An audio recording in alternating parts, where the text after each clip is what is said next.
of ancient explorers, more than happy to take on a small exploration expedition before they have to get back on their boat again, choose the obvious path in front of them, a wide, flat plain seemingly carved out from the higher plains rising on each side. As they trek on, their feet continually crunching on seashells, they see remnants of a civilization at numerous spots along their journey in the form of rock drawings. The drawings show tools and weapons and boats and even chariots. Lots of chariots.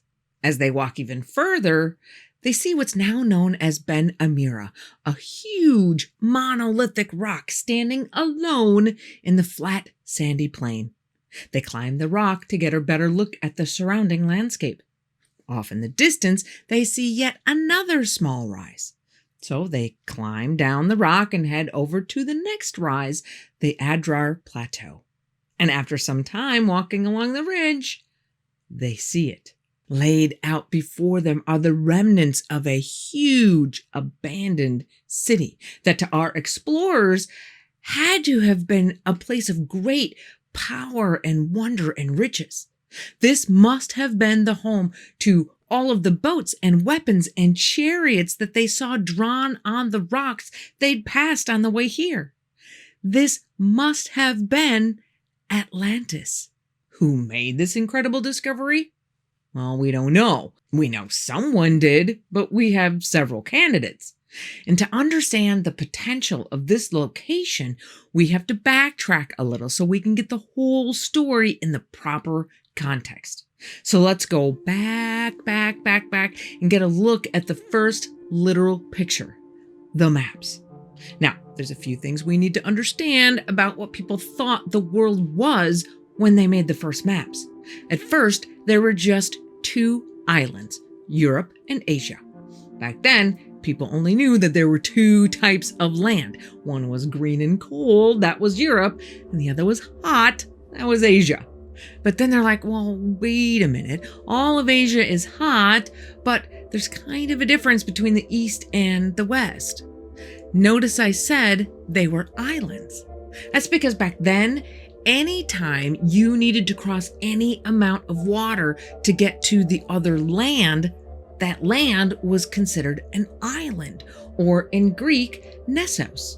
It didn't have to be surrounded by water. You just had to cross some body of water to get there, even a river. So they noticed that the Nile River actually broke up Asia into two islands. So they named the new island Libya. Up to that point, nobody had ventured very far into Libya, so that's where the map stops. So now there are three islands. Another important thing to keep in mind is that the Okeanos, or the ocean, was like the ocean. It was the huge body of water that was thought to be more like a huge river that surrounded everything, and the land was a big circle in the middle of it. So all lakes and rivers come from the Okeanos. And that means that when you hear that the location of Atlantis was past the Atlantic Sea, it does not mean the Atlantic Ocean. Their use of the term sea could just as easily mean a lake. But our first stop goes back even further than these maps. We're going to start out way back, like 20,000 years back. At that time, there was a tribe of people living in the mountain country just a bit inland from the north coast of Africa. Now, science referred to them as Iberomaurusians, but in ancient times, they were known as Atlanteans. In fact, the mountain range that they were known to inhabit is, to this day, known as the Atlas Mountains. And that whole area, basically anything that wasn't the area that is now Egypt and Libya, was known as Atlantia, or Atlantes, the kingdom of the descendants of Atlas, also known as the Atlanteans. For reasons not quite clear, those mountain-dwelling Atlanteans started moving east around 8700 BC. Took them about 700 years, but they managed to make their way all the way across the northern coast of Africa until they got to Egypt. Most historians will tell you that the first civilizations in Egypt started around 3100 BC, but that's not quite true. There were several tribes in the area way before that. But when the Atlanteans arrive, they come face to face with probably either the Khadans or the Hariffians. Whoever it was not a happy encounter for the current inhabitants. Probably one of the first wars in human history. The Atlanteans were a different breed of human, so to speak, with noticeably bigger and different skulls. And they were said to be advanced people, which probably means that they had advanced weaponry. All we really know is that both of these cultures, the Hariffians and the Khadans, both died out around that same time that the Atlanteans hit the scene. And how do we know this? Well, both archaeological evidence and because those who lived kept records. But hold that thought for a bit because our timeline takes a bit of a jump right here. Fast forward to 600 BC and King Necho II, King of Egypt, is a little ticked off, and he's been that way for 5 years. Because 5 years before that, he and his army were trounced by King Nebuchadnezzar II and his Babylonian army, causing Necho II to lose all of his lands east of the Red Sea. Not so good for the ego. So he's just itching to find some place that he can conquer to make up for it. So he has two choices, south or west. Now, he pretty much knew what to expect if he went south, but he has no idea what lays to the west. So before sending his armies in that direction, he decides a little reconnaissance mission might be in order. Let's figure out A, if there's anything worth conquering, and or B, if we attack, can we win? And instead of sending his own people, he manages to talk some Phoenicians who are great sailors into sailing around Libya, or Africa as we know it today, and checking out that west side to see if there's anything worth sending an army for. Now remember, they didn't think there was too much beyond what they already knew to be out there, so they didn't think that sailing around to the west side of the island from the south would really take that long. In fact, what he really wanted them to find was a river that would give them a shortcut to the west side without having to go around the entire island. And since they didn't have the huge galleon ships like the explorers of the 16th century had that could hold a lot of supplies, the Phoenicians would sail for a while, stop, plant seeds, and while they're waiting for harvest time, have a look around and explore wherever they are at the time. Pretty unique way to explore. Once they can harvest what they've planted, they load up the ships and head on down the coast, which means it took them 3 years to get it all the way around. And one of the last stops they made before sailing their way back east through the Strait of Gibraltar and back home was the Bay of Arguin. Could these have been the guys who walked up the dry riverbed? They absolutely could have been. Once they stop and plant their seeds, they have months to look around and explore the region before it's harvest time. Did they? I'm not sure we'll ever know for sure, but we do know that after that trip, the maps were updated to include a 4th island continent of Atlantia. And just a few years after the Phoenician explorers sail home, a guy named Solon takes a trip from Athens to Egypt. Solon is well known as one of the 7 wise men of Greece, and he's actually credited as the man who laid the foundations for democracy in Greece. I love this guy. Athens was having issues under their current system, so they hand over the power to reform their laws to Solon. Then Solon makes a bunch of changes, and being a man of true integrity, hands the power back to the people. He then takes off, traveling for 10 years so that no one can persuade him to change the new laws back. And one of the places that he visits is Egypt. By this time, civilization in Egypt is pretty well established. Solon spent some time hanging out with the current pharaoh of Egypt at the time, Amasis II, and learning and debating with some of the priests in their temples. He's chatting with the priest at the Temple of Sais one day about the long, storied past of Greece, dating all the way back to 1500 BC, when the priest says to him, "Oh, Solon, you Hellenes are never anything but children, and there is not an old man among you." Solon asks him, "What do you mean?" "I mean to say that in mind, you are all young. There is no old opinion handed down among you by ancient tradition, nor any science which is hoary with age. And I will tell you why." So the priest explains to Solon that the Grecians can only go back in their history to 1500 BC for a good reason. Because right around then, the volcano on the island of Thera, or modern-day Santorini, erupted. And I mean erupted. On the Volcanic Explosivity Index, Mount St. Helens was about a 4.5.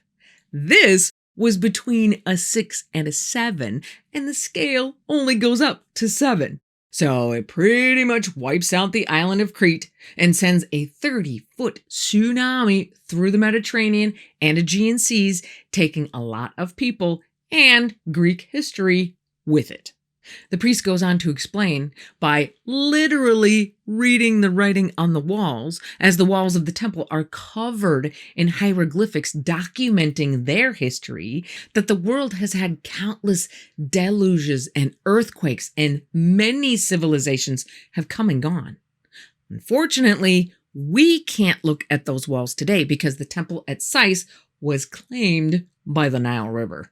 They sank into the swamp. So He then gives Solon a quick rundown on their much longer history, including the battle with the Atlantean people who defeated Egypt in that time and colonized the area.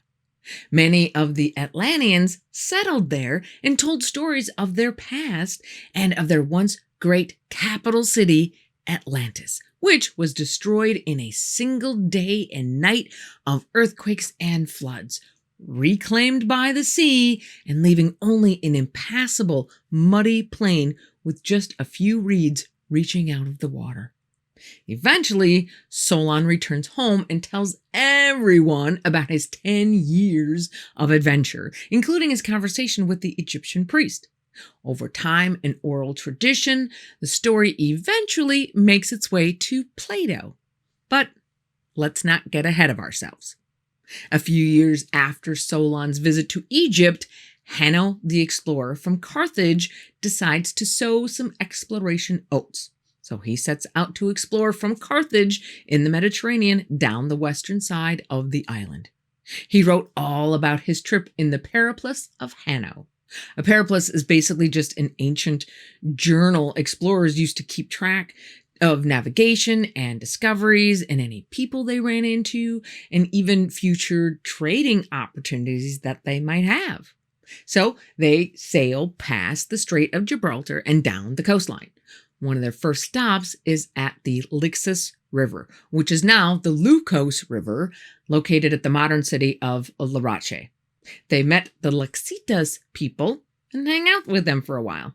The Lexitas tell Hanno of these men who lived above them in the mountains, dwelling in a land full of wild beasts and shut off by great mountains, from which they say the Lixus flows, and on the mountains live men of various shapes, cave-dwellers, who, so the Lixita say, are fleeter of foot than horses.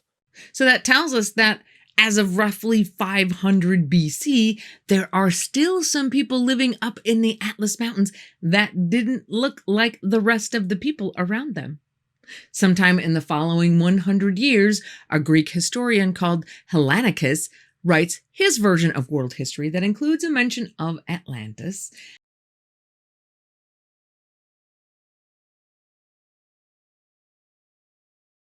And right in between those two guys, around 360 BC, we get the books known as Critias and Timaeus from none other than Plato, whose description of Atlantis, passed down through oral tradition, through multiple generations, starting from his ancestor Solon, who got it straight from the Egyptian priest, is by far the most famous. According to Plato's account, Atlantis was a large island located beyond the Pillars of Hercules, or the Strait of Gibraltar. It was ruled by a powerful kingdom with an advanced civilization and technology.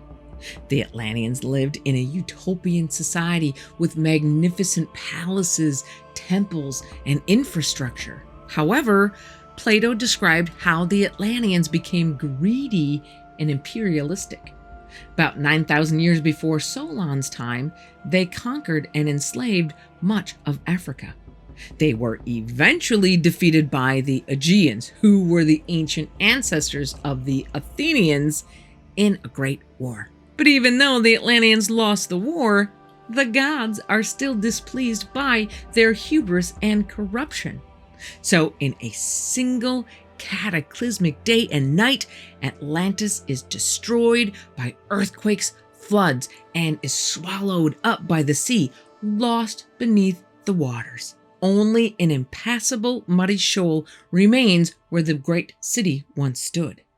Now, most of us have heard at least this rough description of Atlantis from Plato before, but many don't believe it because they say the whole story is just a made-up tale, an allegory to teach the consequences of bad government on top of bad morals. However, throughout all the rest of Plato's works, he actually goes through the trouble of pointing out which ones are stories or allegories, fictitious narratives to prove a point. But he does not do that for either Critias or Timaeus. In fact, he goes out of his way in numerous points to say that Atlantis was a real place and that this is real history passed on from his ancestor, the great Solon. If these were indeed fables, why would he go out of his way to say otherwise, not call them out like all the others?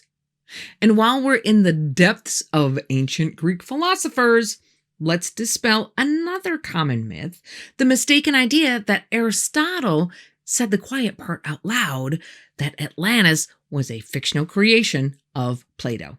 He actually said no such thing. In fact, up until the 19th century, no one had the idea that Aristotle didn't believe that Atlantis was real. Not until a French astronomer named Jean-Baptiste Joseph Delambre made a grave error in the early 1800s. See if you can track with me on this. In reading a commentary work written in Latin in 1587 by a French scholar named Isaac Casaubon, which was about the work of Greek geographer Strabo, written around the year 0, which was talking about a comment made by a Greek historian, Posidonius, written about 50 BC, that mentions Atlantis, he made a mistake in his translation, which ended up tying together two completely unrelated passages. I couldn't make that up if I tried.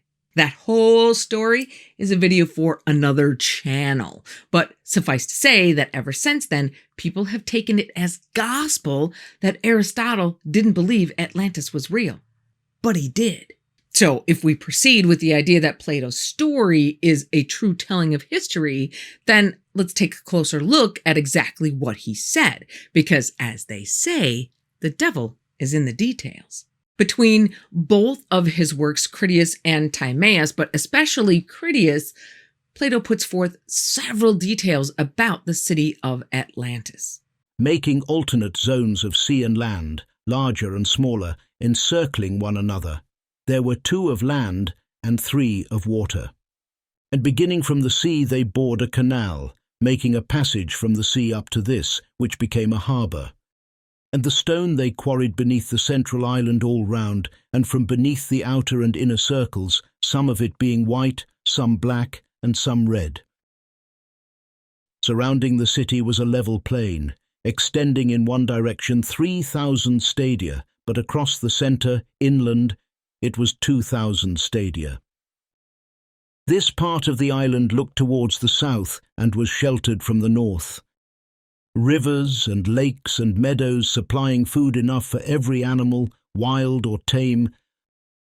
The surrounding mountains were celebrated for their number and size and beauty, far beyond any which still exist. At this point, I know some of you know exactly where we are going with this, but for those of you who don't, welcome to the Eye of the Sahara, also known as the Eye of Africa, or technically known as the Richat structure. Now, a lot of this information comes from the work of Jimmy Corsetti at Bright Insight and Chris Tolworthy from Pythagoras Was Right. So big thank yous to both of them. Links to their channels and to their websites are in the description below. Definitely go check those out. So, what is the Richat structure? The Richat structure is a roughly 100 million year old geological rock formation, presumably the remnants of a collapsed volcanic dome, smack dab in the middle of the Sahara Desert in what is now the country of Mauritania. I know, seems like an odd location for Atlantis, but this place ticks a ton of Atlantean detail boxes. It didn't get any attention from modern geologists until about the 1930s and 40s. And because of how big it is from side to side, we didn't get our first really good look at the whole of the structure until satellite imagery taken in the 1960s. And I know it doesn't really look like much today, but imagine what it may have been like, let's say 20,000 years ago. 100 million years of geological machinations would have built up the soil on top of the structure. And I do mean soil. There's plenty of evidence of this area alternating between lush and green and the desert that it is today. So there's plenty of organic material for soil back then. The other thing we need to keep in mind is that Africa used to have a vast network of lakes and rivers, which would have made any migration or expansion pretty easy. We now know there was once a huge river in this very same area called the Tamanrasset that was flowing up until about 5,000 years ago, the same time that the whole area dried up. It was big, so it would have had tributaries coming from all over. There was also Mega Lake Chad that connected surrounding area rivers. So, with all of this water flowing in seemingly every direction, to think that there could have been a river system that connected the Richat to the ocean, it's not crazy at all. In fact, many people of the era thought that the Nile curved west and came out on the other side of the island. That's what Nico II sent the Phoenicians to find. That dissecting river stays on maps for a long time. We know now that it's not quite how things are laid out, but it does go to show that Africa once had long rivers that went deep into the interior of the continent. So let's say that you're a wandering Atlantean and you're crossing this flat area that is now known as the Adrar Plateau, which translates to Little Atlas. And you make it to the other side, only to look out and see some lush, green, hilly territory with valleys filled with water from connected streams and rivers, all laid out right in front of you. Once you explore the area a little more, you realize that those hills and valleys form circles. What a great place to build a fortified city. Seems like a no-brainer. People have been taking advantage of pre-existing geologic structures since the beginning of time. Okay, so now we have a civilization living on the structure. How on earth do we connect that to Plato's description of Atlantis? Well, let's go through what he said. Plato mentions that the full diameter of Atlantis is 127 stadia. One stadia is 607 feet. So 127 stadia equals 77,089 feet, or about 14 and a half miles, or about 23 kilometers. Now, I get that my Google Earth measurements aren't that exact, but this is pretty darn close. He mentions mountains to the north that had rivers flowing down. He mentions a wide plain. The rings are there. The opening to the south for ships coming in and out is there. The red, white, and black stones are all over the place. Okay, Let's tackle the idea that Atlantis was an island in the middle of the Atlantic Ocean. The name certainly tells us that we're heading in the right direction. So, if you're leaving from Greece, you first need to sail across the Mediterranean Sea to the place where the sea meets the Atlantic. That place is the Strait of Gibraltar. Plato said, "There was an island situated in front of the straits, which are by you called the Pillars of Heracles." Now, the Pillars of Heracles are the Greek version of the Pillars of Hercules. Same thing. They're both just names of the two mountains on either side of the Strait of Gibraltar, where it's claimed that Hercules used his might to push the African and European continents apart between the two mountains. But what does he mean by in front of the straits? Well, back then, that huge expanse in front of you, that is the Atlantic Ocean, was nothing but certain death. So they just didn't go out there. Instead, they always stuck close to whatever coastline they were sailing. So when you look at the strait, the path in front of you would be the northern coastal Sea of Africa, which was called Atlanticum Mare, or the Sea of Atlas. Therefore, the path to Atlantis was along the coast of Africa and past the Atlas Mountains. Once you get out past the strait, the Gulf and Canary currents pick you right up and pull you along the coast of Africa, which eventually leads you down to the Bay of Arguin, the closest open water spot to the Richat structure. One more reason that Atlantis is most likely not an island as we imagine, out in the middle of the ocean, is that Plato said, "Harbors were full of vessels and merchants coming from all parts, night and day." Well, that implies a central location, not the middle of an ocean.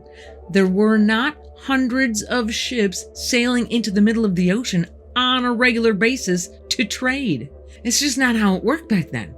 Which means it also has to be a place big enough for a large population if it's busy all day and all night.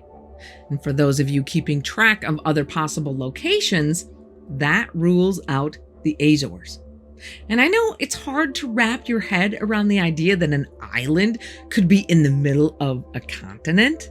But again, back then, island just meant a place that you had to cross water to get to. The type and size of the water didn't matter. River, lake, it all meant the same thing. And in those days, there were lots of rivers flowing that could have been in the path of people traveling over from east to west. Literally, whole continents were referred to as islands. And I have to take one last shot at the island in the middle of the ocean theory. Elephants. Plato said, "There were a great number of elephants in the island." Here's the Siren's vase from 5th century BC, depicting the type of boats that they had then. Now, by the time they got to Plato in the 4th century, they had something called a trireme, which is much bigger. But even then, I still can't imagine boats from 8,000 years before that were anywhere near big enough to hold an elephant for an extended amount of time while they sailed the Atlantic Ocean. The area around the Eye of the Sahara, on the other hand, is full of rock art depictions of elephants. Elephant bones are still around, and elephants still live all over southwestern and southern Africa. So there's no reason to think that they wouldn't have been in the northern regions back when it was lush and green 5,000 to 8,000 years ago. Another feature of Atlantis was its abundance of gold. Plato describes statues of gold, gold throughout the temples, and walls of gold around that. Gold everywhere. Wow. Ancient Mauritania, which includes the Richat structure, was known for having lots of gold. They're the ones who supplied Europe with gold before the discovery of America. The Mali Empire king Mansa Musa, who ruled a region including Mauritania in the 14th century, was the richest man in history, owning more than half the world's gold. And what is one of Mauritania's main industries and exports today? Gold. One of the rings of land, Plato says, a race course of a stadium in width and in length allowed to extend all round the island for horses to race in. Sounds kind of funny to think of horse races before 9000 BC, but around that whole area, there are over 1,200 different locations of rock art depicting chariots. Lots and lots of chariots. Not to mention weapons and shields and a whole lot of boats. Plato also mentioned that Egypt was a colony of Atlantis.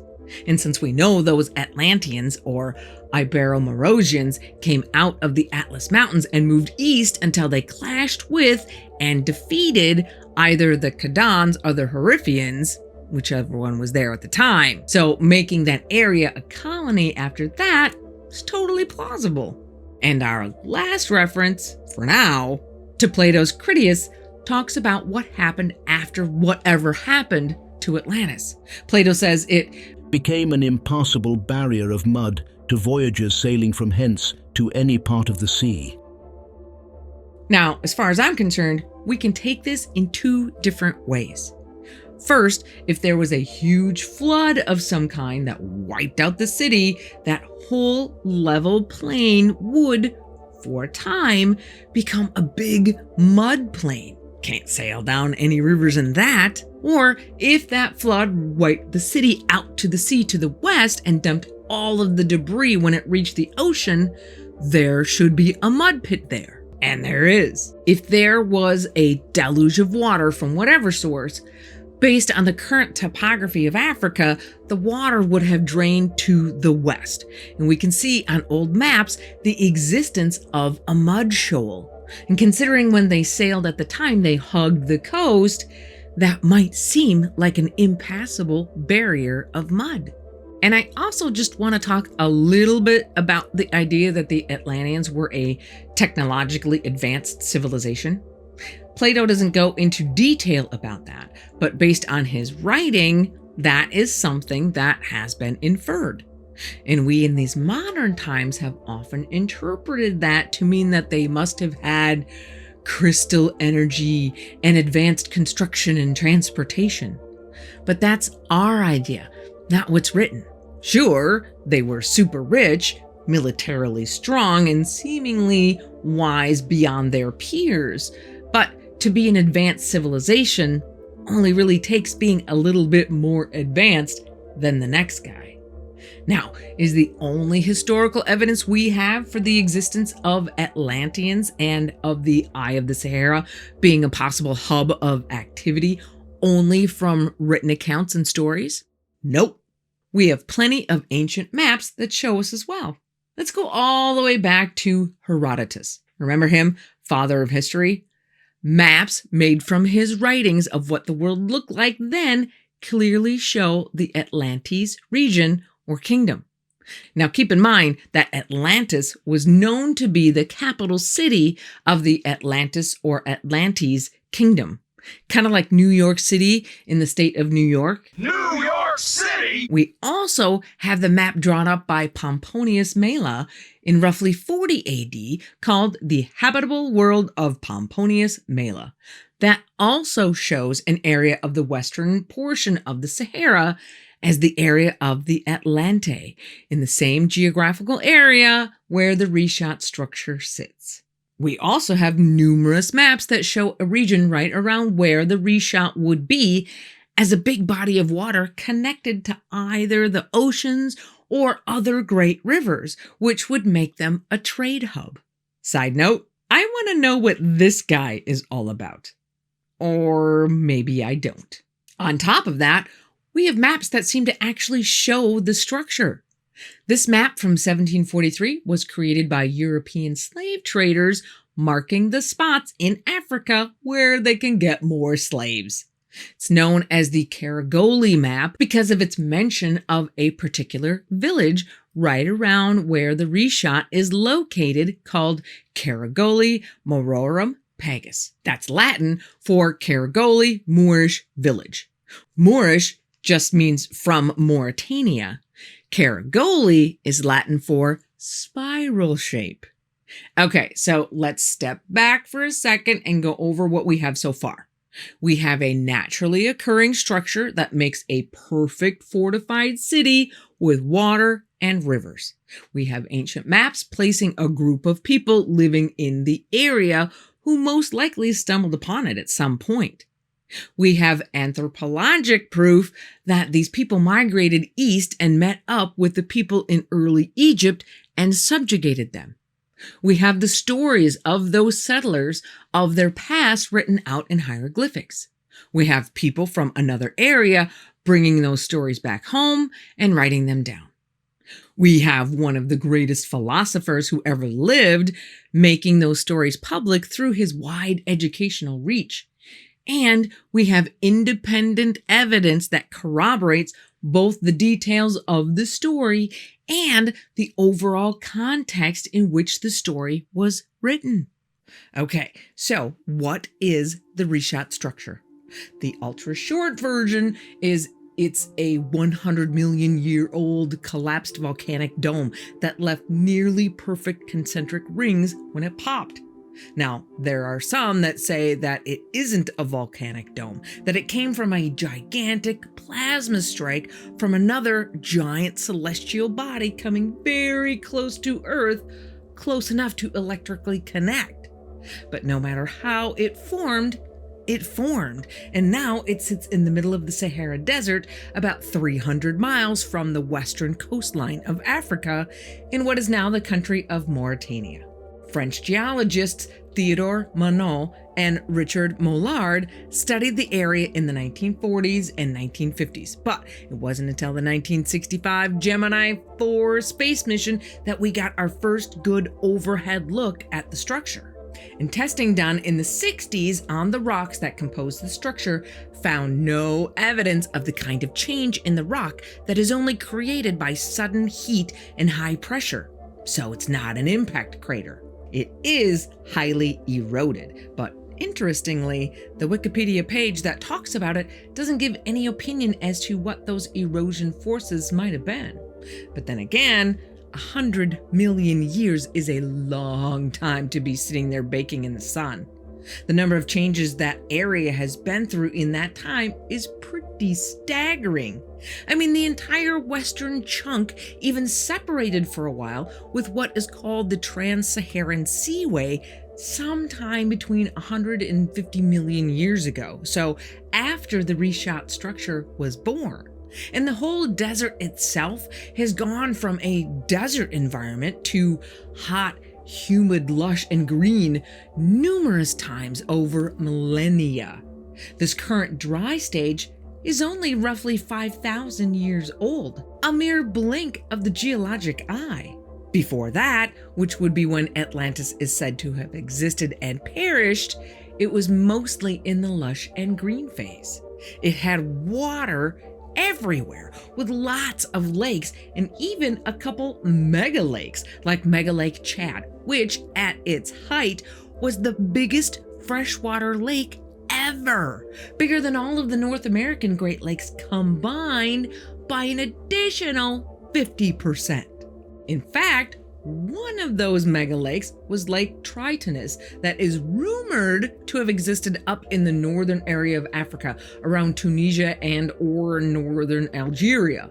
Some scholars believe that this may have been the body of water that was needed to be crossed to get to Atlantis, giving Atlantis its status as an island.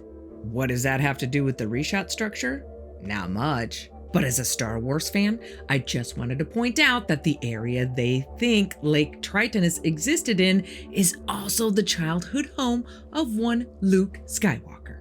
There are all kinds of maps showing some of the lakes and even the larger rivers that used to flow over the dry sand. One of those larger rivers, or river networks, was the Tamanrasset. This thing was so big that it could pretty much connect anything in the upper Saharan area from the Atlas Mountains all the way down to south of the Richat. In fact, the system was so big that if it were still here today, it would rank 12th among the top 50 largest drainage basins worldwide. And it moved so much water that it created what is known today as the Cap Timorous Canyon, which is a 250-mile or 400-kilometer long submarine channel system that starts just past the Bay of Arguin. Now, to get all of that water together would have taken lots of feeder rivers. Is it possible that one of those feeders went next to the Richat? I wouldn't think that that's out of the question, especially when we can see evidence not far away of not only a lake, and a pretty big one at that, but also of what is possibly a man-made canal that would bring that water over to the eye side of the plateau. It certainly has the salt or mineral deposits that you would expect to see on the bottom of a dry lake bed. But if you look at the edges, the horizontal striations show that this was most likely a shoreline. And if we back out just a bit, we can see this line right across the middle. I have no idea what that is, but a straight line in the middle of a lake doesn't happen very often in nature. And here's a better look at that possible canal. Does that look natural? Or did someone dig this? We can see along the neighboring plateau ridge plenty of evidence of water moving across the land. And looking at the current topography, is it really a stretch to think that the riverbed here in yellow could have connected to the rings of the Richat? I don't think so. All it would take is one water source flowing down the plateau, which looks like there were many, to fill the rings with water and flow out the other side again. Then, something shifted in the grand scheme of global climate around 5,000 years ago that dried up the entire area into the vast desert we see today. But that warming is part of a regular cycle of dry and wet that the Sahara is now known to go through. The question we need to answer is, if the Richat structure is the site of the city of Atlantis, how did it get destroyed? That is the million-dollar question. Well, if you believe that the Richat structure is the lost city of Atlantis, then it obviously didn't sink to the bottom of the ocean. So how would the demise of inhabitants of an island structure happen in a way that would match Plato's description of, "And in a single day and night of misfortune, all your warlike men in a body sank into the earth"? how about a giant cataclysmic wall of water?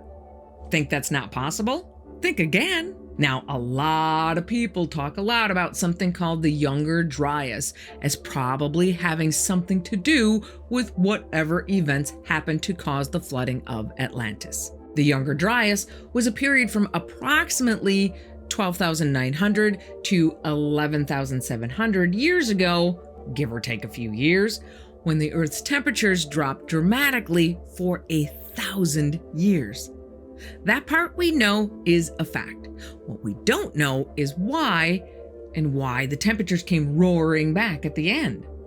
Fun fact for today, the younger, older, and oldest Dryases are named for a flower.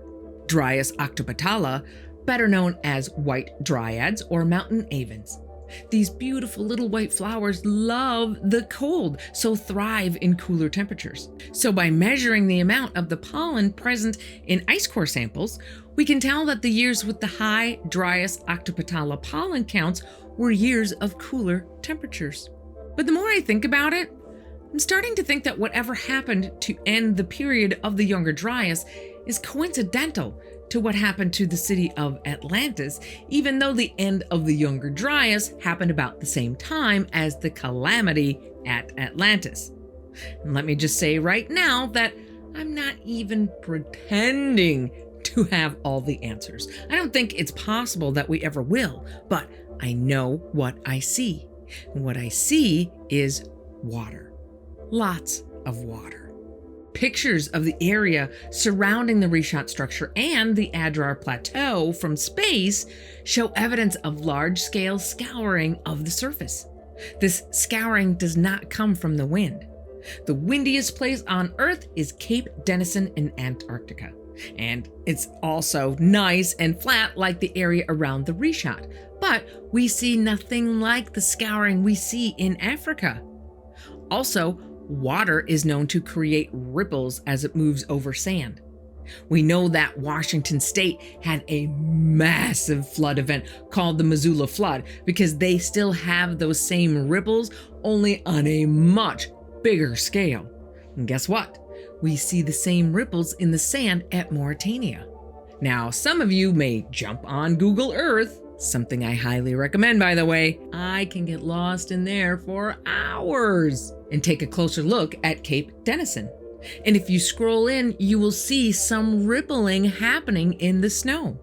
But, like I said last time, the devil is in the details. The ripples in Mauritania are readily visible at an altitude of 10 miles. The ripples in Cape Denison can only be seen at close range, 4,000 feet.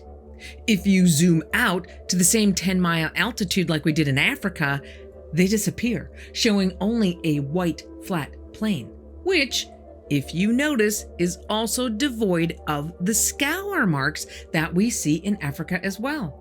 Clearly not the same geological forces at work here.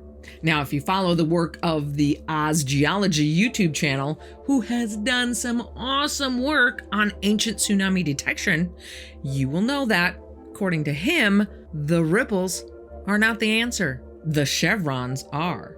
Chevrons are V-shaped areas of sediment deposits that a tsunami drops off as it loses strength as it goes inland. The good news? The Sahara has those as well. Lots of them, extending hundreds of miles in from the coast. But let's go back to scour marks for a moment. We also have that same scouring happening on the eastern side of the continent, where we can see Imikusi, a 1-million-year-old volcano and the highest point in the Sahara at 11,000 feet. Its last magma flow is dated to somewhere between 12 and 14,000 years ago. If we zoom out a bit, we can see the scour pattern actually flows around both sides of the volcano. And if we take a closer look, we can see the scour lines run over the top of the flow field. So they had to have happened after that flow 12 to 14,000 years ago. Now, we have to thank Jimmy Corsetti and his YouTube channel Bright Insight for a lot of this research. But at this point, I'm going to diverge from Jimmy's opinion on one point. He mentions the salt deposit inside the caldera of Imikusi as something that would have been deposited during this major saltwater event. But I gotta disagree with him on this one. Imikusi is 11,000 feet or 3.3 kilometers tall, and I just don't think the wave would have been that big. I think the salt deposits are more likely to be from water springing up from inside the caldera itself. And while I don't think the salt in Imikusi necessarily tells us anything, we have salt in plenty of other places that do. The Saharan region is known for its huge salt deposits, no doubt in part from that trans-Saharan seaway that cut the continent in two. But we are not looking at the deep deposits. We are looking at the stuff hanging out on the surface. Let's take another look at those same sand ripples we saw earlier. See the white areas in between? That's salt. And we can see more salt inside the ring structures of the Richat structure as well. And the thickest salt deposits are in the lowest lying areas, like the places where water would settle as it's drying out. And speaking of salt, all of the surface wells in the area are full of salt water. Now, whether that is because huge amounts of seawater washed over the land and percolated down into the shallowest water tables, or it's another lingering effect of the enormous amount of seawater that used to flow through here, I don't know. But you have to dig down over 600 feet to get to fresh water. But according to the documentary Visiting Atlantis, which you can only watch exclusively on the Gaia Network, link below, there's one well in the center of the Richat structure, and just like Plato said, A well near the central Acropolis provided the city with fresh water. It's a freshwater well. Another argument against this being the site of any civilization is the fact that there's no visible evidence of anything ever being there. But considering that the people in the region built their houses using rocks and mud, if a biblical amount of water came through, there would be nothing left to see, just rocks.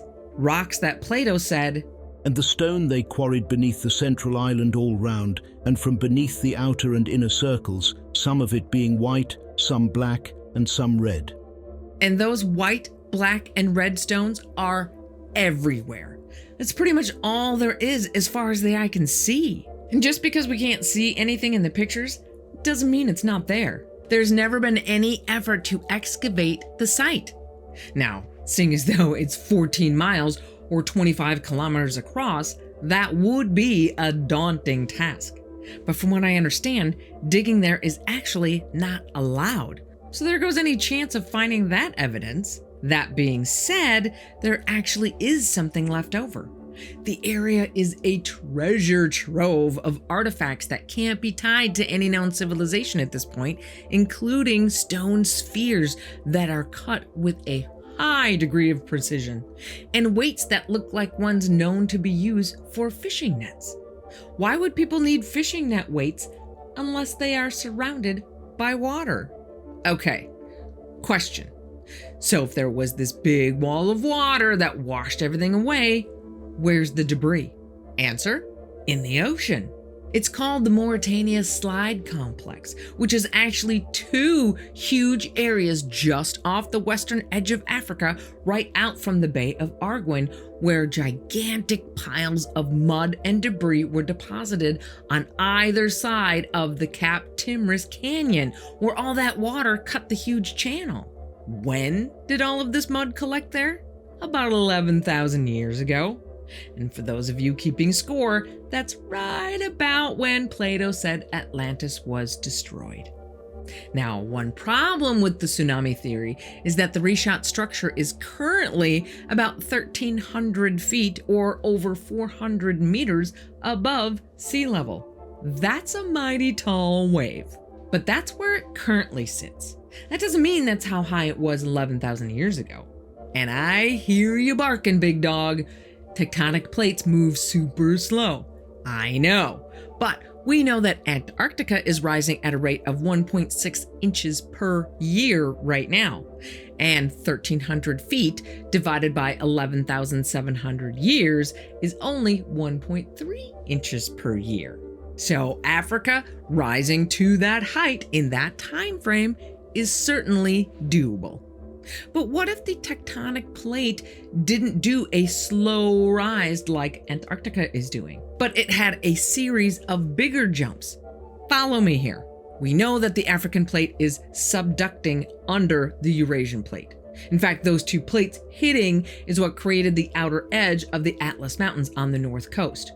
So this subduction, when one plate is sliding under the other, also makes for an active volcanic and earthquake-prone area. It's one of the 4 most earthquake-prone regions in the world, and the people of Crete and Pompeii will tell you that the volcanoes are there in the neighborhood as well.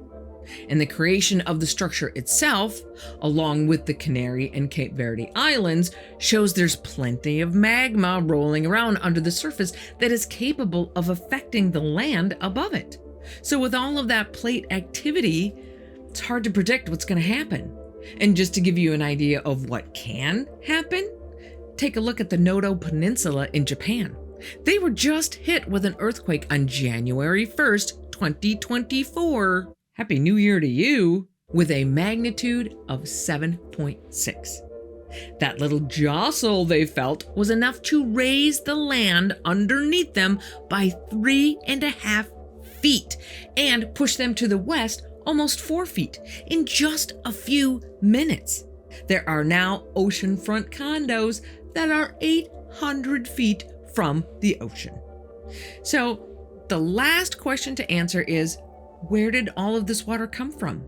Well, I think that based on the marking left on the surface of the land, probably points to a flow of water moving from east to west, which would point to something huge happening in the Mediterranean Sea. Does the Mediterranean have enough water for that? Yup. The average depth of the Mediterranean Sea is about 5,000 feet, or 1,500 meters. So it's not as deep as the bigger oceans, which average about 12,000 feet, or 3,700 meters. But it does have its deep spots, like Calypso Deep in the Ionian Sea, which is just over 17,000 feet, or 5,200 meters deep. So that's a lot of water. And considering the 6-mile wide rock that hit the Earth and killed the dinosaurs could have created a tsunami thousands of feet high, I don't think it's a stretch to say that a smaller meteor, say 2 miles across, could have potentially pushed a wall of water several hundred feet high over the surface of Africa. In fact, Oz Geology, who we talked about a little earlier in looking for the sediment chevrons, is looking at a possible impact crater right in the Mediterranean just to the southeast of Italy, which makes it right in line with the chevron deposits he found in northern Africa. So is this theory provable? No. We do have plenty of factual evidence, but a lot of it is circumstantial. And for the time being, at least, we're just gonna have to keep digging and connecting dots where we can until the day someone finds that one piece of irrefutable evidence that can tie everything else together. And I think if this actually is the historical Atlantis, the evidence is out there somewhere. We just gotta find it. For example, as I was falling down yet another Google Earth rabbit hole, I found this on the edge of the Richat structure. What? Can I say with 100% certainty that this is man-made? No, I can't. In fact, I found spots on the other side of the structure that look pretty similar as far as collections of rocks that look like thin slate, for lack of a better term. But this looks way too organized to be natural. But I don't know. What do you guys think? I do think we need to have more boots on the ground and just off the coast, combing every inch of the area to look for signs of ancient civilization. Maybe they're there, and considering the enormous amount of land we're talking about, we just haven't stumbled across them yet. I had never even heard of this place until we were researching our Atlantis video a few weeks ago. So I'm pretty sure there are plenty of other people out there who are hearing about this for the first time too. And I think that sharing this information to those who are in the same boat can only be a good thing. The more awareness we bring to the Richat structure as a possible site for the location of the ancient city of Atlantis, the more people we can get out there to start looking for that needle in the haystack we would need to find to put an end to the question once and for all.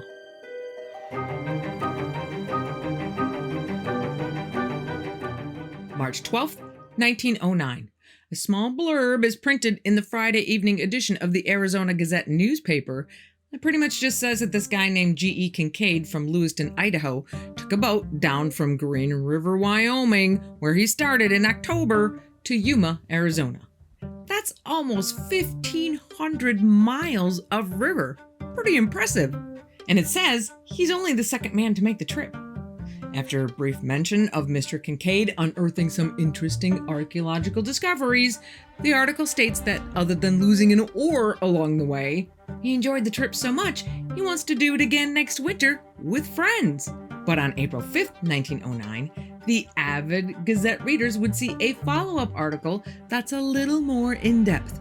Turns out there's a little more to the story. Now, just a note here that since these articles are published only about 3 weeks apart, I am assuming that they are talking about the same trip, since I think it's highly unlikely that Mr. Kincaid could have traveled back up the Colorado River to the east end of the Grand Canyon and floated his way back down to Yuma again in that time frame. It's not like going down the water slide and running back to get in line for another run. The second, more detailed version of the trip goes something like this. GE's trip is not just for the fun of it. He's actually on a mineral prospecting tour. So as he's floating along, he's continually scanning the sides of the river canyons for a sign of mineral deposits. Floating his way through Marble Canyon, which is toward the east end of the 270-mile-long Grand Canyon, he spies a change in the rock coloration that could signal an area of mineral deposits. So he stops his boat, climbs out, and starts making his way up the 2,000 feet to where he saw the change in the rock. As he gets higher, he discovers some steps that have been chiseled into the rock. That's a bit unexpected. He keeps climbing until he comes up to the entrance of a cave. Chisel marks on the inside cave walls pique his curiosity. He's not sure what to expect, so he draws his gun and goes in. During that trip, I went back several hundred feet along the main passage till I came to the crypt in which I discovered the mummies. One of these I stood up and photographed by flashlight. The main passageway is about 12 feet wide, narrowing down to 9 feet toward the far end. About 57 feet in from the entrance, he finds the first set of these side passages that go off to the right and the left. And off of those side passages are a bunch of rooms about the size of a living room, but some are as big as 30 by 40 feet. And these passages are as straight as any modern engineer could build. But that's not all. Over 100 feet from the entrance is the cross hall, several hundred feet long, in which are found the idol or image of the people's god, sitting cross-legged with a lotus flower or lily in each hand. The cast of the face is oriental, and the carving this cavern. The idol almost resembles Buddha, though the scientists are not certain as to what religious worship it represents. Taking into consideration everything found thus far, it is possible that this worship most resembles the ancient people of Tibet. He found enameled and glazed pottery, and vases and urns and cups made of copper and gold. He found what looked to be granaries 12 feet high that you could only enter from above with copper hooks on the edges so you could lower a ladder. And they still had seeds in them. He found some kind of gray metal similar to platinum and rooms that had remnants of what looked to be the metal smelting process. Now keep in mind, those cups and urns made of copper and gold and the gray metal as well, those things would have had to have been smelted for them to take those shapes. Copper smelting started in the Fertile Crescent civilizations around 5000 BC, but wasn't a thing in the Americas until the European settlers brought that technology with them in the 17th century. Yet, Mr. Kincaid also finds weapons, sharp-edged and hard as steel. The tomb or crypt in which the mummies were found is one of the largest of the chambers, the walls slanting back at an angle of about 35 degrees. On these are tiers of mummies, each one occupying a separate hewn shelf. At the head of each is a small bench, on which is found copper cups and pieces of broken swords. Some of the mummies are covered with clay, and all are wrapped in a bark fabric. And interestingly enough, the cups and stuff that are sitting in front of the mummies toward the bottom are simple and kind of crude, for lack of a better term. But as the rows get higher, the items get more refined, like their skills at metalsmithing are getting better over time. Also, all of the mummies are men, no women or children in this particular section, leading GE to speculate that these must have been the warriors, the protectors of the other inhabitants. Another room he finds measures 40 feet wide by 700 feet long. The only thing that's in it are tools that look like cooking utensils, leading him to guess that maybe it was a giant dining hall. That's a big dining hall. Then he finds another huge chamber that turns out to be like the hub of a wheel, a central point from which radiate tons more passageways. By the time he's done, GE estimates that he has discovered several hundred rooms. Given the massive size of this network of caverns, Mr. Kincaid estimates that upwards of 50,000 people could have lived comfortably in this cliffside condo complex. But with all of these discoveries, he does not find any animal bones or animal skins or any other kind of clothing or bedding that would give him any kind of clue as to who these people were. If only they had written something down. They did! Too bad we can't read it. On all the urns or walls over doorways and tablets of stone which were found by the image are the mysterious hieroglyphics, the key to which the Smithsonian Institute hopes yet to discover. The engraving on the tables probably has something to do with the religion of the people. Similar hieroglyphics have been found in southern Arizona. Interestingly enough, walking through hundreds of feet of dark passageways and finding large rooms filled with dead people, none of that seemed to bother GE, except one dark, unventilated room. There is one chamber of the passageway to which is not ventilated, and when we approached it, a deadly, snaky smell struck us. Our light would not penetrate the gloom, and until stronger ones are available, we will not know what the chamber contains. Some say snakes, but others boo-hoo this idea and think it may contain a deadly gas or chemicals used by the ancients. They don't hear anything. For some odd reason, whatever light he had didn't seem to want to penetrate the darkness of that particular room. Having no canary to send into the coal mine, as it were, he decided to leave this one room alone, noting that the entire place felt very heavy and creepy. So after wandering around and checking things out for Lord knows how long, Mr. Kincaid takes a bunch of pictures, gathers up some of the more interesting artifacts, loads them on his boat, and keeps on trucking down the river. I gathered a number of relics which I carried down the Colorado to Yuma, from whence I shipped them to Washington with details of the discovery. And the people at the Smithsonian in Washington must be mighty impressed by what GE sends them, because they immediately make plans under the direction of Professor S.A. Jordan to send down another 30 or 40 people to explore the caverns even further. And as you would expect from any operation that includes any aspect of the government, the article in the Gazette also includes a very firm statement from Mr. Kincaid. First, I would impress that the cavern is nearly inaccessible.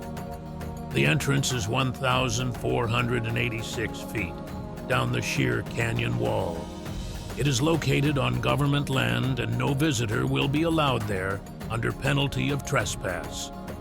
The scientists wish to work unmolested, without fear of archaeological discoveries being disturbed by curio or relic hunters. A trip there would be fruitless, and the visitor would be sent on his way.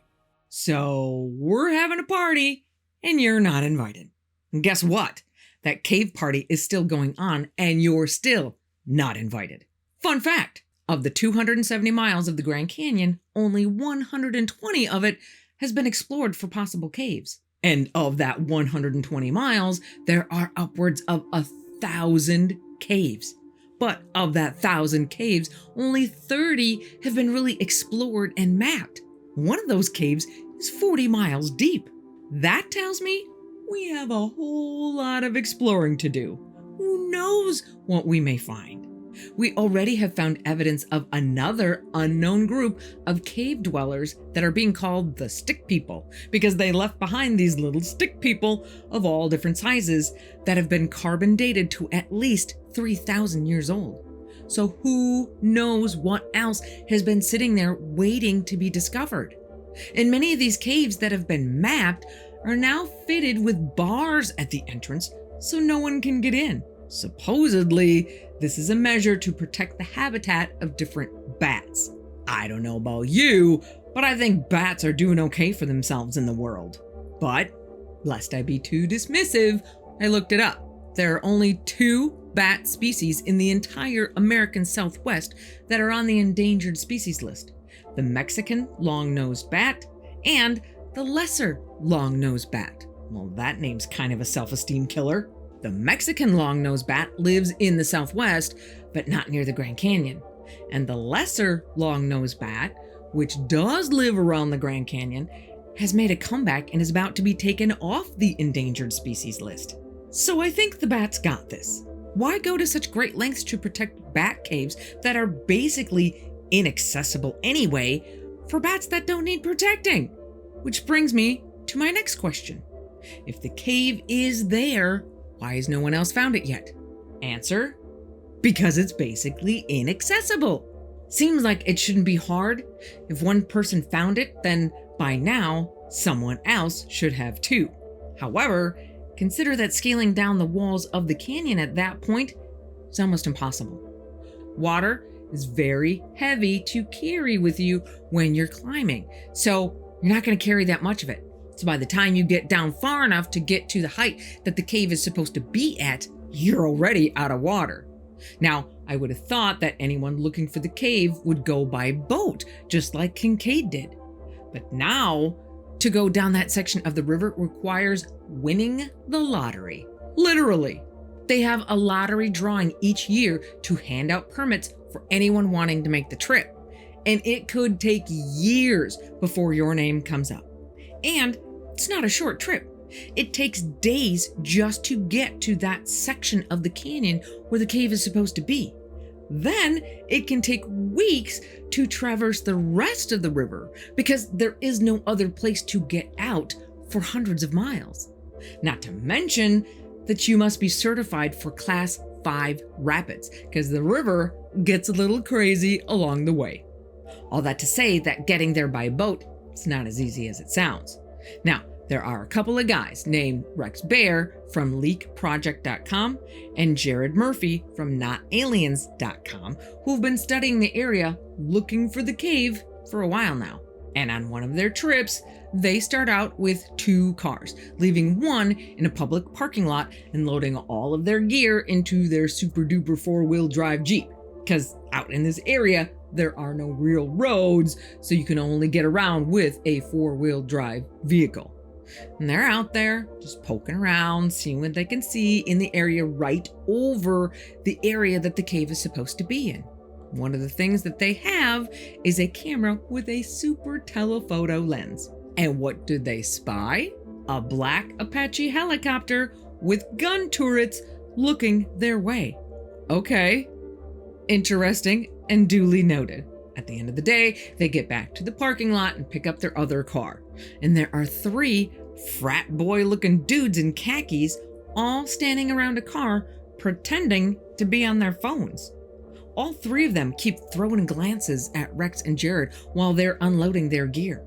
Then Rex and Jared look like they're getting ready to go, and the 3 frat boys start getting ready to go. But Rex and Jared don't go. So the frat boys don't go. These 3 guys hang out until Jared and Rex finally leave the parking lot. And they said these guys were so obvious, it was laughable. But why? Jared rolled out a theory that maybe it has something to do with the uranium in the area. Did you know that there are over 500 open uranium mining permits for the Grand Canyon area?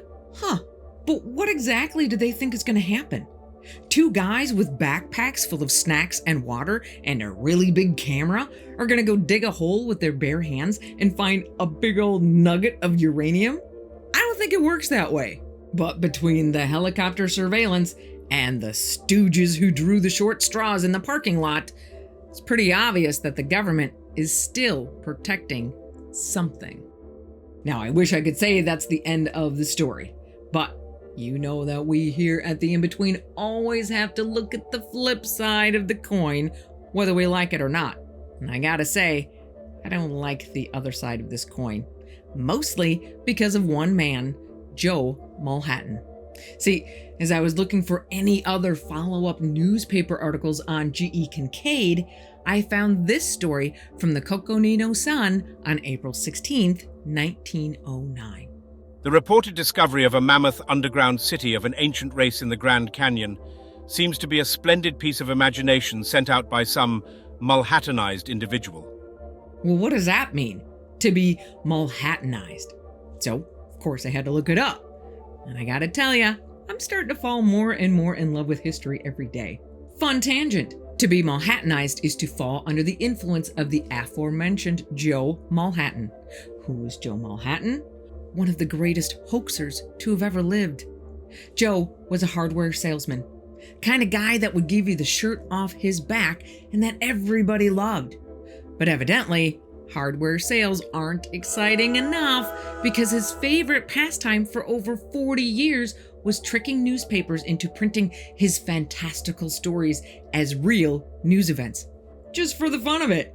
Starting around 1870 and going all the way through the early 1900s, Joe would send stories into newspapers with tall tales, including stories like George Washington's body is now petrified, or a little girl who tied a bunch of helium balloons around her waist and floated up into the sky, only to be saved by a sharpshooter who popped the balloons one by one until she came safely back to the ground. Or my personal favorite, the magnetic cactus that had enough pull to attract everything from lizards to cowboys, impale them on its cactus spikes, and quickly dissolve the bodies with its digestive juices.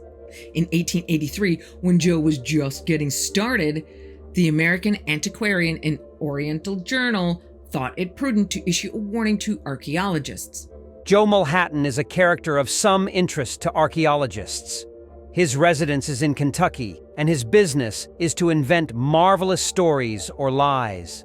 He has invented 7 stories about finding big caves, Masonic emblems, and other ridiculous things. In 1888, Joe Mulhattan was included in the Book of Prominent Men and Women of the Day, alongside Mark Twain, Walt Whitman, and Oscar Wilde.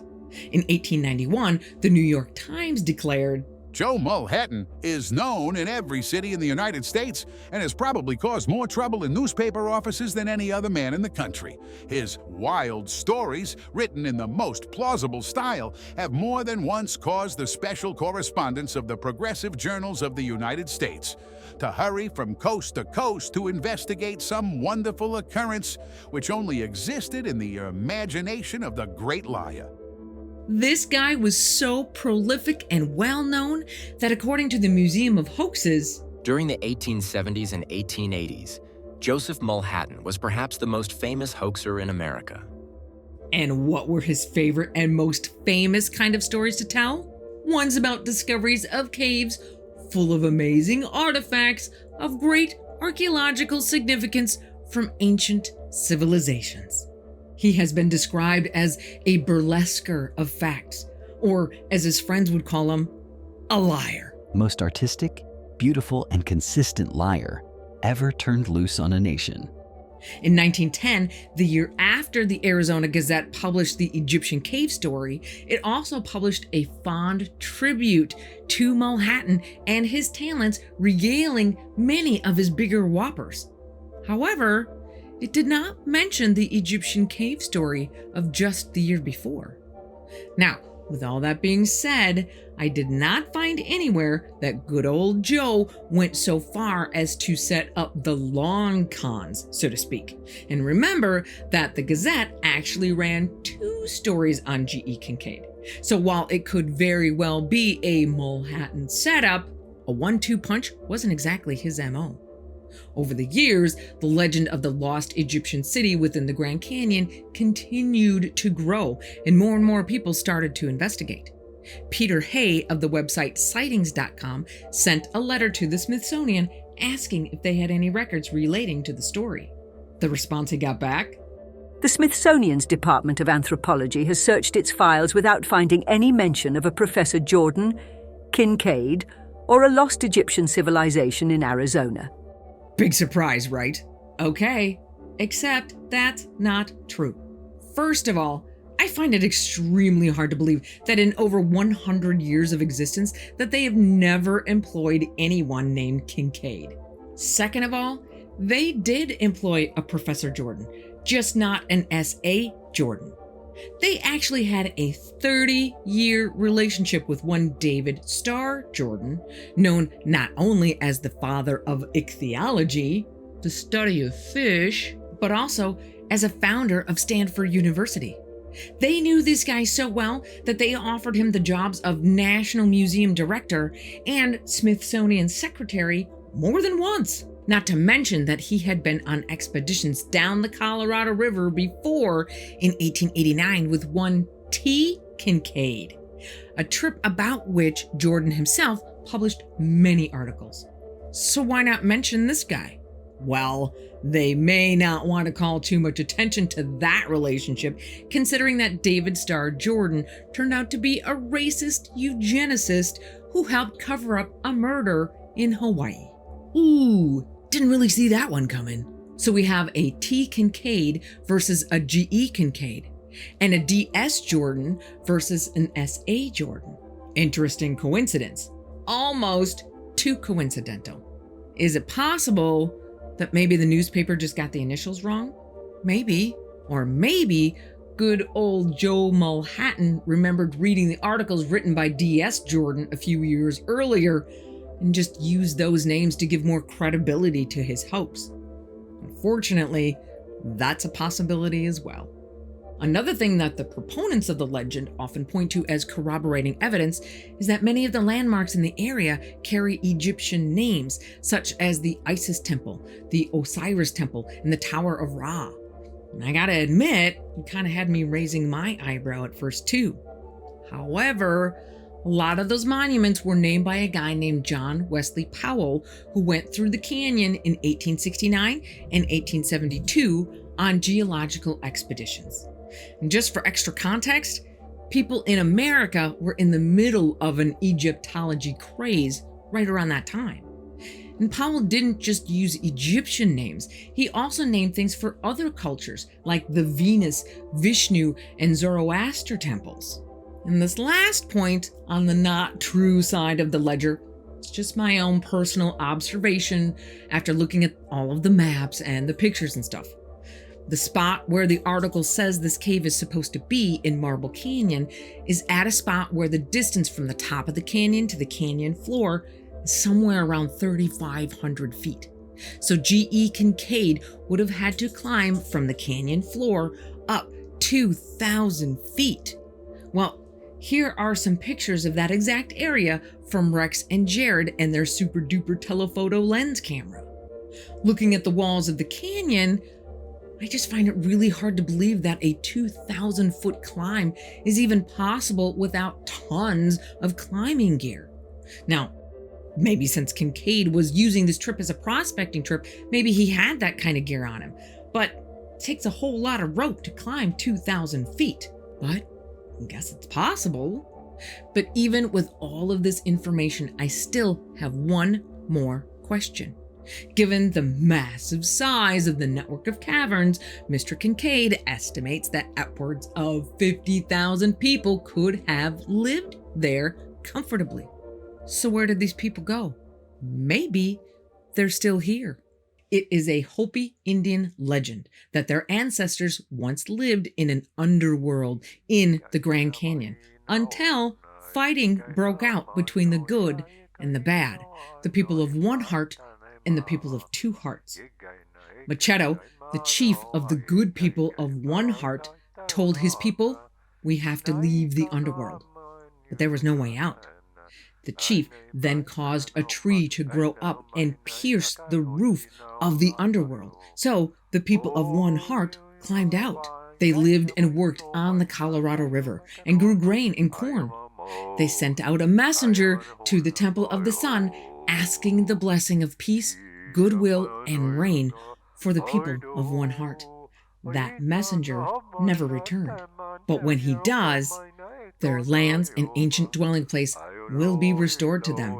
So to this day, the old men of the Hopi tribe can be seen at sundown, standing on top of their houses, looking toward the sun, watching and waiting for that messenger to return.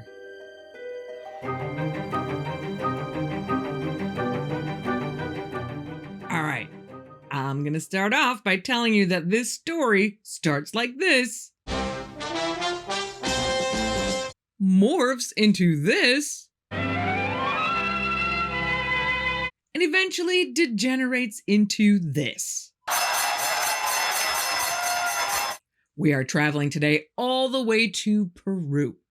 Peru is no stranger to mummies. They're all over the place. Some of you may be familiar with the 1927 discovery of 429 mummies on the Paracas Peninsula of Peru. Now, a quick search of Paracas in Wikipedia will take you to a page that talks all about the Paracas culture and their frequent use of skull modification. In short, just like the Japanese like to practice foot binding, the Peruvians like to wrap the heads of their babies to make them cone heads. Greetings. No big deal. Doesn't really change anything like IQ or cranial capacity. It's just a different shape. And those cone head skulls are not really even all that uncommon. They've been found in Hungary, ancient Germanic regions, ancient Iranian regions, and even Sweden. What Wikipedia doesn't seem to want to talk about are what have become known as the Paracas skulls. At first glance, they look like any other modified mummy skull, but this particular group of skulls is different. Not only do some of them have red hair, they have extra chiseled cheekbones and no sagittal suture on the top of their head, but they also have a cranial capacity way bigger than humans, like 30% bigger. So all of that is to set the stage for the drama that began to unfold around the end of 2016, around 120 miles to the southeast of the Paracas Peninsula in the Nazca region of Peru. Yup, that Nazca. Same area where you can find those famous Nazca lines, the super huge drawings in the sand that you can only really see from the air. Now, just for reference, just over 300 miles to the northeast of Nazca is Machu Picchu. So this whole little area here is rife with ancient history and priceless artifacts. As you might imagine, Nazca is not the wealthiest area of Peru.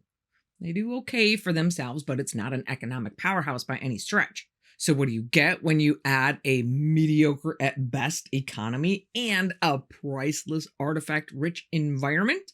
Huaqueros, or tomb raiders. I seriously doubt they look like that. Relics of ancient civilizations and even entire mummies are big black market business in Peru. So it's not exactly the rarest thing in the world for people to make a side hustle out of finding and selling anything that they can find out in the arid desert. The first character in our little drama is Paul R. Paul approaches a French guy named Thierry Yamin, who is a well-known archaeologist in Peru and president of the Incauri Institute. He contacts Thierry and says, "Hey, asking for a friend. Are you interested in looking at these super funky alien-looking mummies we found?"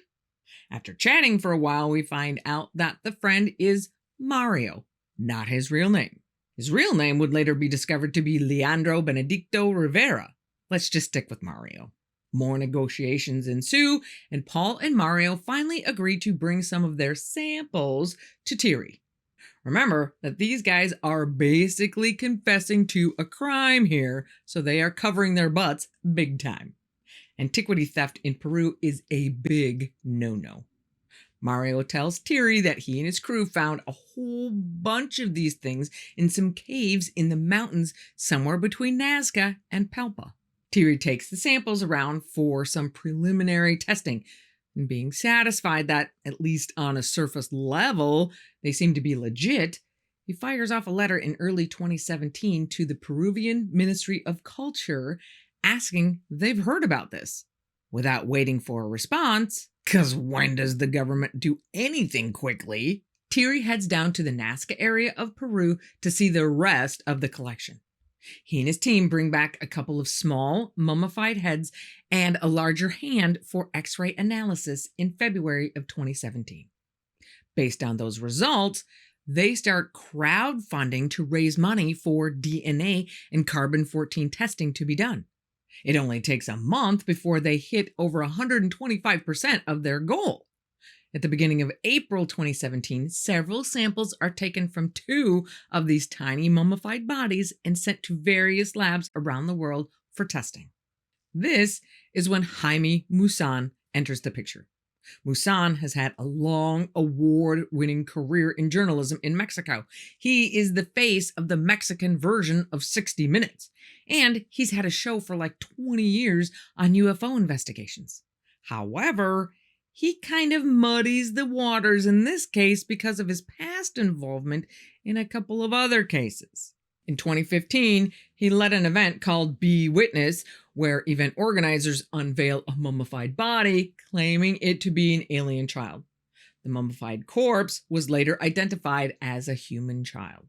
Then in 2016, he cries alien again with something called the Metapec creature, which later turns out to be a skinned monkey, and a demon fairy, which turns out to be the remains of a bat, wooden sticks, epoxy, and other unknown elements.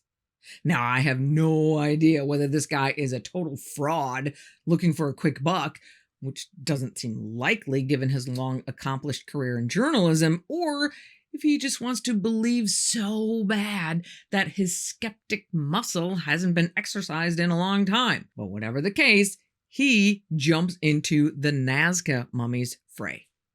And in May of 2017, Peruvian journalist Joyce Mantilla, accompanied by a team of scientists sponsored by Gaia TV, arrive in Cusco, Peru, where the mummies are being held to start their own investigation. It's important to note that unlike Jaime, who has a long history in the ufology world, Joyce does not. This is not his usual beat, so he is starting with a clean slate. More researchers are getting involved and more tests are being performed. And on November 19th, 2018, test results are presented to the Peruvian government in a hearing by independent groups representing a whole slew of different disciplines from Peru, Mexico, the US, and Canada, including some pretty heavy hitters in their respective fields. Their respective conclusions, in a nutshell, are that whatever these things are, they're not fake. They don't say they're aliens, just that from what they've seen so far, they deserve more in-depth study. Remember now, this is not the most popular project to be working on. These guys are putting their reputation of their entire careers on the line. Now, apparently, before the hearing, the Ministry of Culture, who I'm going to refer to as the MOC from now on, was on board to be there, but for whatever reason, they back out at the last minute. Official reaction to the findings of the hearing? Crickets. Jump ahead to August 1st, 2019.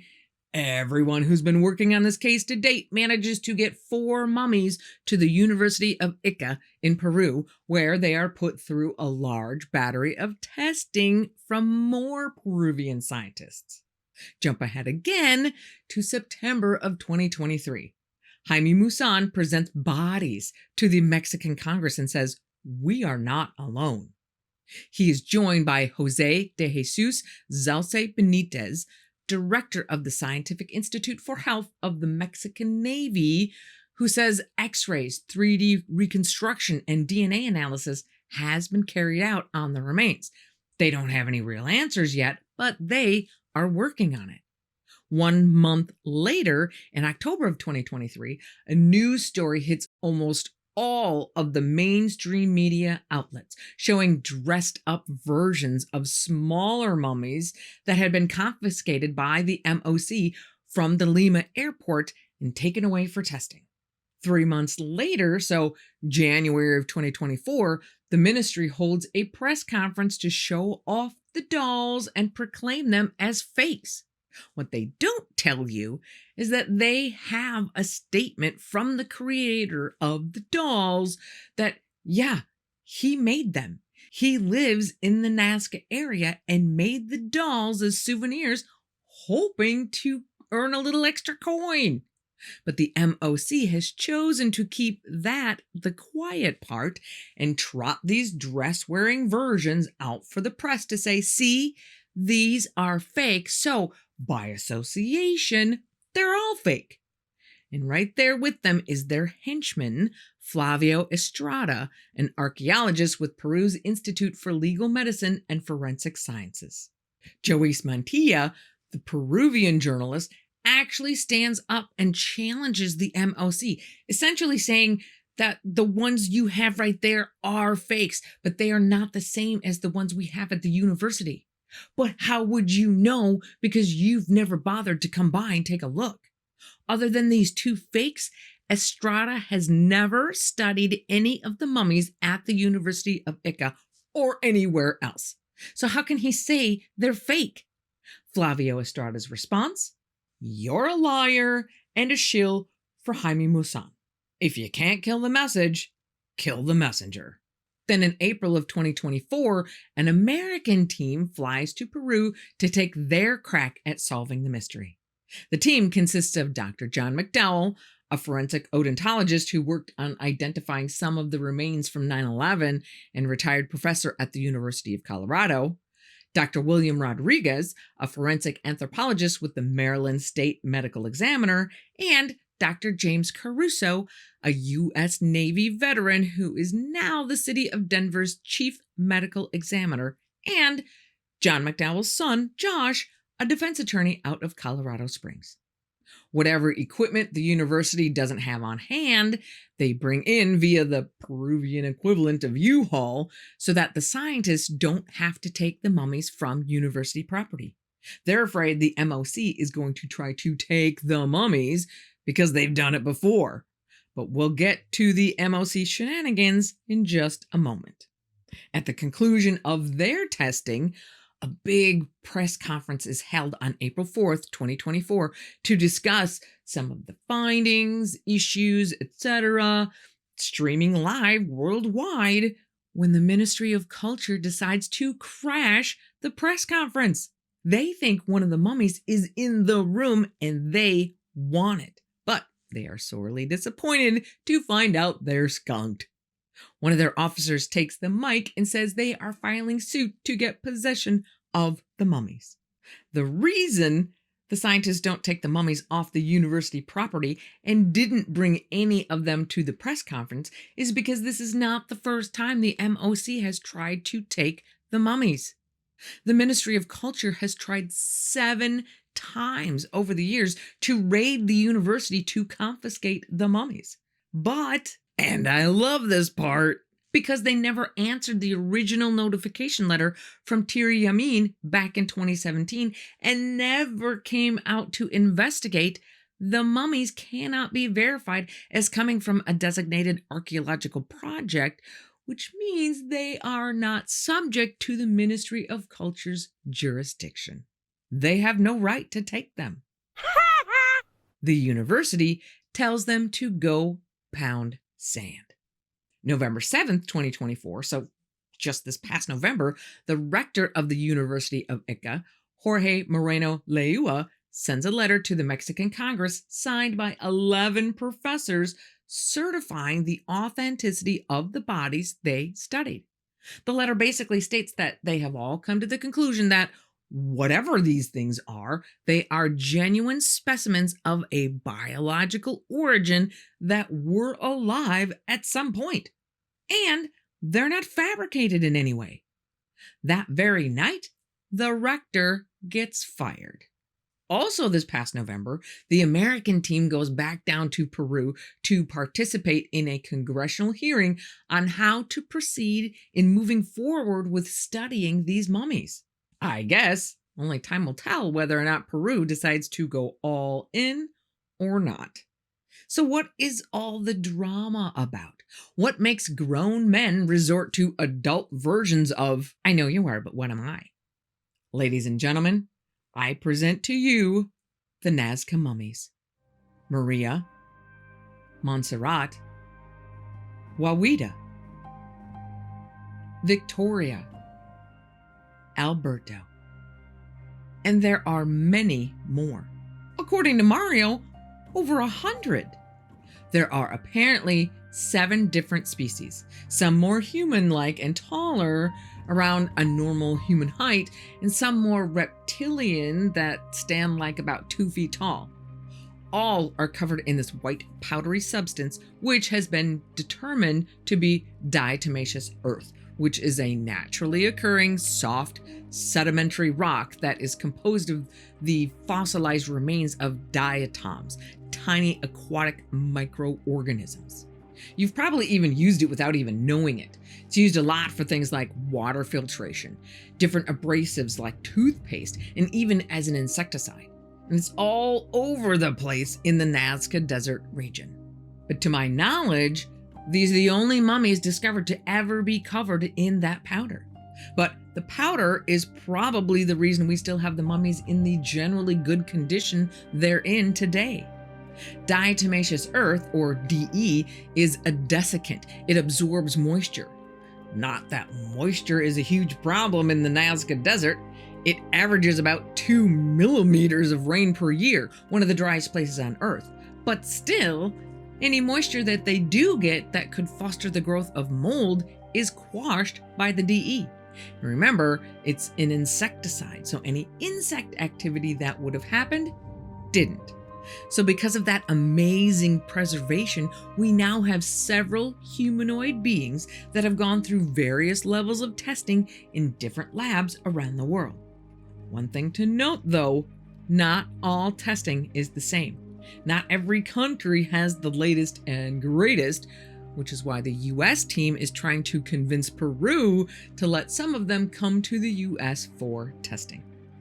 We can't cover all of them, so I'm going to talk about Maria, one of the full-size mummies, Josefina, one of the 2-foot versions, Wawida, an infant that looks to be the same species as Maria, and Montserrat, another female a little smaller than Maria.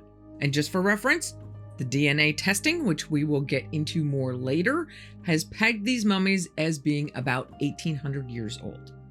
The most well-known, and the one with, I think, the most testing, is Maria. She's about 5.5 feet tall. Her bone structure is almost identical to ours, with a few exceptions. She has no real visible nose or ears, which is pretty common for mummies, but the inner structure of the ear is different than in humans. And her hands have 3 fingers with 4 phalanges. Phalanges are just the finger sections. Humans have only 3. By the looks of the scans, the joints between the bones are still intact. Her cranial cavity is 19% larger than a normal human's. While the practice of head wrapping was common in ancient Peru, that only changes the shape, not the capacity. Also, the thickness of the skull is much thicker than a human's. And her feet are interesting. Aside from the fact that she has only 3 toes on each foot, they have the same basic bones, but the actual structure is different. The way her foot is built, it would never step flat onto the ground. She would only be using her heel and toes and would have to lean forward while she walked to keep her balance. And poor Maria had a really bad back, maybe from having to lean forward all the time. She has 1 crushed vertebrae and arthritis all over. Wawida, which means baby in Quechua, the official language of Peru, Bolivia, and Ecuador, appears to be an infant of the same species as Maria. There isn't really a whole lot to say about Wawida that hasn't already been said about Maria, but we are going to hear more about Wawida a little later. So let's talk about Josefina. She is a specimen of the 2-foot variety, and these guys are different. Not only do the faces look different with raised brow ridge, their bodies are way different. Josefina's skeleton has something that no other vertebrate species on Earth has. Her spine is in the middle of her body, not against her back, which is the position of every spine in any other animal on the planet. And according to the scientists who examined her, they say that the space behind her spine at the top is part of her digestive system. Now, the lower part of the spine doesn't have any room behind it, and it kind of curves just a bit. Why? Well, that's the reason we call her Josefina and not Joseph. That curve is the same thing that our spines do when we're carrying a baby as a way to make room as the baby grows.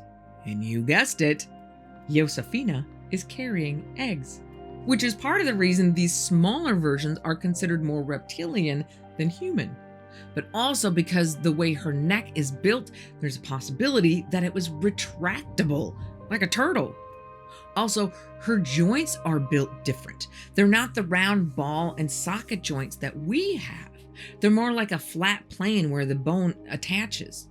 This would make it so all of her joints could only move forward and backward. She didn't have the radial range of motion that we do. Also, look at her head position. If the shape of her head is due to head wrapping, then the place where the spine connects to the head would remain in the same spot. But on Josefina, it's not. It's further back on the skull than usual.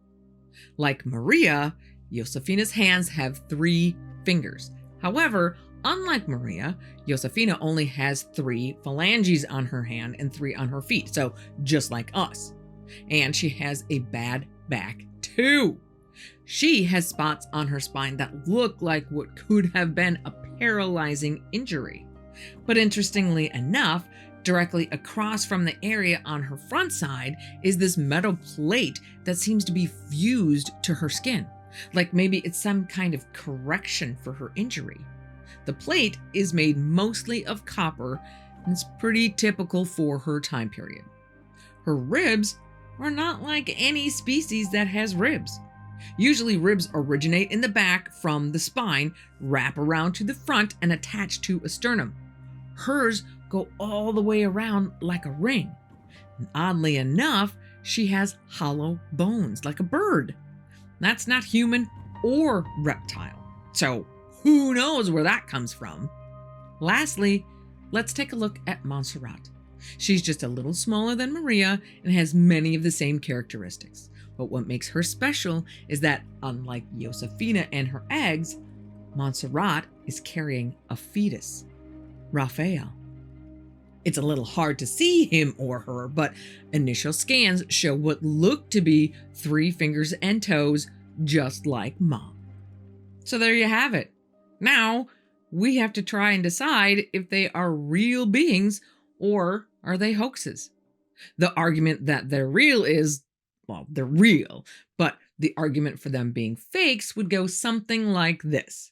The Huaquero Tomb Raiders. I just love saying that word. Huaqueros. Found some mummies, ripped off a couple of fingers and toes, added some extra bones to make the fingers and toes look not human, and covered their alterations with a plaster of diatomaceous earth to hide the evidence of tampering. Okay. Let's go piece by piece through the arguments. And as usual, there are far more rabbit holes to go down on this one than I have time to cover, so we're going to hit the ones that hit me. Starting on the outside, let's first talk about the DE, the diatomaceous earth. Seems to have undergone some process to make it more of a powder, which would make it not natural unless the ancient Peruvians ground it up themselves, which I guess is possible. But to make DE into a plaster that would harden to any degree, to make it into a kind of plaster that any hoaxer would need to keep the evidence of tampering with the body a secret, it needs to be mixed with a binder like lime, clay, or cement. But in numerous pictures, you can see the powder flaking off pretty readily. If the hoaxers are trying to cover up their misdeeds, they probably should have picked something better than DE. Fluoroscopy scans, which is like a 3D real-time X-ray, were conducted and showed no difference in bone density, which would most likely show up if the bones were borrowed from a different body or a different animal. But there are other more precise tests that can and should be done to know for sure. The Russian team found traces of a chemical called cadmium chloride on the surface of the bodies, which they say only became available in the mid-19th century as a preservative. They talk about how Peruvians from 1800 years ago could not have had this chemical, implying it has to be an advanced race. However, they never talk about whether or not it's possible that it could be something done just recently. Now, I can't really see a single thing that cadmium chloride is used for today in Peru that even comes close to archaeology in any way. So I can't even begin to speculate on how it would get there. But it's still certainly a possibility.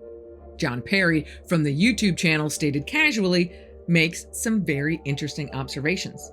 Not only does Maria's face look an awful lot like any other mummy from the Peruvian desert, which often lose their soft tissues like their nose and their ears, but it would not be that hard to remove the thumb and the pinky of each hand and sever the tissue between the remaining 3 fingers. You would get basically what Maria's hands look like. However, Maria has extra phalanges. But if you're an industrious forger trying to create something unique, maybe you add some extras on there from other mummies, like a macabre game of cooties. Scans of her fingers seem to show that the joint sleeves between the finger bones are still intact, something that the examiners say would be next to impossible to reconstruct. And x-rays of Maria's feet show a bone structure very similar to a human's, except that the calcaneus bone, or what we would call the heel. Maria's heel does not project backwards like a normal human's does. Orthopedists say this would mean she would not have been able to plant her foot flat on the ground and would have been walking mainly on her toes and heel, leaning slightly forward to keep her center of gravity. Now, if you have been following this subject at all, you may have heard a bit of a dust-up over the llama head theory. In short, many people think that the mummy heads are the brain casing section of a llama skull. In fact, a video called Show Me the Mummies from the Incredible History YouTube channel even shows footage of a llama skull that indeed looks a lot like the mummy faces. That just about sold me on it being a fake right there and then. But just to be thorough, I went to a 3D modeling website and looked up llama skull, and none of the 3 different models they had uploaded look anything like what I saw on that YouTube clip. I even tried alpaca skull just for fun, since they seem to be just smaller versions of the same thing, but that doesn't look right either. But I will admit that the llama skull theory has some merit. If you want to jump down that rabbit hole, there is a link to a research paper that talks about it in the list of sources in the description. This paper from 2021 looks specifically at Josefina's head, and they do a pretty good job of going through every part of the skull and seemingly being honest about where the llama head theory holds and where it doesn't. They even go so far as to comment in the conclusion section concerning the remains of the head of Josefina. They are biological in nature. At the available resolution of the CT scanning, no manipulation of Josefina's skull can be detected. But they still conclude in general that Josefina's head is the brain case of a llama. Just a little side dish of interesting. One of the authors of the paper, Jose de la Cruz Rios Lopez, a Mexican biologist, was one of the scientists to testify in front of the Peruvian government at their hearing in 2018 in favor of the mummies being real, unknown entities worthy of further study. Then 3 years later, comes out with this paper that says Josefina's head is a llama skull, and has since retracted that stance and has jumped back into the real entity camp. Wow! While we're on the subject of Josephine, let's talk about those eggs. In the X-ray, they're pretty hard to miss, bright white egg-shaped circles. But let's take a look at another reptile X-ray. Here's the X-ray of a turtle who is carrying eggs. Notice the difference between the 2 X-rays. Eggs are not solid in an X-ray. So I don't know what Josephine is carrying, but they don't look like eggs. Now that we're talking about babies, let's get back to Wawita. Here is where the major cracks start for me. The hoaxer theory's claim is that the 3-fingered hands are made by taking a real mummy, taking off the thumb and the pinky, and slicing between the fingers down to the wrist. When I started to look at the scans of Wawita, I can't help but notice the areas of both her hands and her feet that look like something has been torn away. Not to mention the picture that actually shows a row of 4 phalanges on her right hand when logically there should only be 3. Looking at these scans, it's pretty hard not to see where the thumbs and pinky fingers used to be. So let's look at some of the other issues while we're at it. Josephine seems to have some random bone just stuck right into her elbow. Maybe all those scientists are missing a few things. They spend a lot of time looking through each section and talking about how, like having eggs and surrounding abdominal tissue would be hard to fake. Same with the head. And I totally get that I may have missed a lecture or two, but telling me that it would be hard to fake an abdomen isn't helpful, because a forger's not going to reconstruct the thing from scratch. They're going to splice together things they already have on hand. But okay, let's get to the juicy part, the DNA. Samples were actually sent to a few different places. By the way, the-alien-project.com is like the official site for the real camp that has all the scans and x-rays and test results that you can go look at. So the website shows that Maria only shared about 30% of her DNA with humans. To put that into perspective, humans share 50% of our DNA with turnips. So 30% is pretty dang low. That number comes from the testing done at the lab in Mexico. However, the report generated about the samples that were sent to Canada states that the DNA is highly contaminated. In fact, according to them, every sample they tested contained both female and male DNA. Here's the best part. The lab can pretty confidently say that the samples taken from Maria from one of her vertebrae and from one of her left toes, that those two come from the same person. However, they cannot say with any certainty that the sample from the palm of her right hand belongs to the same person.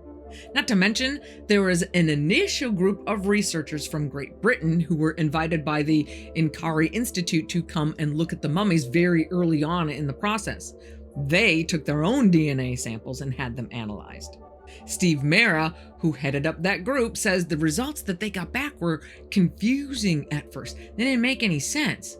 That is, until they figured out that the sample they had taken from one of Maria's phalanges had different DNA than that from the very next phalange. Both human, but 2 different humans. So needless to say, this whole thing is feeling more than a little sketch. Then start adding in more information, like the fact that nobody knows where these mummies came from.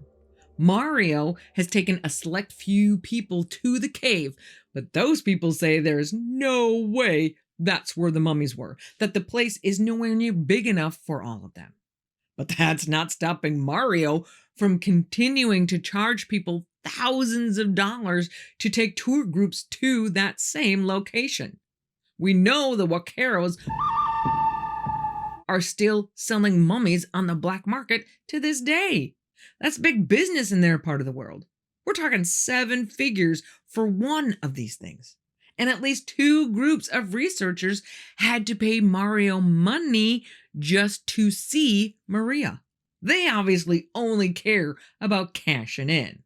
And given that it seems to be working, what's more likely? That these tomb raiders found some mummies and want to lend them to science to be studied for humanity?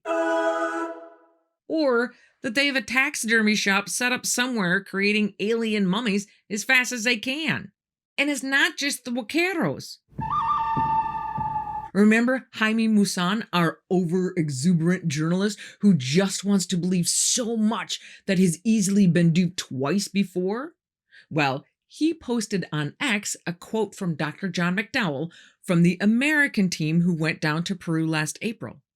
The post starts with the quote from Dr. McDowell, but then goes on to add the names of some of the mummies, including Victoria, who's one of the smaller 2-foot versions. So Jaime just lumped them all together, inferring that the quote from Dr. McDowell covers that whole list as being real. The problem is that the American team never looked at the smaller mummies. When the good doctor is asked about the inference made by Jaime and about the smaller mummies, he responds with, "It would be foolish to state that these bodies could represent individuals that could have been alive, let alone capable of walking, flying, or swimming. Please do not infer that we said otherwise." So Jaime doesn't look quite so innocent this time. Between him and the Huaqueros, I think there's plenty of shade to go around. Once you add in the laughable DNA results, the fact that Wawida and Josephine are almost certainly fakes, and if they're fakes, you have to assume that the others are fakes. All of that together leads me to believe they're fakes. I wanted so much to believe they are real, but this time, I just can't. But here's what I don't understand. Why would all of the other researchers risk their careers by signing off on this? Obviously, none of them are saying these are alien beings, just that there's enough smoke that it's worth looking for a fire. I gotta admit, the sheer number of academics involved in this project willing to testify before government committees to try to move the ball of scientific study further down the court makes me wonder if there really is something there.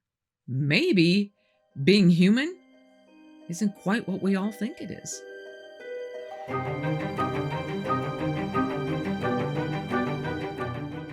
Ever since I was a kid, I've been reading stories of Bigfoot, Loch Ness Monster, UFO sightings, ghost encounters, and wondering, what if these stories are true? It's the passion to explore that question that made me start this channel. And I'm pretty sure it's the same question that drives you to watch it. But today, we're going to go beyond the eye shine in your backyard tree line. We're going to go beyond that shadow you thought you saw out of the corner of your eye. We're going to broaden our horizons and apply that same question, what if, to one of the biggest mysteries of all, the entire universe. Ever seen this guy? He probably looks familiar, and he should, because this guy has been carved into rocks all over the world. Arizona, Armenia, Guyana, Spain, the United Arab Emirates, and Italy.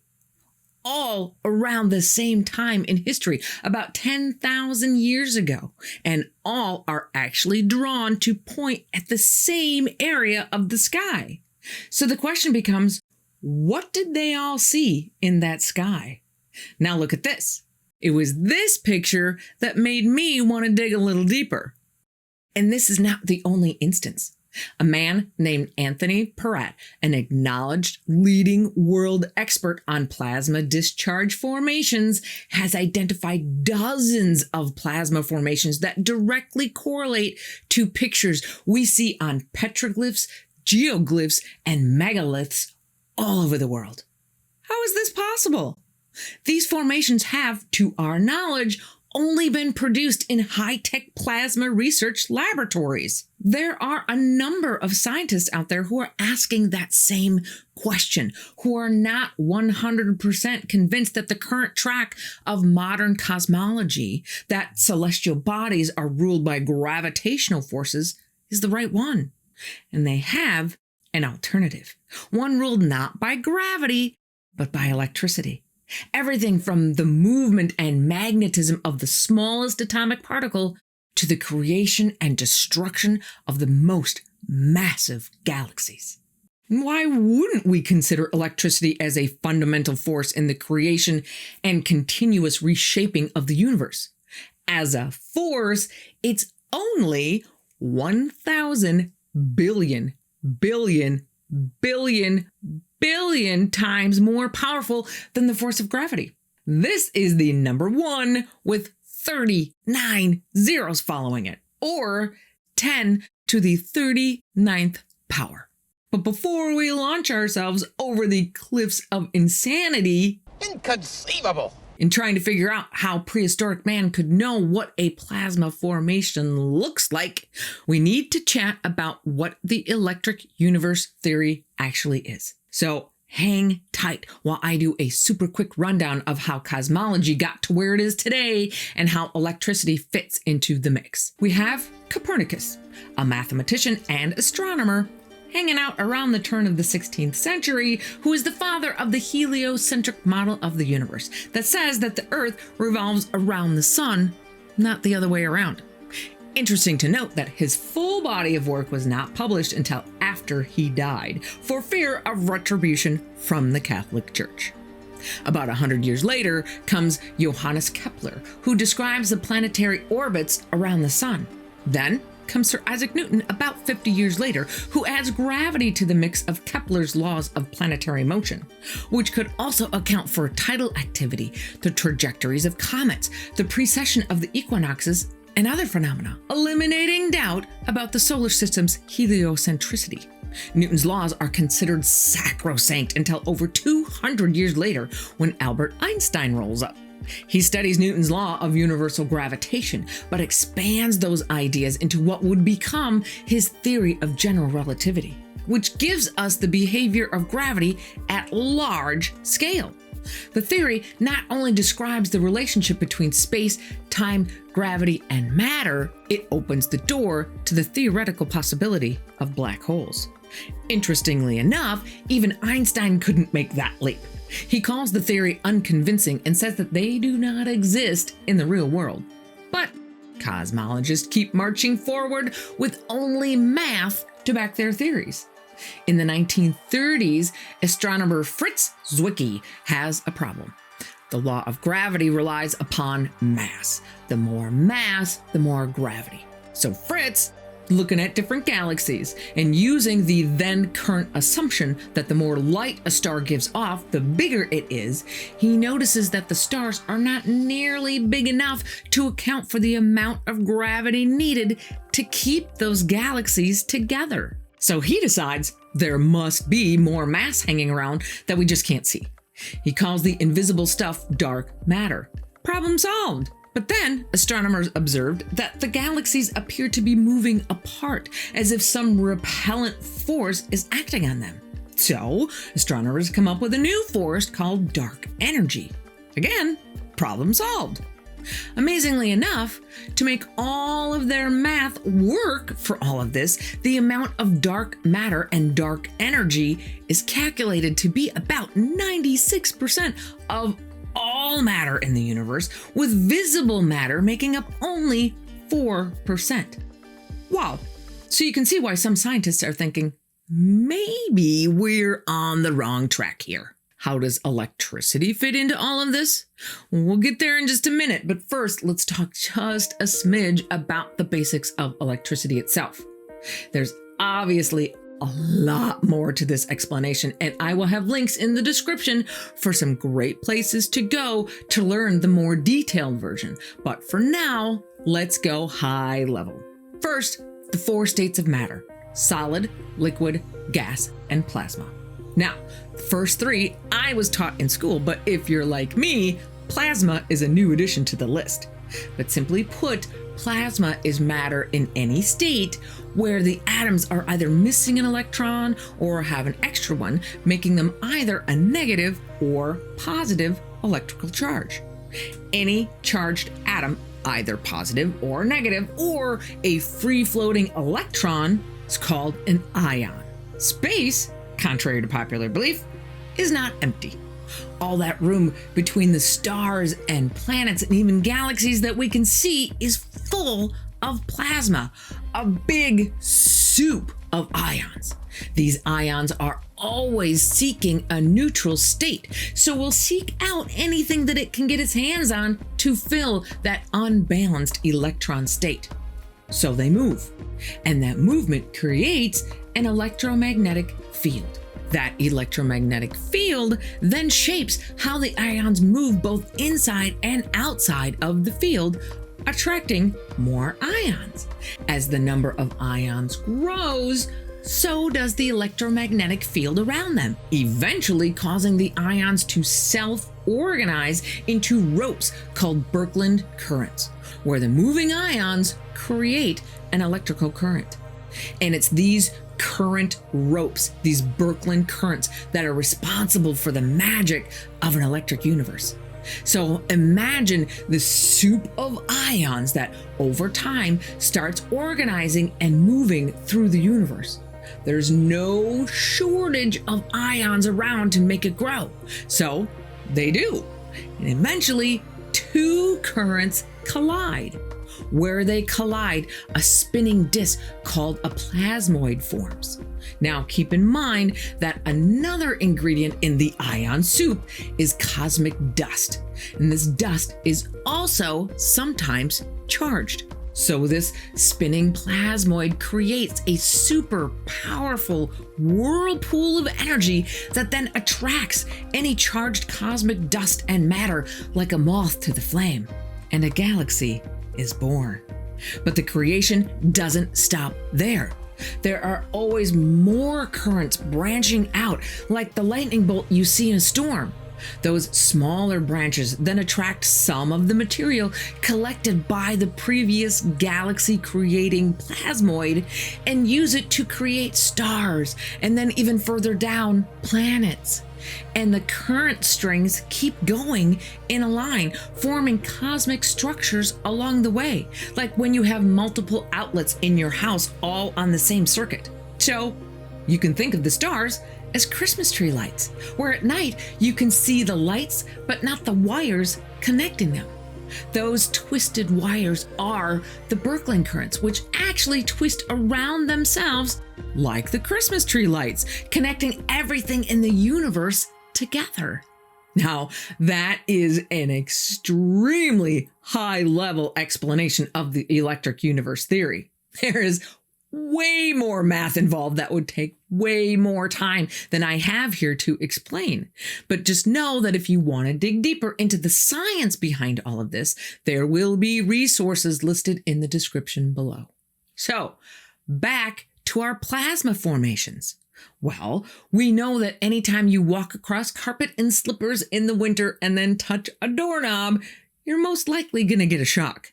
That's an electric interaction between you with one charge and the doorknob with a different charge. According to the electric universe, or EU theory, the same interaction takes place between celestial bodies carrying different charges. When they get close enough, you get quite a reaction. And on this much bigger scale, we can also see the effect on the surrounding plasma as well. If the scale is big enough, these plasma formations could be seen for thousands, if not millions of miles. And if the interacting bodies are big enough, i.e. trillions, maybe quadrillions of charged particles flowing between the two, this interaction could last for a long time. How long? Well, long enough for different civilizations to create entire mythologies that try to make sense of what they are seeing. Now, on first glance, the separate mythologies of ancient civilizations may seem to be different from one another, but they're not. Time and time again, the same themes can be found. They may look different, but at their core, they're the same. The most well-known example is the Great Flood story.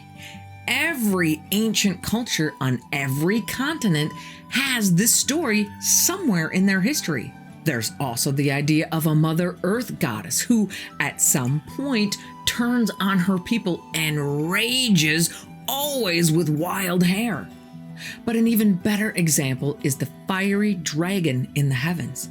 There is no earthly counterpart to this being. So how is it that separate civilizations come up with the same unearthly creature that has no basis in reality? More on him in a moment. If we look at the multitude of drawings left behind, everything from cave paintings to ancient Egyptian tomb writings to Greek art, we see lots of different symbols that appear in all of them. Things like the Great Wheel of Heaven, the lightning sword, the star in the crescent, the eye in the hand. What is clear is that these pictures and stories handed down to us from long ago are referencing what people witnessed in the heavens. They're never stories of events that happened on the ground, but in the sky. But the things they saw sure aren't there in the sky today. The stories of hellfire raining down from heaven, like is written about in many mythologies, is not something we've experienced. Yeah, lightning from a storm can be scary when you don't know what it is or when it will strike, but I wouldn't put that in the same category as a rain of hellfire. So, exactly what sky were they looking at? How did all of these different cultures document identical heavenly events that have no bearing on what we see today? What if their sky was different than ours? The interesting, and in my opinion, the most intriguing part is that the EU theory doesn't just offer an alternative explanation to how the universe works, but it also shows evidence that at some point in our history, the entire Earth bore witness to the awe-inspiring power of this universal force. What evidence, you ask? Well, remember this guy? This is not the only figure that can be recreated using plasma. Not even close. So, if we consider the idea that the skies of old had something electrical going on, we can start to make sense of many other aspects of the stories and pictures handed down to us. Using known plasma discharge patterns and behaviors, lots of unexplainable pieces start falling into place. Assuming that something electrically monumental was happening in their sky, what was it? Now, here, my friends, is where we get to what I think is the most mind-blowing aspect of this whole thing. According to the EU experts, want to know what was in their sky? Saturn. And not like we see Saturn today as practically just another star in the sky. Saturn as another sun. And not just another sun, but the first sun. How do we know this? They told us. Keep in mind that just because something doesn't exist today doesn't mean it never existed. Take the Twin Towers in New York City. If you go there today, there are only things there that tell you they existed. But we know they did because there's probably a million pictures of them, as well as written documentation to back up the photos. So we know they were once there. Same goes for the Buddhas of Bamiyan, 2 6th century statues carved into the side of a cliff in Afghanistan. The Taliban government declared that they were idols and ordered that they be destroyed. They were blown up in March of 2001. So they're gone now, but we still have pictures and even video to show why they are no longer there. The same goes for ancient civilizations. The medium of documentation is different since all they had to work with was drawings, but the documentation, esoteric as it may be, is still there if we care to look. And what does their documentation tell us? Well, the stories start at a time referred to as the Golden Age. For the Hindus, it was the perfect age. The Iranians called it the Age of the Brilliant Yima. The Chinese, the Age of Perfect Virtue. The Danish, Peace of Frodi. It was paradise, the Garden of Eden. It was a time of peace, stability, and prosperity. The earth was so abundant that men didn't have to work and lived very long, peaceful lives. A time when heaven was close to earth, with one dominant feature of their sky, the great wheel of the gods. This wheel is not what we know as the sun today. It didn't move across the sky. It was stationary, and it wasn't made of just one thing. It was made of 3 things together. The first was Saturn, what ancient civilizations saw as the first king, the one king before there were any kings on earth.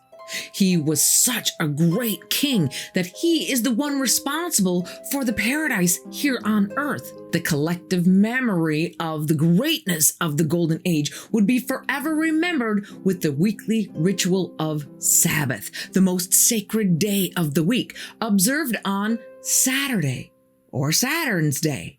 Second is the mother goddess Venus, for the Greeks, Aphrodite, for the Sumerians, Inanna.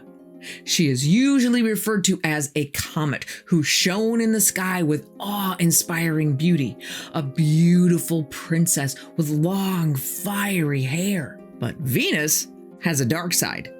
After she is known as the beautiful princess, she transforms into what the Babylonians called the witch star, her locks of beautiful flowing hair changing into wild, chaotic serpents. Finally, third, the warrior or hero god Mars, also known as Hercules, a coyote or raven to the Native Americans, or Horus to the Egyptians. All born to fight the chaos monster, the dragon I mentioned earlier. And there are countless pictures showing these three planets all in horizontal alignment where an arrow could pierce the hearts of the gathered powers. Enter a guy named Immanuel Velikovsky, a Russian-American psychoanalyst and writer who went back into ancient texts of mythology and proposed a mind-blowing theory. What if, during the mythical Golden Age, the Earth was a satellite of another planet, a gas giant, Saturn? Meaning we once, within the time span of human history, had an entirely different planetary arrangement. If we take the ancient historians at their word with their descriptions of what actually happened, a very different picture of early history emerges. But thankfully, we don't have to rely solely on their word. We have the pictures to back it up. Now, I'm pretty sure that what I'm about to lay out for you is going to blow the minds of some of you. It sure blew my mind. So remember that everything that I'm about to describe comes directly from historical records, ancient drawings and art, or both. So just ask yourself, what if?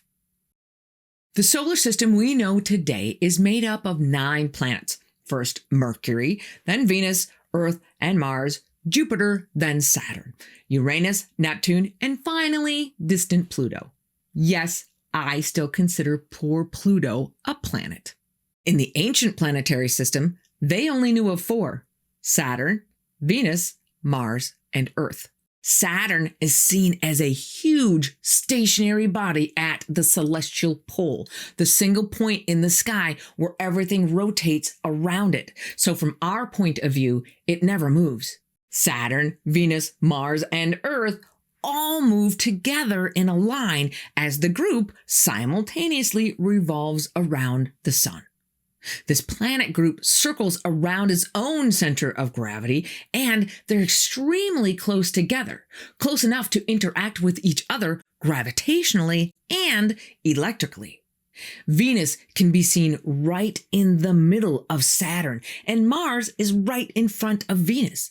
And they all appear as giants in the sky because all 4 planets are pretty close together, relatively speaking. Jupiter is there too, but it's behind Saturn, so you can't see it. The entire system is moving through a diffuse cloud of gas illuminated by our current sun. What that means for us is that there is no clear distinction of night and day, just an ever-present, never-changing, hazy dimness. At some point, gaseous material or dust stretches from Venus outward toward Saturn. At first, these radiating streams would appear as either a 3 or 4-pointed star-like pattern. Over time, the dust cloud we're floating through dissipates, and a more clearly defined cycle of night and day begins. And now we can also see a crescent of light on the edge of Saturn, created from the light from the sun. And as the Earth rotates on its axis, the crescent visually turns around the polar center. But things start to change. The somewhat stable streams coming from Venus towards Saturn start to multiply, signs of changes to the electrical connection between the two, as Mars starts to get pushed around by energy fluctuations known as resonance. And keep in mind, too, that the look of the electrical streams between Venus and Saturn would change depending on what part of the world you're looking at it from. This differential might change the interpretation by human eyes from a flower to a clamshell. As Mars's orbit starts to wobble and oscillate back and forth between us and Venus, it appears to come down from its central position as it moves closer to the Earth. It returns to its spot in the middle, then comes down even more, growing bigger to us here on Earth every time it does. When it visually drops below Venus, we can now see a contrail of material stretching between Mars and Venus. As it continues to descend and actually get closer to us, a contrail of gas and dust begins to make its way towards Earth. Venus and Mars both start moving side to side, the trail of gas, ice, and debris spiraling between the two planets. Eventually, the spiraling material gathers into a ring around Venus. As our whole little system moves through space, that appearance of the band changes dramatically. Mars continues bouncing up and down or getting closer and retreating, with trails of atmosphere and other material stretching closer toward the Earth with each descent. Eventually, Mars gets close enough that this material trail reaches the Earth with Armageddon-like effects. When the dust literally settles, we see Mars moving away again, but taking a stream of gas and dust with it, making it look like the apex of an illuminated column. The band encircling Venus gradually opens. The four streams of comet-like material start to radiate from Venus toward Saturn again, and the material stretching from Mars to Earth retreats. But the once unmoving configuration is no longer stable and collapses, with Saturn moving off, revealing Jupiter for the first time to the eyes watching from here on Earth. Surprise! Another huge planet! Not surprisingly, these celestial events are followed by a period of great confusion and upheaval. After all, we just witnessed the king of our skies disappear. And as Venus is moving around looking for her new place in the sky, the band and radiating material between her and Mars collapses, spiraling and scattering into whirling patterns. The linear configuration, now visually dominated by Jupiter, actually comes back for a while, but again falls apart, with all 5 planets, including Earth, moving into a new, more remote equilibrium. What an epic idea. And I know what you're thinking. No way, this is way too far out there to possibly be real. Show me some evidence. Obviously, we have no direct evidence of this series of events. None of us were there to witness it, and those that were didn't have the technology to record it. All we have is circumstantial hearsay. So far. But arguments have been won on circumstantial evidence. So what if I told you there's more? To find it, we just have to turn our attention back to Mars. For a long time, scientists thought Mars was a geologically dead rock with a worn-down surface.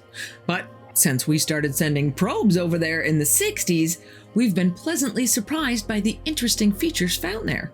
Now, geologists look at the many mountains and valleys and apply the same geological principles that apply to Earth, like the mountains must have been formed by volcanoes. But the formations we see there do not match our understanding of volcanoes. So either the geological rules are different on Mars, or they were built by a different force. Mars has a very famous and easily recognizable feature, Valles Marineris. Valles Marineris is a canyon system larger than any canyon on any planet or moon that stretches almost a fifth of the way around the entire planet, longer than the distance from New York to San Francisco. And if you're thinking that this is the result of erosion, think again. The entire valley is a depression that is missing 3 million cubic miles of material. Where did that go? There is no evidence of any water outflow pattern.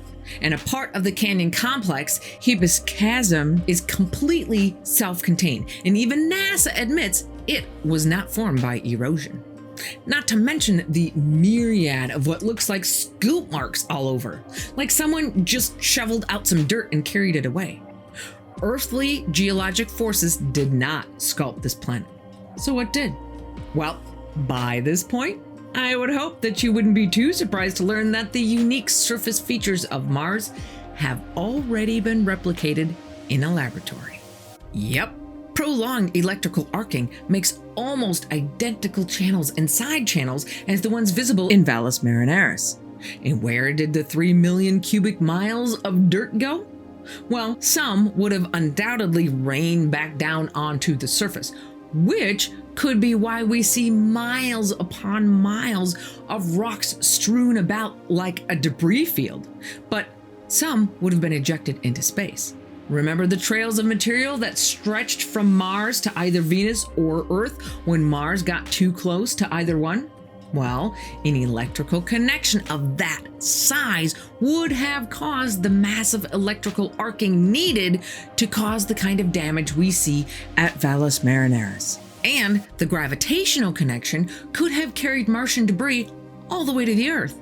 And we have the Martian rocks on Earth to show for it. Interestingly enough, almost all cultures refer to their hero warrior, their version of the Mars archetype, as having a scar. Some stories even as detailed to say the scar came from lightning.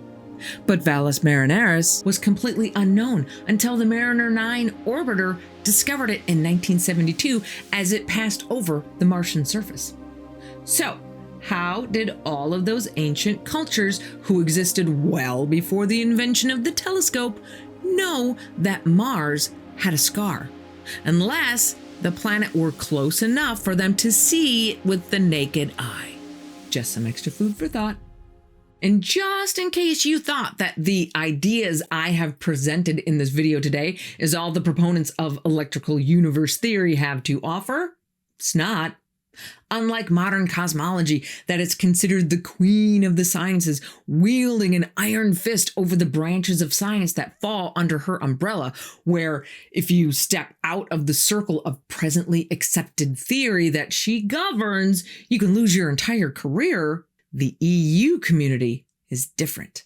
Back in the early 2000s, two gentlemen, David Talbot, an American mythologist and author, and Wal Thornhill, an Australian astronomer, physicist, electronics expert, author, and international lecturer, both of whom, by the way, were hooked on Velikovsky's work, came together and spearheaded a mission to bring the EU model of the universe to the world. The tip of that spearhead, founded in 2004, is the Thunderbolts Project. The Thunderbolts Project is the largest repository of information on all aspects of EU. The project is an extremely collaborative group of contributors, both past and present, from all areas of science, all coming together to add their knowledge to the growing body of information needed to begin a paradigm shift. Not necessarily to ditch the current standard model of cosmology, but to open up the lines of communication so that all ideas can be heard and studied on their merit. Since the founding and outreach of the Thunderbolts Project, David, Wal, and the third leg of the EU juggernaut tripod, Donald Scott, a retired professor of electrical engineering from the University of Massachusetts Amherst, have consulted on something called the Sapphire Project. The Sapphire Project's goal is to test the theories that the sun is an electrical body by building one in a lab. And just a little hint of their progress? None of their experiments so far have ruled it out.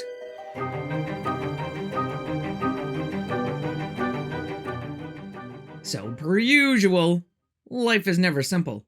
I started with a story about a cave system under Death Valley and ended up with a labyrinth of facts and legends that rival the cave system itself. So, let's start at the top, where most people might be familiar, and work our way deeper into this crazy rabbit hole. Death Valley, much like the present-day Sahara Desert region, used to be green and lush, with lakes and springs everywhere. Not so much anymore. Now it's considered the hottest place on Earth, with several hot weather records under its belt. It got its now infamous reputation during the 1840s when people were flooding into California looking for their personal pot of gold.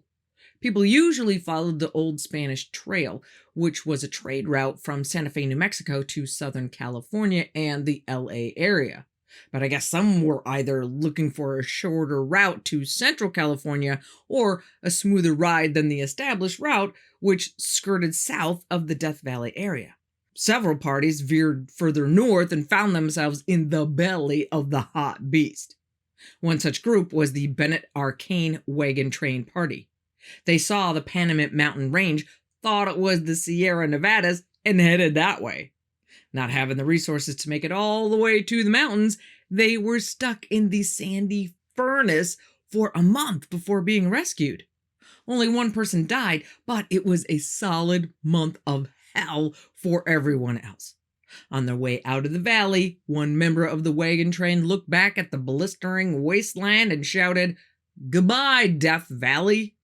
And the name just stuck.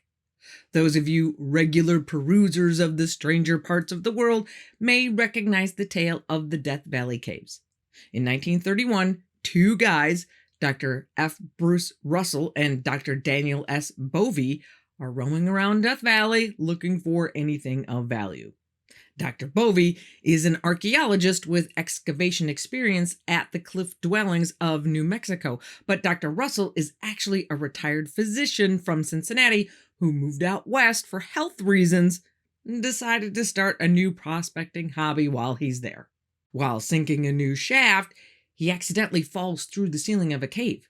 Once the dust clears and he gets his bearings back, Russell discovers that he's sitting in an underground maze of tunnels. Bovey joins him, and together they explore a network of passages stretching in all directions. After hours of wandering around in pure fascination, they follow this one particular tunnel and stumble upon the mummified remains of three giants standing 8 to 9 feet tall, which Bovey dated to around 80,000 years ago.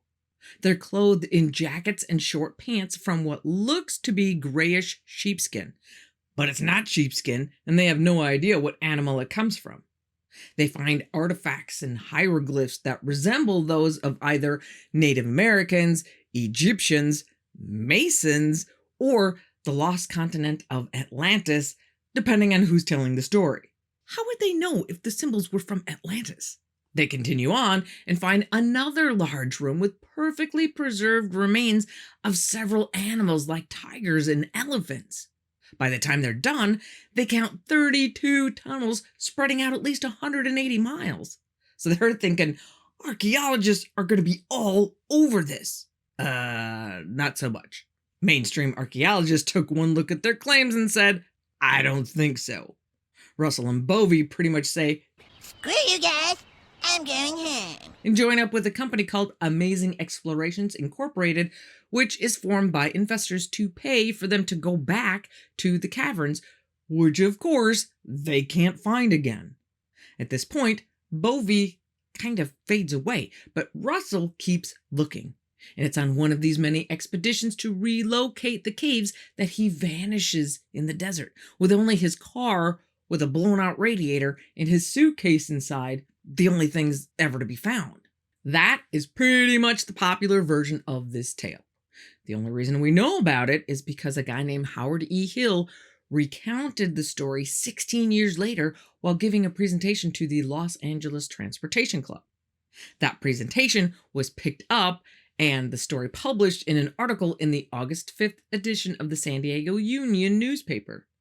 But interestingly enough, if you read that article, it says a whole lot more than the popular version of the story.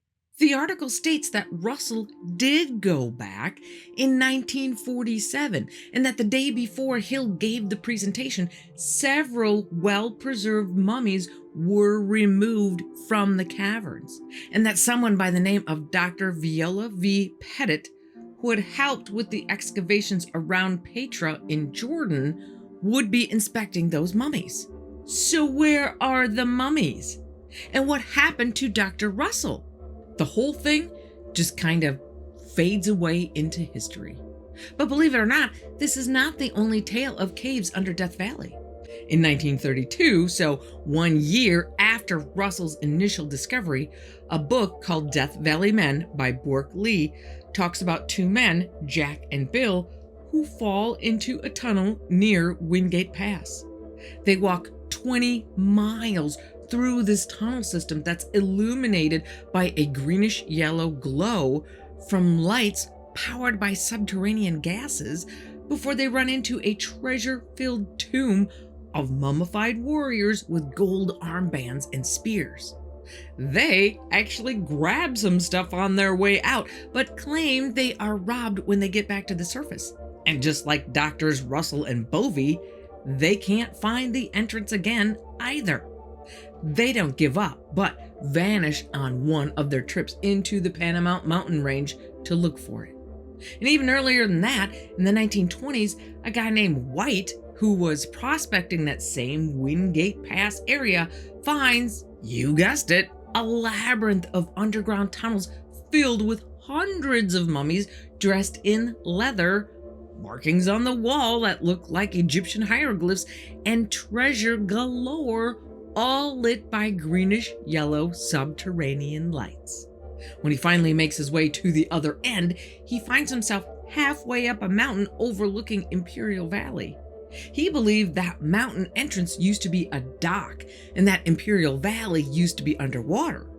In one version of the story, White goes home, gets his wife and another prospector named Fred Thomason, and goes back again, but there's no record of what happened to them. In another version, White makes a deal with the Smithsonian, who takes everything inside and seals the entrance. But a Paiute trapper named Tom Wilson hears White's tale and believes it with every fiber of his being. Tom's grandfather used to tell tales to his family of an underground city lit by greenish-yellow lights that was the home of a race of fair-skinned people who spoke an unknown language that wore leather clothing. That started an obsession in Tom to find that city that lasted until he died in the late 1960s. And what's a good story without a good conspiracy? That Wingate Pass area where most of these discoveries are said to have taken place was gobbled up by the government in 1942 as a part of the China Lake Naval Weapons Center and made off limits to the public. Why am I not surprised? But that is not yet the end of our tunnel adventures. Right in the same time frame, 1934, a man named G. Warren Schufelt, a geophysical mining engineer, got permission from the county of Los Angeles to dig a mine shaft into what was then called Fort Moore Hill. The landscape of the area has changed quite a bit since then, but it's somewhere around the current Fort Moore place between downtown LA and Dodger Stadium. He'd been working for months already with a device called a radio X-ray that he invented and had been using in other mining operations that can show him not only voids in the ground under him, but returns different signatures for different mineral deposits. Pretty handy for a mining engineer. So he'd been mapping out what he asserts was a maze of catacombs and rooms filled with gold. But he really doesn't understand what he's looking at until he's introduced to a Hopi Indian from Arizona named Little Chief Greenleaf, also known as L. Macklin, who tells him the Hopi legend of the lizard people. According to Little Chief Greenleaf, what Shufelt has found is one of 3 great underground cities dug by the lizard people after a great catastrophe 5,000 years ago, which they describe as a huge tongue of fire which came out of the southwest, destroying all life in its path, with the path being several hundred miles wide. The lizard people decided, we're not doing that again, and built these 3 underground cities using some chemical process to create the tunnels instead of shovels. The city has lower tunnels that drain into the ocean, whose tidal changes force fresh air into the upper tunnels, providing ventilation. These complexes are so big that they can house thousands of families in underground apartment buildings, feeding them all with some kind of herb-based imperishable food supply. Silent Breed is people! Making them self-sustaining for long periods of time. According to Shufelt, the tunnel system is shaped like a lizard, with the head located under Dodger Stadium and its tail somewhere under LA's Central Library, and a particularly large gold hall under the LA Times building, including 37 gold tablets measuring 4 feet by 14 inches wide each. Between a sheepskin map provided by some of Schufelt's colleagues, supposedly hinting to the location of Spanish gold treasure located in roughly the same place, and Schufelt's proof that he had found the same thing, the LA Board of Commissioners gave Shufelt the okay to dig, with the stipulation that if anything is found, LA County gets half. Over the next couple of months, Shufelt dug his shaft down 250 feet, far from the 1,000 feet he thought would be necessary, but large boulders and water table issues became a serious issue. Eventually, LA County said enough and revoked Schufelt's permit. And Shufelt and his radio X-ray machine were pretty much never heard from again. But if you're thinking this is the end of our story, try again. This is where it gets juicy. Let's start with the first ever tale of there being caves under Death Valley, the Paiute legend of Shinoav, also known as Ghostland or God's Land.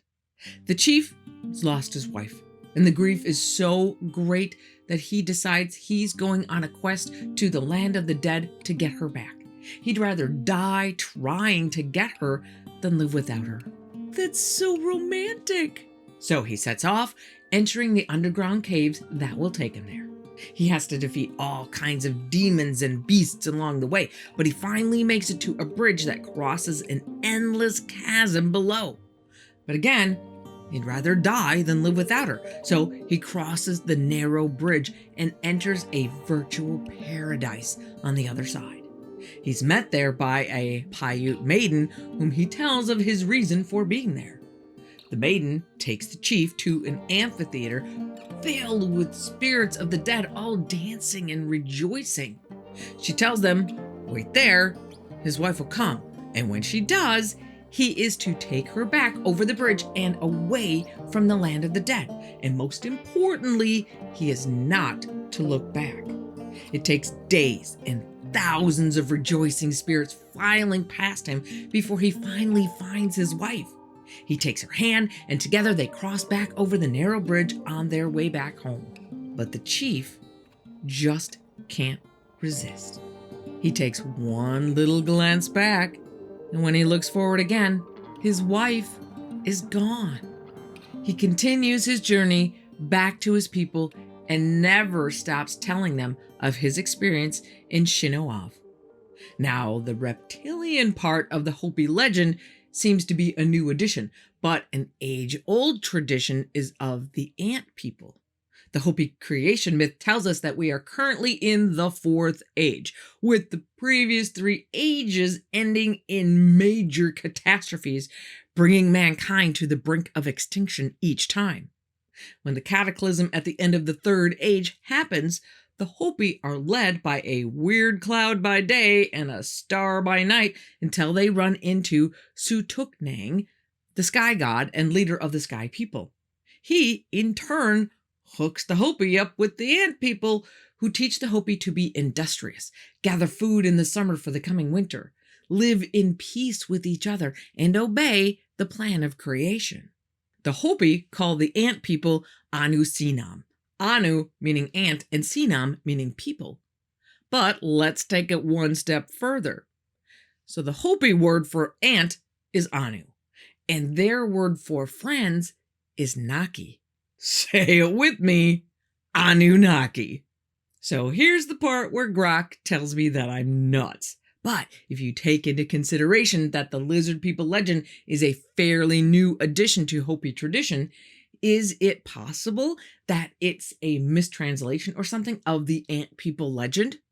I, for one, think that's fairly reasonable, since the actual legend of a race of people living in underground tunnels is exactly the same. So, is it that much of a stretch to go from lizard people to ant people, to what some people believe the Anunnaki actually are, what we know today as the gray aliens? And considering that in the Hopi legend, they are led to the ant friends, the Anunnaki, by the sky god, is it so far-fetched to think that maybe there's a link to the Sumerian sky people, the other Anunnaki? Mind officially blown.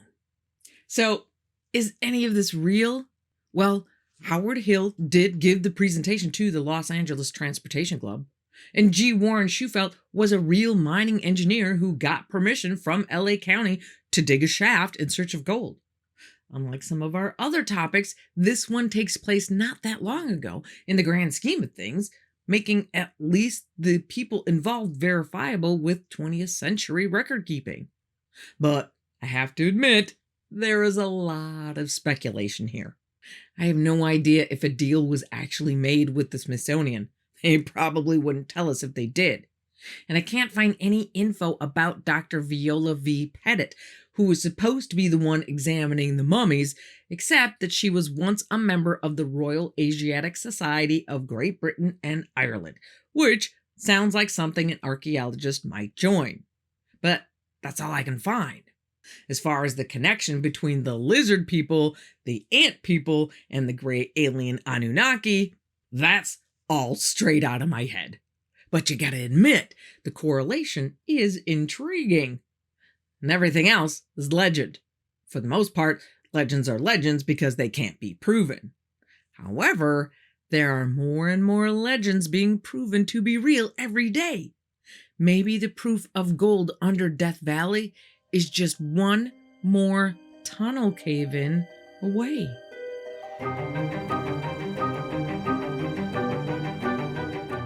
Modern technology is a beautiful thing. The fact that you can order a pizza while lying on the beach in Morocco and have it delivered to your mom in Boise is truly extraordinary. Unfortunately, along with our advanced engineering comes an inflated head full of hubris that we are the most advanced civilization to have ever existed. Are we sure about that? Because we are going to explore 5 inventions that, given the resources available when they were created, might even make Elon Musk blush. Okay, maybe not Elon. And prove, at the very least, that we are not the end-all be-all of intellectual capital. Let's start our technology tour with something that I think everyone can agree is pretty OG as far as architecture is concerned. But you may not be aware of some of its more technical details. Pyramids of Giza. Imagine you're an alien archaeologist hovering above Earth in your spaceship. You're scanning the Earth's surface for signs of advanced civilization, and suddenly, your instruments go haywire. They've detected a massive structure of incredible precision built with technology that shouldn't exist for thousands of years. Well, guess what? That's pretty much what happened in 1968. Minus the alien part. When NASA's Apollo mission took the first satellite images of Earth, they discovered something that left them scratching their heads. The Great Pyramid of Giza was reflecting radar signals in a way that no other structure on Earth did. It was behaving less like an ancient monument and more like a modern power plant. But let's back up a bit. The Great Pyramid of Giza is the oldest and the largest of the 3 Giza pyramids. But there's a lot more to this stone giant than just being the Papa Bear of the Giza pyramids. For starters, this bad boy is big. Really big. Like almost 500 feet tall. That's a 45-story building made of solid stone. But it's not just big, it's precise. The base is leveled to within less than 1 inch. Now, mainstream archaeology tells us the ancient Egyptians built this thing about 4,500 years ago as a tomb for the pharaoh Khufu. But no mummy has ever been found inside. Not one. Kind of a weird oversight for a tomb. So if it's not a tomb, what is it? Some researchers, like Graham Hancock, suggest the pyramids might be remnants of a lost, advanced civilization predating the Egypt we know about. They argue that the builders might have had construction methods we don't understand. I mean, how else do you explain moving 2.3 million blocks, some weighing up to 80 tons, and placing them with pinpoint precision? That's like stacking 50 cars on top of each other without a crane. And if that doesn't blow your mind, how about the fact that the Great Pyramid is lined up with true north so accurately it would make your GPS blush? We're talking about a margin of error of just 3 minutes. That's 3/60ths of 1 degree. But the pyramids aren't just archaeological marvels, they're mathematical puzzles. Randall Carlson, a researcher with a background in architecture, points out that the dimensions of the Great Pyramid seem to encode all sorts of mathematical constants, like the speed of light, the precession of the equinoxes, even the exact dimensions of the Earth. Coincidence? Maybe. Or maybe these ancient builders knew a thing or two about the universe that we're only now rediscovering. Speaking of the universe, let's talk about the stars. The pyramids align with certain celestial bodies in ways that are just too precise to be accidental. So some theories suggest they might have been some kind of ancient astronomical observatory. Others go further, proposing that they were built as a star map to guide, well, let's just say visitors from very, very far away. Now, remember that weird radar reflection I mentioned earlier? Well, that's where things get really interesting. Some researchers argue that the pyramids might have been more than just static monuments. They point to traces of chemicals found in the Queen's chamber, namely zinc and hydrochloric acid, that could theoretically be used to conduct electricity. This has led to some pretty out there theories about the pyramids being some kind of ancient power plants or energy generators. Inside the Great Pyramid, there's a chamber known as the King's Chamber.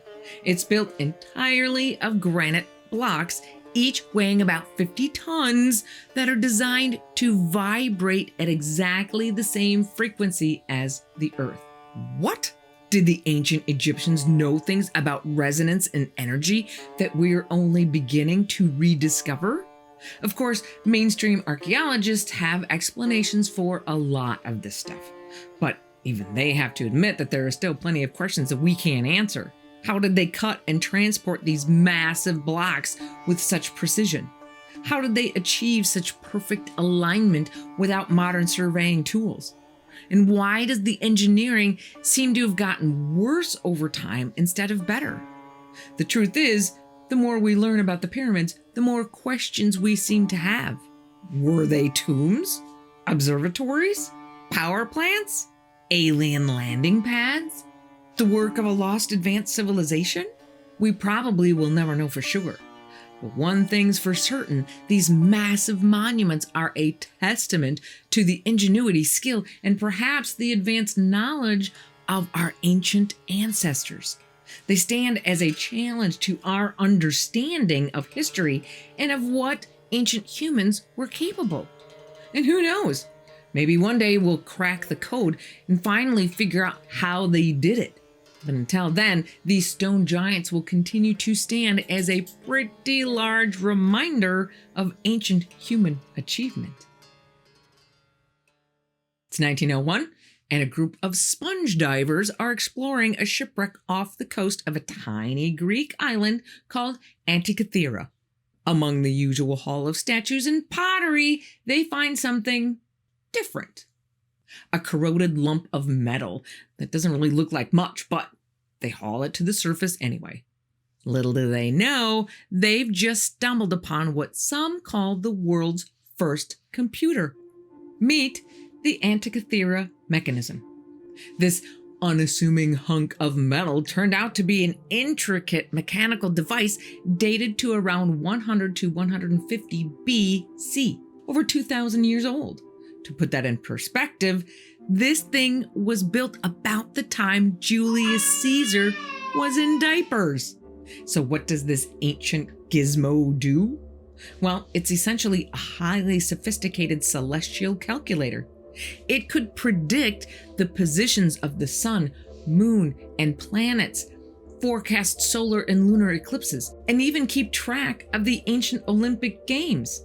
This device contains at least 30 bronze gears in a complex arrangement that mimics the movements of celestial bodies. The largest gear is about 5 inches in diameter and has 223 teeth. Remember, this is 2,000 years before the invention of precision tools or even the mechanical clock. The level of astronomical and mathematical knowledge required to create this device is mind-boggling. It's so advanced that nothing rivaling its complexity shows up again in history for another 1,000 years.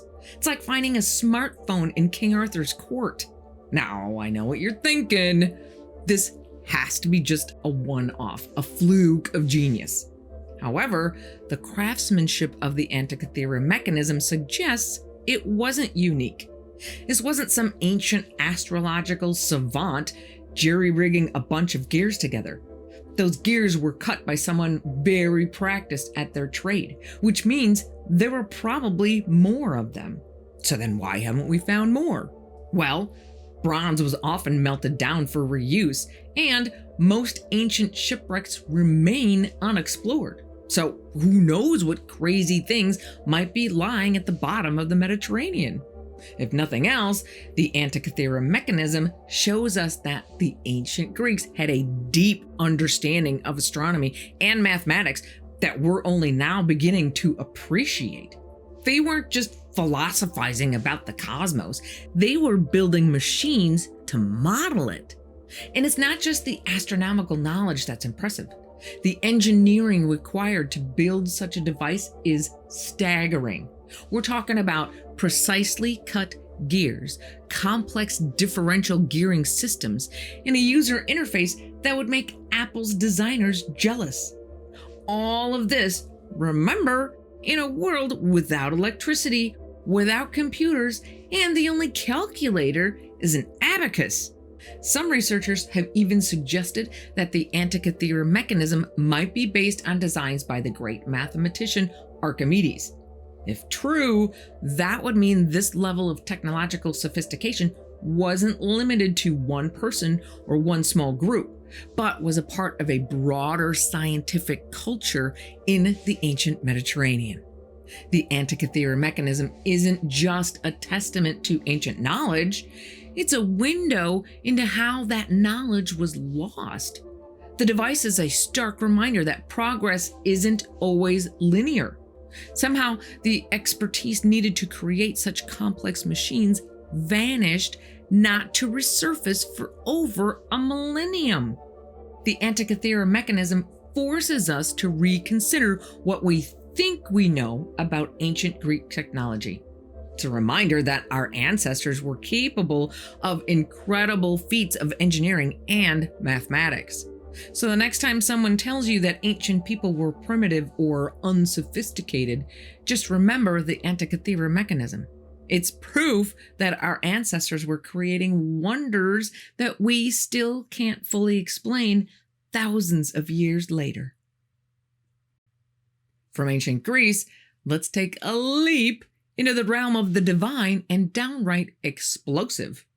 Our next mysterious technology comes straight out of the Bible, and it's a real shocker. Ladies and gentlemen, I give you the Ark of the Covenant. According to the book of Exodus, the Ark was a gold-covered wooden chest containing the stone tablets of the Ten Commandments. But this was no ordinary holy relic. This thing packed a punch that would make Thor's hammer look like a rubber mallet. The Bible describes the Ark as having some serious street cred. It could level mountains, part rivers, and even lay waste to entire armies. And it had a nasty habit of striking people dead if they touched it without permission. But let's back up a bit and look at what we actually know about the Ark. According to biblical accounts, it was constructed during the Israelites' exodus from Egypt around 1440 BC. It was about 4 feet long, 2.5 feet wide, and 2.5 feet high, made up of acacia wood and covered inside and out with pure gold. On the top of the ark were 2 golden cherubim, or angels, with their wings spread over the cover. This cover, known as the mercy seat, was said to be the earthly dwelling place of God. Only the Levites, one of the 12 tribes of Israel, were allowed to carry the ark. They were instructed never to touch the ark itself, only the poles used to carry it. The ark led the Israelites through the desert, parted the Jordan River, and brought down the walls of Jericho. It was eventually housed in Solomon's temple, and then things get murky. The last definitive mention of the ark in the Bible is just before the Babylonian conquest of Jerusalem in 586 BC. After that, poof, it vanishes from historical records. What happened to this incredibly powerful artifact? Where did it go? The theories are as numerous as they are wild. Some researchers have proposed that the ark might have been a real device, possibly a sophisticated electrical apparatus. The gold-covered wood construction is reminiscent of a Leyden jar, an early type of capacitor. The cherubim on top? Well, they could have been electrodes. And those detailed handling instructions? Well, you'd only want to hold onto wood around a high-voltage device, right? Other theories get even wilder. Some suggest the ark might have been a kind of ancient radio capable of communicating with higher powers. Others propose it could have been a holographic projector, which would explain various accounts of divine appearances around it. Some researchers, including the always thought-provoking Graham Hancock, suggest the ark might have been more than just a divine weapon. Could have been a piece of advanced technology, a remnant of a lost civilization far more sophisticated than we've been led to believe. Hancock, known for his work on ancient mysteries, draws some pretty interesting parallels between the ark and artifacts from other ancient cultures. He points out that the Egyptians had their own power objects, described in text as devices capable of harnessing cosmic energies. One such object, known as the Jed Pillar, was said to be used in rituals involving levitation and energy manipulation. Sound a little like the Ark? Hancock goes further, suggesting that advanced technologies might have played a role in the construction of ancient monuments like the pyramids. Meaning maybe the Egyptians used levitation of some kind to lift those massive blocks into place. That's a little bit of a game changer. It suggests that our ancestors just might have had sophisticated technologies that we can only guess at, which makes the Ark not just a religious relic, but a tantalizing clue to a totally forgotten chapter of human history. Problem is, we have no physical evidence of the Ark's existence. No archaeological discoveries, no remnants, nada. All we have are stories and legends. Now, in all fairness, the Ark is discussed in several ancient texts, not just the Bible. So, is it a myth? Or was it a real artifact, some piece of advanced technological engineering? And where is it now? Well, some say it was hidden by the Israelites before the Babylonians arrived. Others claim it was taken to Egypt for safekeeping. And some researchers believe the Ark might be hidden somewhere in the Middle East. But the most persistent legend is that it ended up in Ethiopia at the Church of Our Lady Mary of Zion in the city of Aksum, where it is guarded by a single monk referred to as the guardian of the Ark, who remains in the church for life and is the only person allowed to see the Ark. But then again, maybe it's stashed away in some secret government warehouse a la Indiana Jones. The truth is, we don't know if the Ark ever even existed in the first place, let alone where it might be now. But the legend of this powerful, mysterious object continues to captivate people's imaginations. Was the Ark of the Covenant a weapon of mass destruction? A device from an advanced lost civilization? Or simply a powerful symbol that took on a life of its own? And who knows? Maybe someday we'll find evidence that either proves or disproves whether the biblical box ever existed. But until then, the Ark of the Covenant stands as a tantalizing blend of history, mythology, and pure speculation. Our next ancient technology is something that would make even the most hardcore pyromaniacs do a double take. I'm talking about Greek fire, the secret weapon of the Byzantine Empire that had their enemies shaking in their boots. It's the 7th century AD, and you're a sailor in an enemy fleet attacking Constantinople. Suddenly, the Byzantine ships start spraying this mysterious liquid. And before you can say, "What?" it ignites, creating an inferno that spreads across the water's surface. That's right, this stuff burns on water. Greek fire was the medieval equivalent of napalm, a game changer in naval warfare. It stuck to ships, structures, and people, burning despite attempts to extinguish it. Water? Useless. Sand? Nope. Some accounts even suggest that water made it worse. The Byzantines guarded the secret recipe of Greek fire with their lives. It was considered a state secret of the highest order, with the formula known only to the imperial family and a select few others. And they did a good job of keeping that secret because to this day, we still don't know exactly how it was made.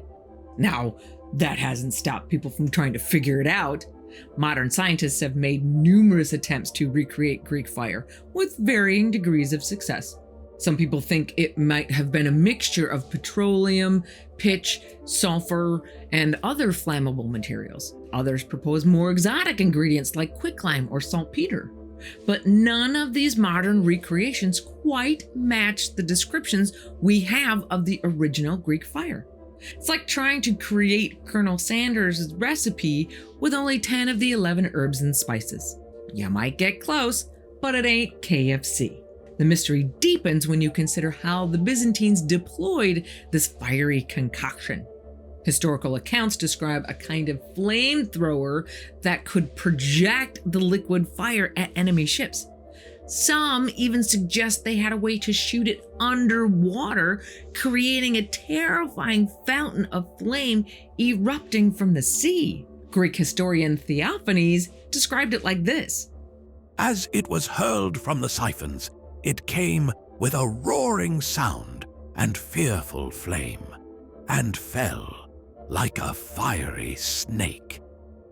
Imagine being on the receiving end of that.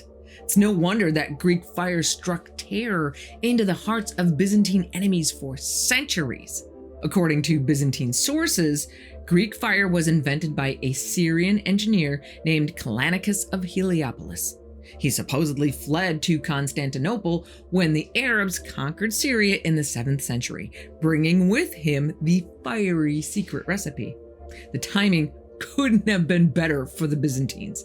They were under siege by the Arab fleet, and Greek fire turned the tide of the battle.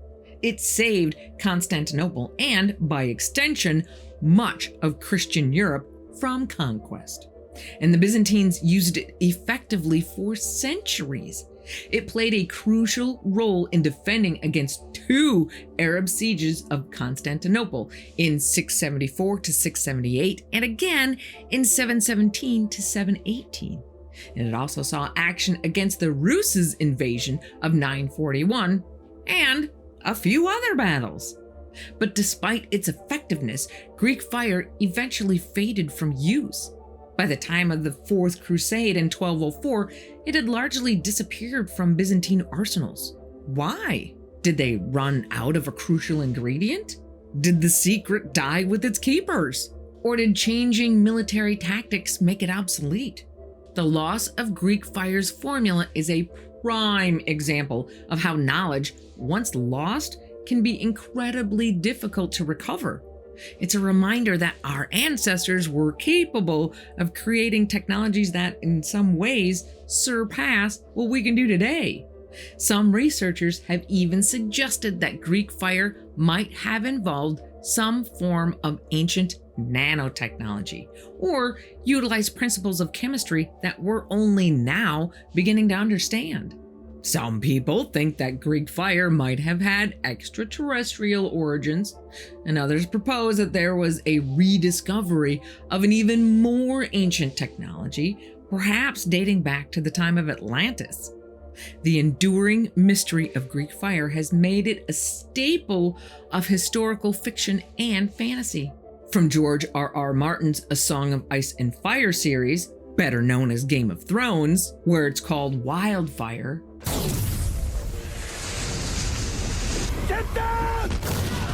to various video games and movies, the idea of an unquenchable, water-defying flame continues to captivate our imaginations.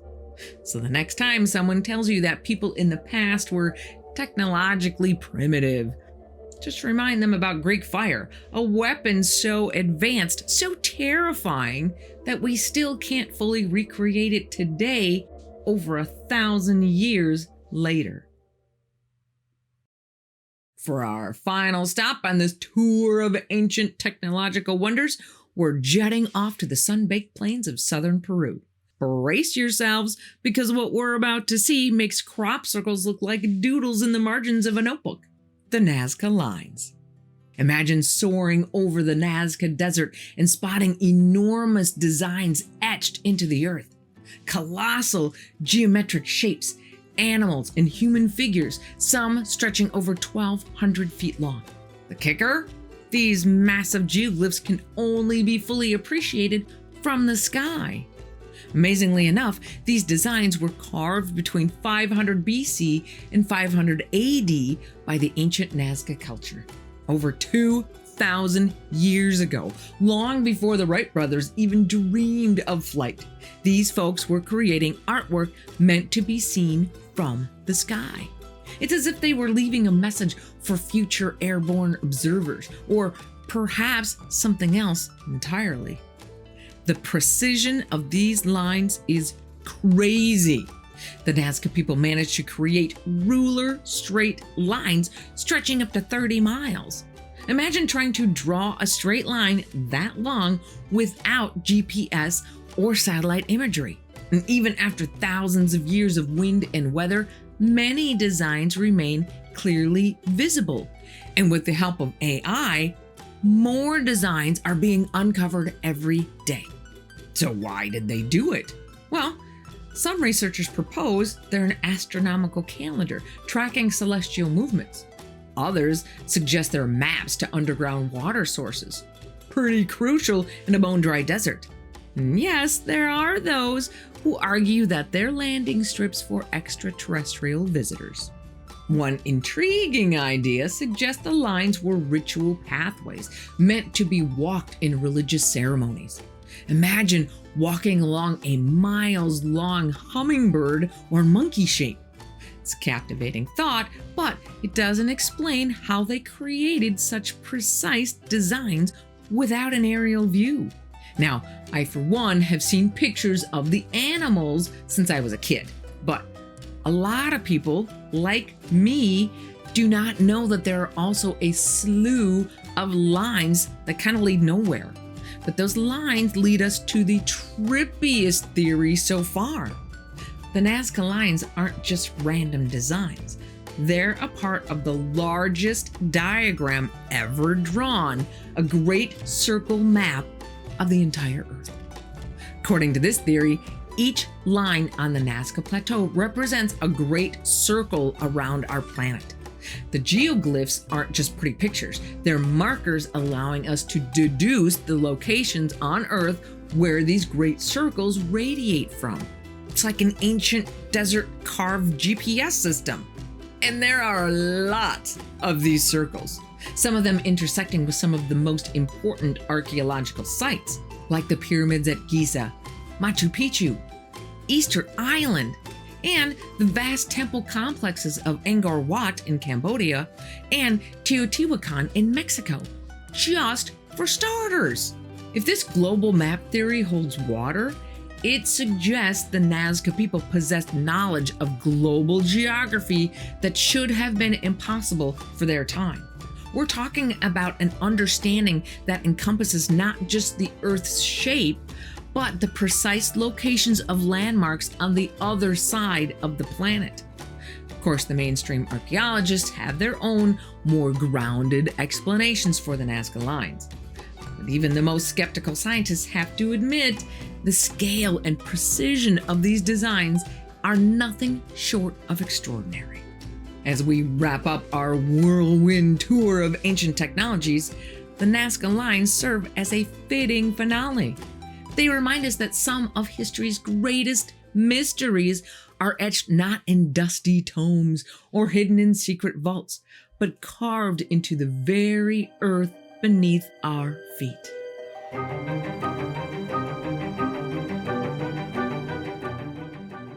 Willis George Emerson was what those in the late 19th century would call a jack of all trades. He was a real estate developer, a lawyer, a newspaper man, a promoter, a politician, and eventually an author. Earlier years that had previously been spent in Chicago, Colorado, Idaho, Kansas, just to name a few, turned into latter years that would see Willis move to California to relax in his retirement and take up writing. And on one fateful afternoon walk, Willis would meet one Olaf Janssen, a man that Willis would come to know as a simple, yet extraordinarily well-educated Norwegian fisherman. A man Willis would come to regard as a friend, visiting the elderly Olaf in his simple bungalow home quite often. Willis was quite entertained by Olaf's fantastical tales of his adventures on the sea, but he knew that Olaf was not telling him the whole story, only handing out bite-sized chunks that inevitably left Willis eager for more. And while Willis didn't necessarily believe Olaf's stories, he certainly was entertained and enthralled by Olaf's conviction that not only are the stories true, but that one day he would tell Willis the whole story. Then one night about 2 a.m., Willis is woken up by a knocking at his front door. It's a messenger with a note from Olaf simply saying, "Am ill unto death. Come." So Willis rushes over to Olaf's house, finding him lying on the couch, indeed at death's door. Olaf tells him, "I know I'm not going to see the sun come up, so you have to listen to me. I have to tell you the whole story." And with that, Willis listens to Olaf, who with newfound strength, given the importance of getting his story out in full, proceeds to tell Willis the following story. Olaf is the son of Norwegian parents, who is actually born in Russia while his parents are on a fishing trip. He starts helping his dad on fishing trips starting when he's only 7 years old. He's a pretty smart kid, so he's busy in a private school from 9 to 14 years old, but then goes back to helping his dad fish after that. His dad, Jens, is exactly what you would probably picture in your head when you think of a Norwegian fisherman. A big, stout guy, 6'3" and over 200 pounds, as rugged and strong-willed as they come. So for a number of years, this was life, father and son fishing together. April 3rd, 1829, when Olaf is 19, they set out on yet another expedition. Jens is pretty excited about this one.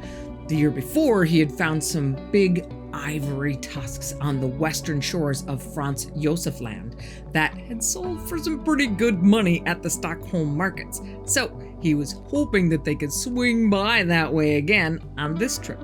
So the two set out on their little fishing sloop, heading south from Stockholm, rounding around Denmark and north up the coast of Norway. The winds are pretty favorable, and before you know it, after a few stops here and there, they are again on the shores of Franz Josef Land.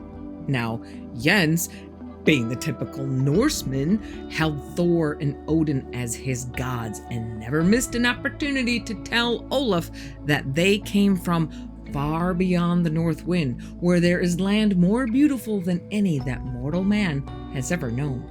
And as the two looked north to the open sea with a warm Gulf breeze at their backs, Jens relays the story once again. Olaf, inspired by his father's dedication and passion for the legends, and no doubt helped along by the invincibility of youth, says, "Let's go find it." And just like that, their fishing expedition turns into an exploration adventure. They sail north for 3 days when they come across this little island and decide to stop and explore for a while. They notice that there's not a single tree on the island, but the north shoreline is covered with driftwood. Some pieces so big that they're more like drift trees. They're like 40 feet long and 2 feet in diameter. I wonder where those came from. They get back in the boat and keep going north. And they notice that the air is way warmer than they thought it would be, considering how far north they are. It's warmer than it was before they left the coast of Norway. But not every moment is sunshine and roses. They get caught in a blizzard with gale force winds and huge waves. The little boat is tossed around so violently that both of them have to tie themselves to the boat and pray that the boat doesn't get crushed by floating chunks of ice. But Jens is not worried. He tells Olaf over the crashing waves and wind, "Be courageous, my son. Odin is the god of the waters and companion of the brave, and he is with us. Fear not." By the time the storm is over, they have lost 2/3 of their food and all of their fresh water. They have 2 barrels left, but they're empty. That is a problem. But Jens just tells Olaf, "Don't worry, Odin's got this." Olaf, not so sure about that, goes down below and brings up a bowl so he can scoop up some water and wash his face. When he splashes his face with the water, it's fresh water. Olaf then starts drinking the water when Jens says, "Are you nuts? We're in the middle of the ocean." But then he tastes it too and confirms it. They are surrounded with fresh water. Not wasting a second, they immediately fill their 2 empty water barrels with water. Olaf has no idea how they can be floating in fresh water, but Jens just tells him, "I told you Odin's got our back." About the same time, they notice their compass acting funny, moving all over the place. But it was steady enough for them to know that they're still heading in a relatively northern direction. They keep moving like this for a couple of weeks with not much going on, just continually moving north. When Jens calls out, "Hey, Olaf!" He points to a spot in the sky ahead of them where Olaf can see this dull red version of the sun. It's not the real sun, that's firmly overhead. Remember, this is the north in the summer, so the sun doesn't set for months at a time. And even though it's around August already by their best guess, the sun is above their heads where it has been the entire trip. Jens tells him, "I've heard about this. It's called a mock sun. It's like a reflection or a mirage. It'll be gone again pretty soon." But it wasn't. As the days go on, they can see that mock sun in the sky at least 12 hours of every 24-hour period. And the more they look at it, they decide it certainly isn't a mirage. It isn't any kind of reflection of the sun. It's a real thing. It must be some kind of planet or something. After a few more days of exhilarating blank ocean views, Olaf has taken a nap, imagine that, when his father wakes him up. Land. Olaf jumps up to see for himself, and sure enough, there it is, a sandy beach that goes on as far as the eye can see, backed up by trees and vegetation. Olaf and Jens just stand there, gobsmacked. Olaf looks at his father and is moved by the look on his father's face, a mixture of awe and gratitude. And Olaf knows his father is giving thanks to Odin and Thor. They follow the coast for another 3 days, compass still pointing north, before they hit the mouth of a huge river. They turn their boat in that direction and sail for another 10 full days, past sandy beaches and endless forests of huge trees. And then they figure out that the water has turned fresh. None too soon, as they're almost out. So they finally drop anchor, fill their water barrels, and wade onto the beach, finding some nut trees, the fruit of which tastes amazing after, near as they can figure, 5 months of the same boring food day after day. They hadn't been there very long when they hear what sounds like a huge choir getting louder and louder. And then into view comes the largest ship they have ever seen, sailing right for them. As the ship gets close to their boat, it stops and lowers a small boat loaded with 6 men, all of whom are the tallest men Olaf has ever seen. The 6 men, who speak a language neither Jens nor Olaf understand, laughing and talking amongst themselves, look over their boat with curiosity, especially interested in their compass, and then through various hand gestures seem to invite the 2 onto their ship. Jens looks at Olaf and says, "Well, what do you think? They seem nice enough. The worst they can do is kill us." And with that, the 2 accept the giant's invitation. In less than a half an hour, both men and their ship are all aboard this mammoth ship, which they would later learn is called the Naz, or in their language, the Pleasure Cruise. Jens and Olaf are amazed at the hundreds of people aboard this cruise ship. The men are all about 12 feet tall, with the captain standing at about 13 feet tall.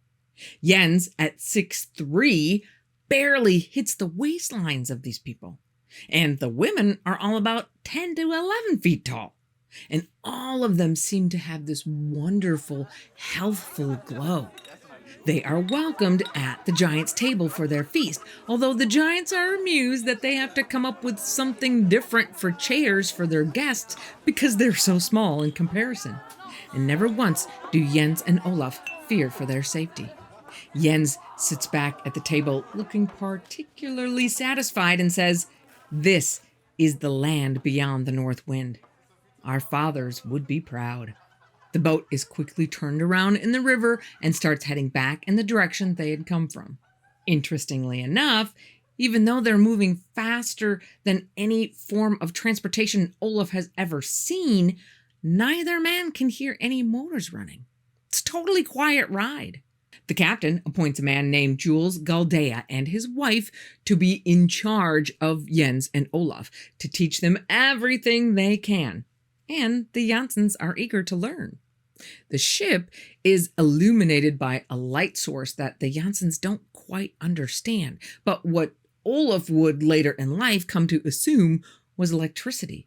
But at that time, in 1829, electricity was not yet a thing for the outer world. They sail for another 2 full days before reaching their destination, noticing along the way that what they thought at first was a mirage, then another planet, that ruddy red globe is now hanging in the sky and illuminating the strange land in full view as their view of the sun continually diminishes until it can't be seen at all. When they finally reach the port town of Yehu, they are greeted with huge, beautiful houses that all look the same yet different, and farmland and vineyards as far as the eyes can see. And gold. Doesn't take them long to figure out that gold is not too rare there because it's everywhere. Inlaid on doors, covering the domes of city buildings, as a veneer on tables, and especially on the extra ornate temples to music. The vegetation is crazy, super lush everywhere. One bunch of grapes is 4 to 5 feet long, with each grape as big as an orange, and apples the size of a man's head. And everything else is just as huge. The forest trees are so big that the redwoods of California would be mere underbrush in comparison. They learned that one of the main, if not the main city, is called Eden. It's the place from where the government of the people operates. But they stay in Yehu for a full year, learning the language, which they conclude is something pretty close to Sanskrit, and the customs of the land from their very patient teachers, the Galdeas, Jules and his wife. One day, they're visited by an envoy from the ruler in Eden, and are grilled for 2 days. How did they get there? What gods do they worship? What is life like on the outside? You name it. And again, their compass seems to be of particular interest, which is still pointing north. Although by now, between the behavior of the compass and the way the sun disappeared and was replaced by the glowing red orb in the sky, they have pretty much come to the conclusion that they are indeed inside the Earth. By Jens's calculations, based on how long they were sailing, he estimates that the thickness of the Earth between the outer layer and the inner layer is about 300 miles. So in essence, inner Earth is only 600 miles smaller in diameter than outer Earth. That's a pretty big inner Earth. Just to put things in perspective, the outer diameter of Earth is roughly 7,925 miles, or 12,750 kilometers, from one side to the other through the center, depending on where you are measuring. If the crust is 300 miles thick, that makes the diameter of inner Earth roughly, let's call it 7,300 miles, or 11,750 kilometers from one side to the other. That's a pretty big place. And after spending over a year watching and learning more from the people about the red orb in the sky, Olaf and Jens can see that it glows more red in the morning and in the evening. During most of the day, it seems to be shrouded by this white, almost luminescent cloud. And at the base of the orb is black, with lots of little holes in whatever this black is. However, by whatever act of gravity or vacuum that exists on the inside, the orb stays stationary. It's the spinning of the Earth that moves them around the orb. The nut effect? For the people of the inner Earth, it looks like the sun rises every morning in the east and sets every night in the west, just like ours. And when they are at the point during the night where they are passing under the dark base with the holes in it, they can look up and see points of light just like our stars, only a little bit bigger. And the Jansens also learned that the people consider the dark part of the orb as the seat of their god, their Jehovah, the Smokey god as they call it, constantly looking down on and out for the people on the land. Once the 2 outsiders have been properly vetted, they are taken to Eden by way of some kind of monorail train that's super fast and totally silent. And just a little note, Olaf didn't use the word train. He called it a conveyance because at the time, it was a totally foreign concept for him. Even though moving heavy things on rails had been a regular practice by 1829, the real trains as we know them today were just getting started in the US. And these inner Earth trains were not the trains that we know today either. Like I said before, it was a monorail system where the car is kept level and balanced by some kind of flywheel on the roof of every car that, to the best of the Janssen's understanding, worked to kind of almost counteract the effect of atmospheric pressure, creating almost like a vacuum around the car, keeping it upright. They finally get to Eden, and this place is beautiful. It's kind of like a plateau high above the land around it. It's actually the highest point of the inner lands. And this plateau is covered in trees and fruit and flowers, all in full bloom. It's gorgeous. And the plateau is also the spot where a huge freshwater spring flows, feeding 4 rivers: the Euphrates, the Pison, the Gihon, and the Hiddekel. And the Hiddekel is the one that the Janssens sailed in on. And that flow out into the land and divide it into 4 sections. Eventually, they're led into a great hall covered in, you guessed it, lots of gold. And sitting there waiting for them is their little ship, just as it was when it was taken out of the water and transported by the big ship that found them. They are greeted by the great high priest, who stands roughly 14 to 15 feet tall, who talks with them for like 2 hours, asking a ton of questions that his envoys had evidently forgotten to ask, fascinated by the answers from these 2 foreign visitors to his land. At the end, the great high priest asks them what they would like to do now.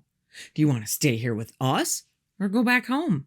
Jens tells them they would like to stay for a while and explore the rest of this inner land, but then they would eventually like to go home. Mom's waiting for us. The great ruler says, no problem with exploring here.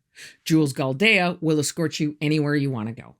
But when you're done, I gotta tell you, you might not make it back. It's a pretty dangerous trip. But when the time comes, if you still want to give it a try, we will put your boat back at the mouth of the Hiddekel where you started and wish you Jehovah's speed. So the Janssen boys spend the next year touring around the different countries of this inner world. They learn more about the people, that they usually live to 600 or even 800 years old. They don't even start school until they're 20. They go to school for 30 years, of which a minimum of 10 is spent learning music, with choirs of beautiful singing voices that can be as big as 25,000 people. Their exploration outside of the cities is just as astonishing, walking through forests of trees 1,000 feet tall, birds with 30-foot wingspans, and eggs 2 feet tall. Interesting note about the birds. Not only do they see plenty of species that seem to fit the larger-than-life motif of this whole place, but they see plenty of smaller birds, ones which are pretty much the same size you would see in the trees and forests of either the US or Europe. And about the same time, scientists have noticed that a number of bird species have gone missing. And I say missing because they have disappeared faster than they would if they were going through a normal extinction process. So the question is it possible that some of these bird populations have decided to make the land within their new home? But back to the crazy wildlife. Jules brings Jens and Olaf to a particular beach that's full of thousands of tortoises that are 30 feet long, 20 feet wide, and 7 or 8 feet tall. They see elephants that are 75 feet tall and 100 feet long. There's just something about this place that has the perfect conditions for abundant life. All life, the plants, the animals, and the people. Olaf's not sure, but he thinks it has something to do with the air. There's an energy, almost an electricity to it that is almost palpable. Never for the rest of his long life would he ever feel as good as he did the 2 years he and his father spent in the inner world. After a full year of exploring this inner land, the Janssen boys decide it's time to go back home. So they make their way back to Jehu and spend a full month fixing up their fishing boat, making sure it can withstand what is most likely going to be a challenging run through fields of icebergs. The Galdeas and everyone else are sad to see them go, but they offer them a parting gift of as many bags of gold nuggets as they dare to store on the boat. The men and their boat are loaded back onto the Naz, the same ship that brought them in, and taken back to the mouth of the Tridactyl River, where they are placed back in the water and launched. The giants, seeing them off, are not only sad to see them go, but are more than a little concerned for their safety. And Jens promises them that he will return in a year or two to pay them a visit. With that, they say their goodbyes and hoist their sails as the Naz turns around and heads back to Jehu. Except they didn't move. They try for 3 days, but are bucking winds the whole time.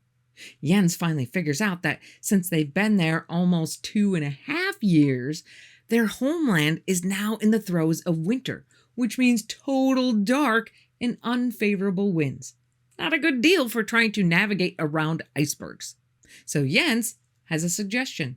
Let's go the other way and sail back down through the inner world, come out the southern end, which is summer right now, and sail home from there. So that's what they do. They have a good wind and a swift current and get to the southern opening in only 40 days, where they drop anchor, resupply, and rest up for what is most likely going to be a harrowing ride back to the outer surface. Oh, and they also find some 9-foot-tall penguins. Once they finally set their sails for the outer surface, the first few days are pretty easy. The warm wind from the inside pushes them onward with mild temperatures, and the handoff between the internal red sun to the external yellow sun happens exactly as predicted. But once they get a ways away from the influence of those internal winds, the air starts getting colder, and the icebergs are not far behind. They continue cautiously until they find themselves stuck between 2 behemoth office building sized chunks of ice that are dueling it out, crashing into one another, sending chunks of ice flying. Olaf and Jens are safe for the moment. They saw the danger with enough time to drop their sails, but as they just bob in the water, all they can do is watch and pray that none of those flying ice chunks come their way. After a few hours, looks like the battle is over as the icebergs start to slowly drift apart, creating a small channel where they can scoot through. It's a risk, though. What if the bergs start coming back together? But they've gotten this far, right? They hoist the sails and shoot on through the narrow passage without a scratch. They spend the next 45 days with a good wind in their sails, kind of hunting and pecking their way through the fields of icebergs, always watching for the open channels to sail through. When Jens says, "You know what, Olaf? I think we're going to make it." They can see that there are just a few more icebergs in their way, an open ocean beyond that. They steal a quick moment to pat themselves on their backs for a job well done. They still have water, they still have food, they still have gold. And the trip northward to home will be a piece of cake when they hear the explosion. At least that's what it sounded like. But in reality, the mammoth iceberg that they're lazily sailing past has just split into pieces. And if you've ever seen an iceberg calving, you know that it's best to be far, far away. Because if the moving ice doesn't get you, the massive displacement of water just might. But Olaf and Jens are not far away. They're right next to it. As the outside piece moves and starts to roll on its side, the part that had been under the water rises up under their boat and sends it flying onto the new top of the berg. That actually sounds pretty lucky to me, except that the berg is not finished. Drop an ice cube in a glass of water and you'll notice that the ice submerges for a moment before finding its floating equilibrium. Icebergs do the same thing, but at a slightly slower pace. Olaf is thrown out of the boat and onto the ice, but Jens is stuck in the rigging of the boat.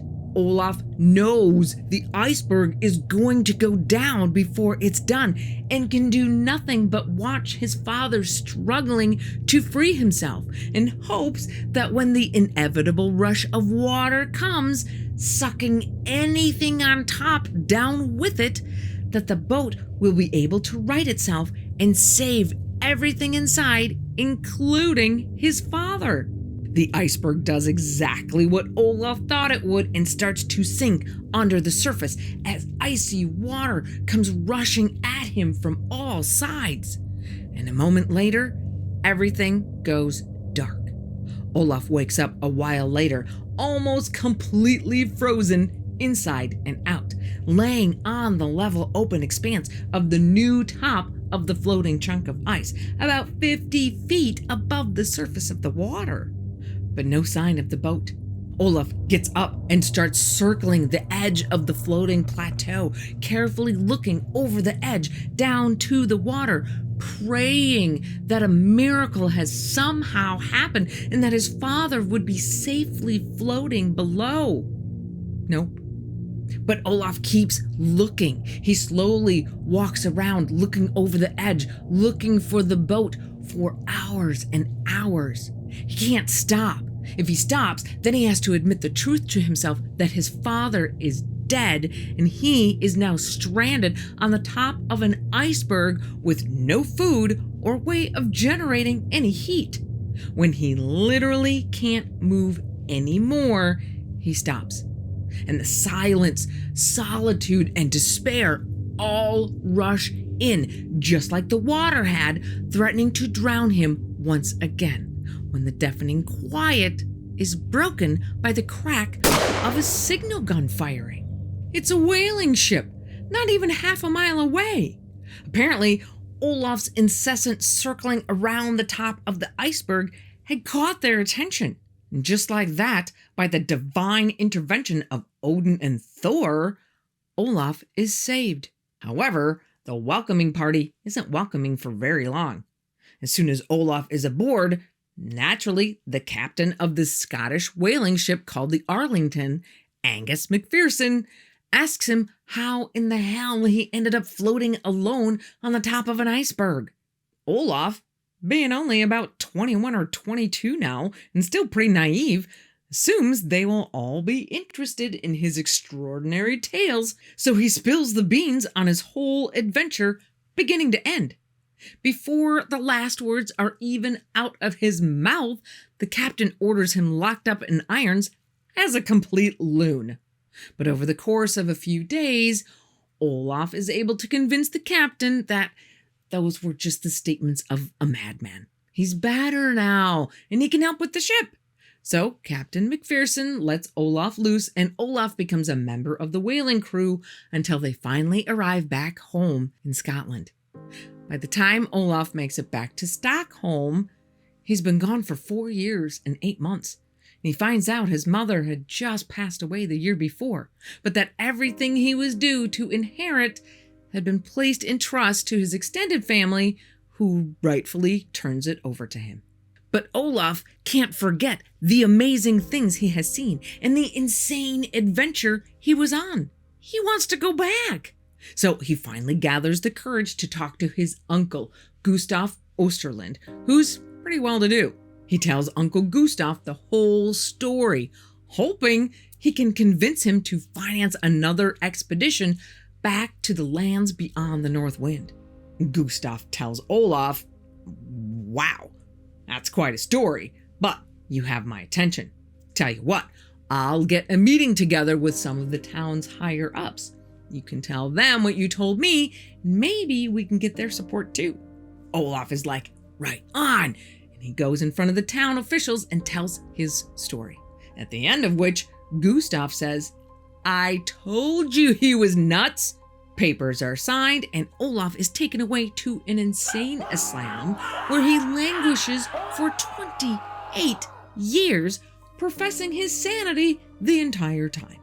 On the 17th of October, 1862, Olaf is finally released. But to what? His family's all dead and his friends are strangers. He's now over 50 years old, and anybody who knows anything about him only knows him as a lunatic. He has nothing. So, leaning on the only thing he's ever known how to do, he gets a job on a fishing boat. And he actually does pretty well for himself. So much so that after only 5 years, he saves enough money to buy his own fishing boat and spends the next 22 years fishing his own boat. And in his spare time, reading anything he can get his hands on. Since he has no wife and kids, and nothing else to really spend any of his money on, by 1889, he figures out he has enough money to live on for the rest of his life. So he sells his boat and moves to America. After spending a few years in Chicago, Olaf moves to sunny California and buys himself a nice bungalow house in a nice quiet neighborhood. Which brings us back to where we started this whole story, the meeting of Olaf and Willis Emerson. Olaf, on his deathbed, tells Willis the whole story, from beginning to end, weaving together all of the incomplete tidbits that he had already shared, and then supplies Willis with maps and information that back up what he's saying.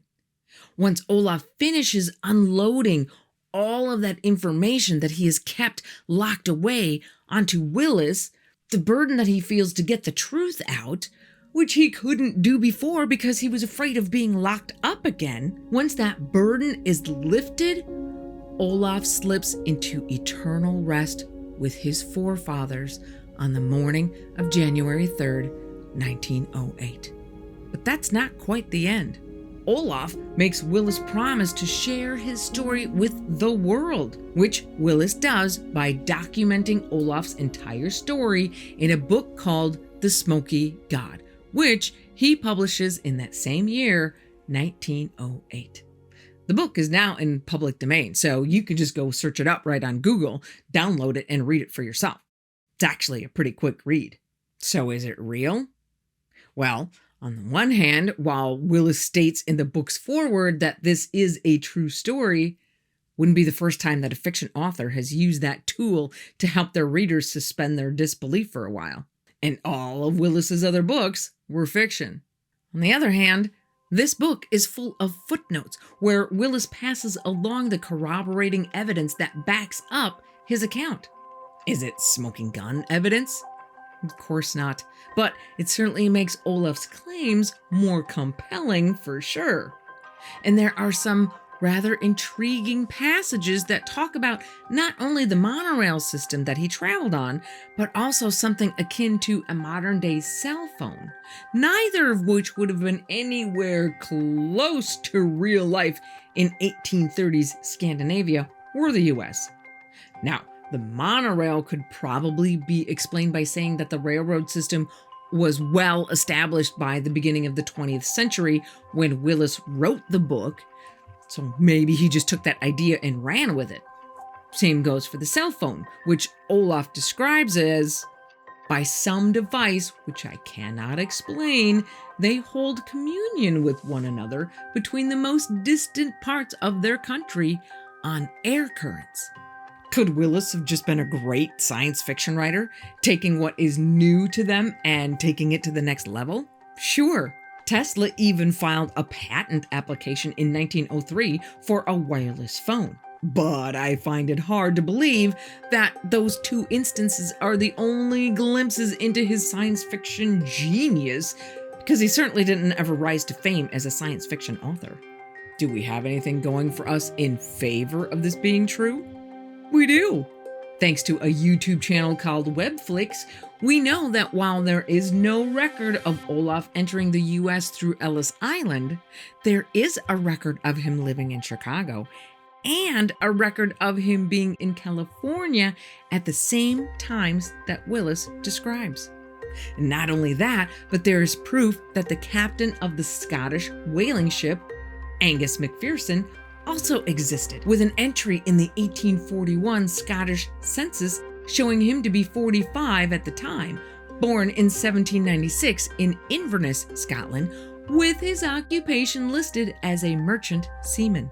Also, And I get that this is circumstantial, but the book is littered with footnotes for supporting information that were provided by Olaf. Can't say that I've ever read a science fiction novel with real-world footnotes. So I asked the question again. Is it real? Who knows? Let us know what you think in the comments. But I can tell you this. The way the scientific community is run today, and with the government restrictions on polar travel, no real expeditions with real scientists will be going out to find an answer anytime soon if they want to keep their careers.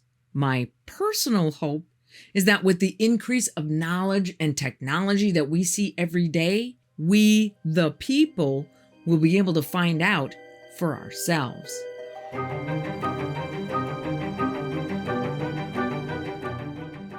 Mount Shasta, located in Northern California, about an hour south of Oregon, is 14,179 feet above sea level within the 2.2 million acre Shasta Trinity National Forest. It is the second highest peak and the southernmost volcano in the Cascade Range. And it appears as though no one has a clue as to when it last erupted. The United States Geological Survey says 3,200 years ago. The Global Volcanism Program says 870 years ago, while sailors of the French La Pérouse expedition say they saw it go off just 200 years ago. But regardless of its past, in 2018, the USGS updated its list of the most hazardous volcanoes in the country, and Mount Shasta ranked 5th out of the list's 18 very high threat volcanoes.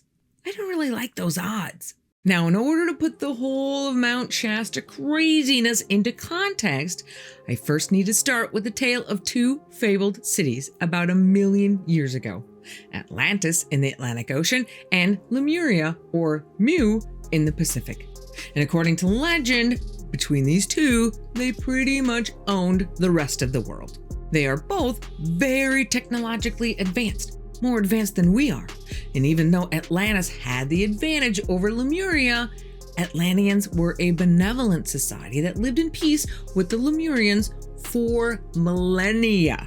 However, about 25,000 years ago, the Atlanteans got a little too big for their britches and decided world domination sounded like a good idea. The Lemurians said, "I don't think so," and the two begin a war to end all wars. By the time they're done, their advanced weaponry has done so much damage to the surface of the Earth that the tectonic plates shift, causing the magnetic poles to shift so suddenly that a massive global flood wipes out both civilizations. Millions of people die on both sides. A few surviving Atlanteans evacuate to Agartha, an underground city inside the hollow Earth. Upcoming episode, anyone? The last of the Lemurians fled to Mount Shasta and established a city called Telos, which legend claims now houses 1.5 million highly evolved spiritual beings. Now, the Native American tribes in the area will tell you that Shasta was created by the Old Man of the Sky, who, somewhere between 7,000 and 10,000 years ago, wanted to come down to Earth from the heavens, but he didn't have a way to climb down. So he made a hole in the sky and shoved dirt and ice through the hole into a pile until it was tall enough for him to climb down onto the Earth. Then he creates life on Earth, but goes a little nuts about it and makes too many grizzly bears, which scare the crap out of him. So he hollows out the mountain to create a teepee to stay in. They say you could still see the smoke rising from the top until the white man came. Native American tribes are documented as living around that area going back 7,000 to 10,000 years, but it's likely the Lemurians are homeless and looking for new digs before that. So maybe, and I'm just throwing this out here, maybe the Lemurians built the mountain themselves as a new gated community condo complex for themselves. I mean, if they had the technology to destroy the known world, maybe they have the technology to build a mountain. And one of the reasons I say this is because of the location of the mountain. Most mountains are part of a range. I mean, Shasta's part of a range, the Cascade Range, but it's still just sitting there in the middle of relatively flat country, like somebody just plopped it there. I mean, if the Lemurians didn't make it, then the old man of the sky sure did. Fast forward to the summer of 1883. Frederick S. Oliver, a teenager at the time, is helping his family stake out their mining claim. And as he's writing down notes and coordinates of the claim's location, his hand starts shaking and writing notes in his notebook against Frederick's will. He understandably starts to panic and runs home, with his hand trying to write the whole time. Frederick's mother doesn't panic. She just gives him a piece of paper to write on. By the time this episode is over shortly thereafter, Frederick and his mother are shocked to realize that what he has written down is the beginning of some weird dissertation. Over the next few years, Frederick would occasionally have his hand commandeered by this outside force named Philos the Tibetan, who would dictate a few more pages here and there. Philos is a spirit entity who has lived a previous life as an Atlantean, who obviously finds it pretty important to get a hold of somebody who can write down information about the Atlantean civilization. Although, I would think that if they had been that technologically advanced, they would have thought to invent paper. Or maybe Philos is just really bored. Anyway, this goes on until 1895, when Philos has apparently said all he needs to say. Frederick Oliver dies 4 years later at the age of 33. We will come back to Frederick in a moment. Skip ahead a couple of years to 1904, when a British prospector, J.C. Brown, comes to Mount Shasta on behalf of the Lord Cowdray Mining Company to look for gold. One day, while exploring the mountain, Brown stumbles across a rockfall, and it just looks kind of odd, like maybe there's something behind it. So he starts to clear it. And it doesn't take long before he realizes that behind that pile of rocks is a tunnel leading down into the darkness. And seeing as though he's there to look for gold, a tunnel into the mountain is awesome. So he starts down the tunnel. Now, the fact that there's a tunnel there is not that unusual. There are lava tubes all over the mountain that go on for miles, the longest being Pluto's Cave, which is hikeable for over a mile before you get to the unsafe parts. Who knows how long it really is? So JC starts hiking for miles and miles into the darkness. By his estimate, he hikes 11 miles before reaching the end. And what's at the end seems way more valuable than gold. He finds a network of rooms and chambers almost like an abandoned ancient city. He finds ornate statues that seem to glow in the dark, crystals, tablets, weapons and shields made of gold, and items that to him seem like machines of some kind. But the most shocking find is what looks to be a burial chamber that holds at least 27 mummies ranging from 6 to 10 feet tall in ornately decorated robes. Now, obviously, he's very excited about this find. It is an archaeological Disneyland. But not being an archaeologist, he's not quite sure what to do. So he covers the tunnel entrance and pretends he didn't find anything until he can figure out his next move. 1 year later, so 1905, Frederick Oliver's mom publishes the book of writings her son had channeled over those few years, called A Dweller on Two Planets, which turns out to be a whole accounting of the Atlantean civilization and technology. He even describes some pretty modern concepts like quantum mechanics, anti-gravity, zero-point energy, and mass transit. And the mass transit vehicle of choice? The cigar-shaped airship. Now, apparently, the Lemurians are just a little smarter than the Atlanteans because they don't need to channel anyone to get their history recorded. They manage to write down their history and leave it in the capable hands of the Hindus in India, who then share the information with a guy named James Churchwood, who then publishes a book in 1926 detailing the history of Lemuria, which he renames Mu. So back to our guy J.C. Brown. While he's toiling away at regular life, he's still trying to figure out exactly what it is he found in that cave. He becomes obsessed with Churchward's book about the lost continent of Mu, and most certainly would have heard of the Lemurians as well as Frederick Oliver's book on Atlantis. And after all of his research, he decides that the cave must belong to the Lemurian civilization that is residing in the mountain. That's it. Time to go back. So after 30 years, JC heads back to the Mount Shasta area, and he is so steeped in all of the legend and the lore of the Lemurians that he actually starts giving daily lectures on the topic. Through these lectures, he manages to put together a search team of 80 people, including researchers, scientists, and explorers, to go back to the mountain with him to find the tunnel. The expedition is scheduled for June 19th, 1934, and it's a really big deal. The newspapers write about it, and everybody in town is excited. The whole team of 80 adventurers assembles, ready to find this lost city. But JC is nowhere to be found. In fact, no one sees hide nor hair of him ever again. So what happened to him? Was he taken out by people who didn't want this information getting out? Maybe it was the government. The government keeps secrets? Or did he earn himself a one-way ticket into the city of Telos by the Lemurians themselves? Or maybe he was just a con man. Maybe, but he never took a single dime of anyone's money. Not a very good con man. His strange disappearance obviously leads people to question the authenticity of Brown's entire story of the subterranean city of riches with giant mummies that he supposedly found. But that didn't stop people from looking. Numerous modern explorers have claimed to have found Brown's tunnel, mummies and all, although its location and even its existence remains a mystery. Now, I would be remiss if I didn't tell you that somebody has claimed to have figured out the mystery of J.C. Brown.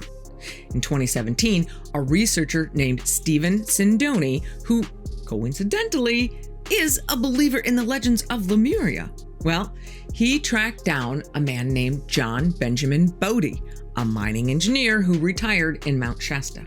Bodie worked for the Lord Cowdery Mining Company. So did J.C. Brown.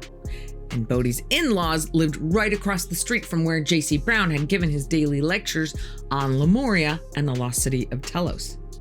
Obviously, the inference is that J.C. Brown was really John Benjamin Bodie. Interesting, but why? Why go through all the trouble of setting up this gigantic ruse? Or maybe it's just a coincidence. If they were working for the same company, maybe they were both assigned to the same area. For whatever reason, J.C. Brown is gone, missing. But he's certainly not the only one. Mount Shasta is one of the most notorious spots in the country for mysterious disappearances. And here are a couple of the craziest. On September 2nd, 2011, a family of 4 are camping on Mount Shasta at Camp 4 of Fowler's Campground in the Shasta Trinity National Forest. Around 6 p.m., the 3.5-year-old toddler and his sister are playing with some other kids by the river.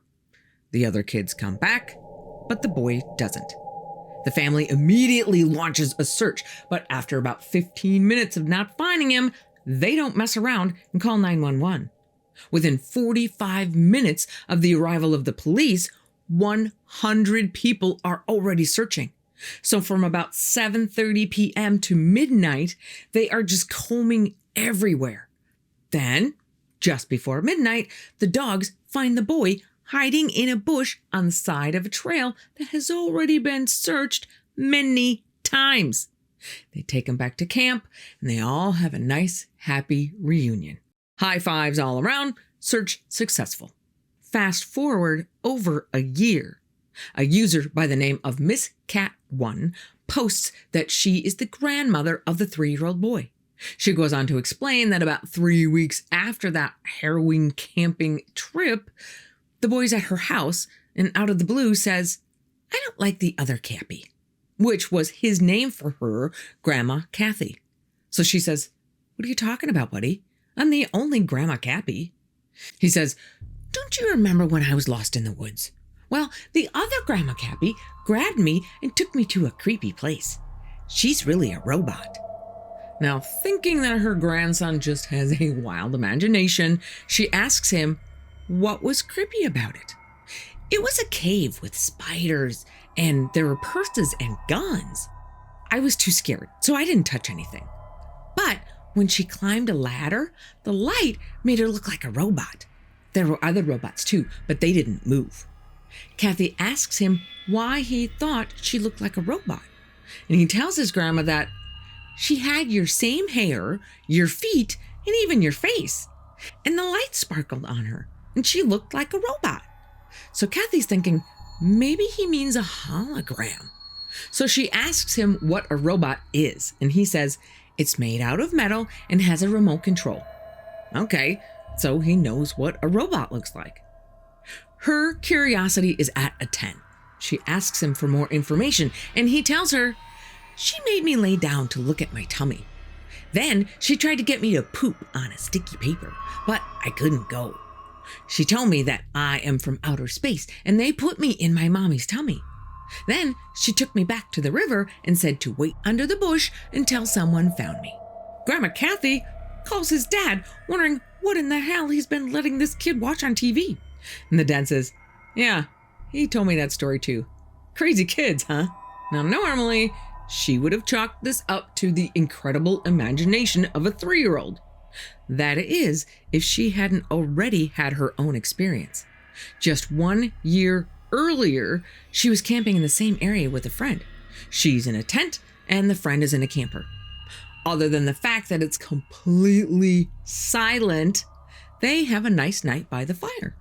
In fact, neither of them has seen any wildlife so far. No birds, no squirrels, no bugs, except for the 2 crows perched in the trees, praying for food scraps to hit the ground.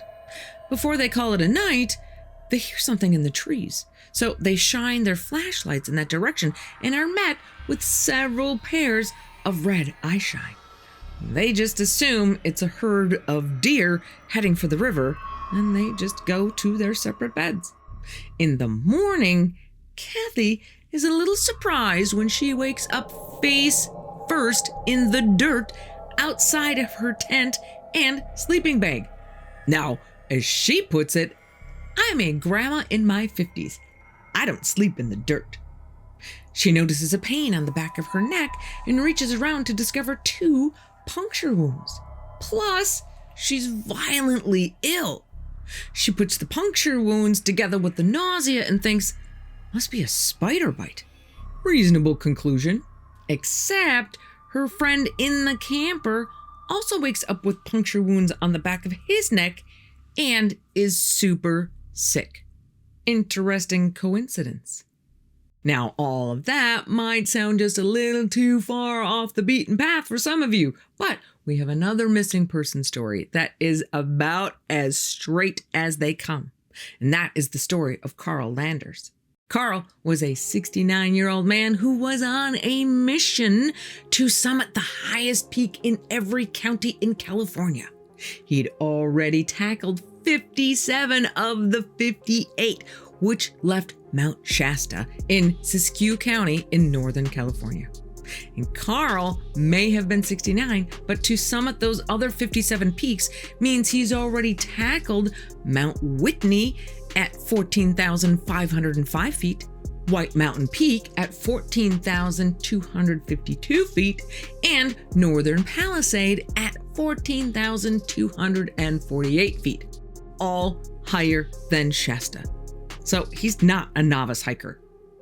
Despite his wife having a bad feeling in her gut about this whole trip, on May 24th, 1999, Carl sets out to conquer the last of the giants, Mount Shasta, with a couple of his friends, Barry Gilmore, age 60, and Milton Gaines, age 64, also experienced hikers. So when Carl, Barry, and Milton start off that morning from Bunny Flat Trailhead heading up the Avalanche Gulch route to the top, everybody thought they're all good to go. The Avalanche Gulch route is a very straightforward trail up to the top and is the route of choice for most people. Now, I'm not going to say that it's easy. It's a total distance up and back of 11 miles. You're starting at almost 7,000 feet and ascending another 7,300 feet. But as mountain summits go, this one is relatively easy and safe.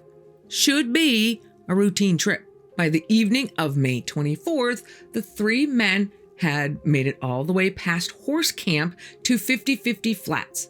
They stopped there because they wanted to spend the night adjusting to the altitude before heading up to Helen Lake, another campsite just 650 feet away from 50-50 Flats, but a gain in altitude of 1,200 feet. Now, Carl, while definitely in good shape and definitely experienced, was suffering from a little bit of altitude sickness. Altitude sickness is when you get into areas of higher elevation where the oxygen is thinner, making it harder to get enough oxygen and can cause a myriad of flu-like symptoms. The next morning, May 25th, everyone wakes up and Carl says, I'm still not feeling all that great, which means I'm probably going to move slow today. So I'm going to go ahead, and if it's okay with you guys, I'm going to go ahead and get an early start up to Helen Lake, and you guys can just catch up to me there. So he leaves 50-50 Flats for Helen Lake. Just so you know, Helen Lake, not a lake, just a flat area that's a good spot to pitch a tent. Now, for a spring-summer hike like these guys are doing, the temperatures are usually around 60 degrees, and the weather on that particular day is fantastic. Very little wind, full sunshine, just ideal. Carl is wearing 2 or 3 layers of clothes, including a rust-colored jacket, ski pants, and hiking shoes with crampons, which are just spikes that you can clip to your boots to give you better traction on the snow and the ice. He also has a backpack with food and water. And at that elevation, if there isn't snow on the ground, there's very little vegetation. There's a few trees here and there, but for the most part, if you just look up, you'll see your next destination. The trail may meander a little, but it's basically just grass and rocks. Now, to be clear, if you are going from the 50-50 Flats to Helen Lake, there is no way to get off trail. It is just a straight shot up inside a gully. If you fall, you will only slide back down to 50-50 Flats. There are no crevices, there's no woods or underbrush, the trail does not split off, there are no caves. There is nowhere to get lost between Camp 50-50 and Helen Lake. Nowhere. But regardless of what is or isn't possible, when Milton and Barry get up to Helen Lake, Carl's not there. He leaves the 50-50 Flats and just vanishes. Not a trace. No clothes, no backpacks, nothing. And at this time of year, there are always people at Helen Lake. That's the place that most people stop to camp for the night before the final trek to the summit. But no one saw him there. By that afternoon, a search is launched, headed up by Grizz Adams, a guy with 400 search and rescue operations under his belt. The search includes both the U.S. Forest Service and the National Guard, with both the National Guard and the state police contributing helicopters, at least some of which using infrared sensors, or FLIR, scanning completely open territory.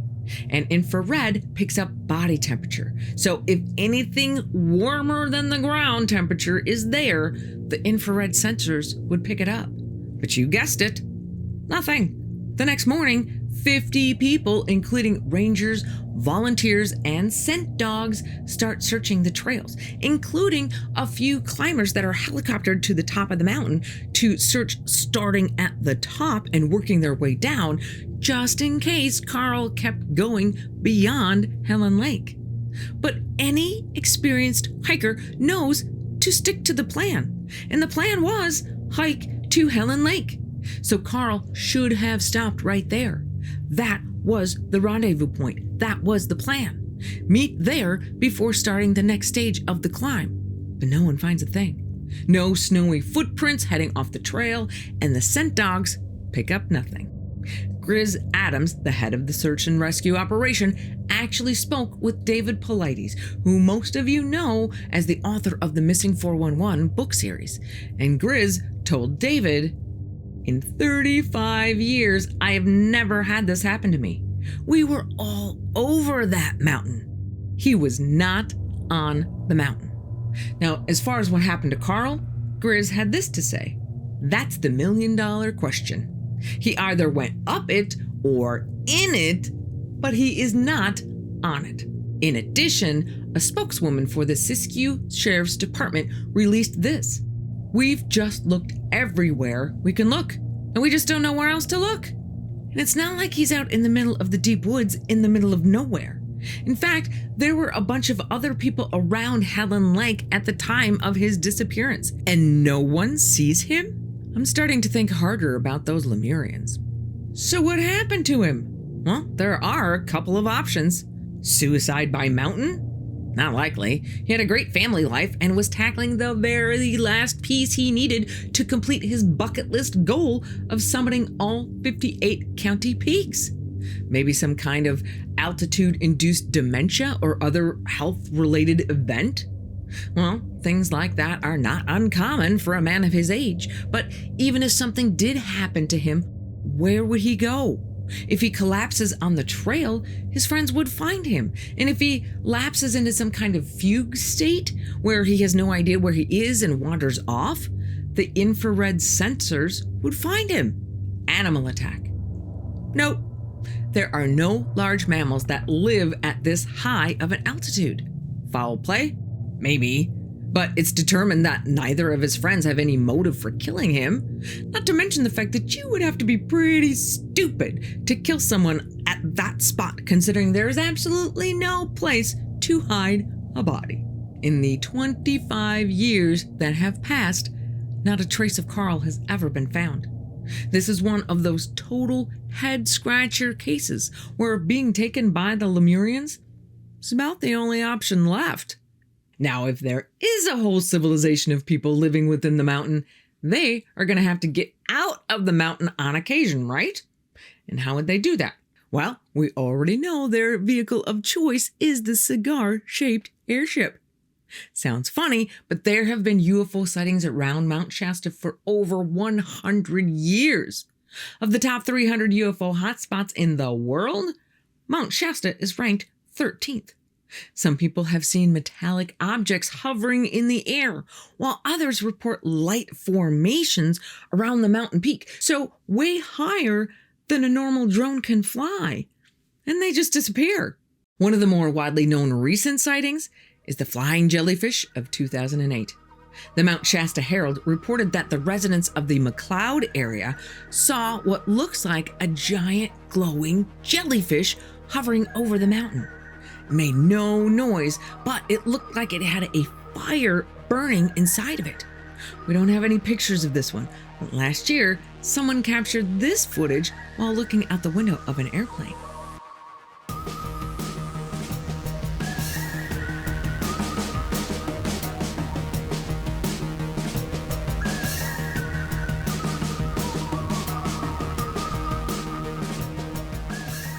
And sometimes people see flying objects fly right into the side of the mountain, like it's flying right through solid rock.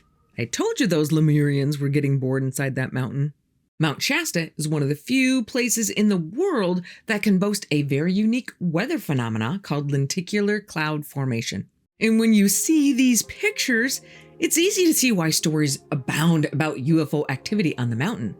But the reality of UFOs around the mountain is actually very well documented. The National UFO Reporting Center, or NUFORC, alone has 58 reports dating back to just 2004 that just have the name Shasta in them. So it doesn't include anything that someone might have entered with just their city name, like Azalea, Black Butte, or Weed. Ah, man. That's some heavy shit. One great sighting was reported to Newfork as happening in either 1964 or 1965. A bunch of 5th and 6th graders are outside for a school assembly in what is now the city of Shasta Lake. The weather's nice and the sky is clear. There are about 45 people gathered, including students, secretaries, and teachers, when a silver disc-shaped craft flies over the school grounds with no noise, very low, just above the tall pine trees. It glides over them and appears to land in some trees behind the school. The teachers get everyone inside and to their classrooms, where the kids just sit in silence, and they're told that the sheriff has been called. The witness then sees a man walk by their classroom window, which is on the opposite side of the school from where the main school doors and the principal's office are located. So presumably the place that the sheriff would go. The man is not wearing a law enforcement uniform, but instead is wearing a black suit and carrying a briefcase. Men in black! And walking in the direction of where the craft would have landed. At 2 p.m., the bell rings and everyone is dismissed for the day. The witness and their friend immediately head out to where they think this thing must have landed and meet some friends who are already on their way back. The friends tell them that the ship is gone, but the witness and their friend go to check it out anyway. They find a roughly 40-foot diameter ring with burn marks along the outside. Later, they even bring their mom to the area, who witnesses the ring as well. And even years later, the witness says they returned to that spot to find nothing growing there. Now, I find it interesting that most modern reports of alien encounters describe aliens that are about 4 feet tall, but Lemurians are rumored to be 10 to 15 feet tall. In fact, in 1930, a humanoid skeleton over 8 feet tall was discovered 12 feet deep under a lava flow in Shasta County, just south of Mount Shasta. And we still have the newspaper accounts to prove it. And Native American folklore says a race of giants existed on the earth for thousands of years, but were suddenly wiped out in a great flood. Why is it always a flood? Were they Lemurians? Or are they the ancestors of the giants we know today? It's December 1999 in Northern California, so it's no real surprise when one day it starts snowing. But it snows enough throughout the morning that young Tyler's school in the town of Mount Shasta eventually throws in the towel and closes for the day, shipping Tyler and all the rest of the kids home before the snow gets too deep to do so safely. And I guarantee, from experience, that every single kid in that school is praying that the snow keeps coming so they don't have to go to school the next day either.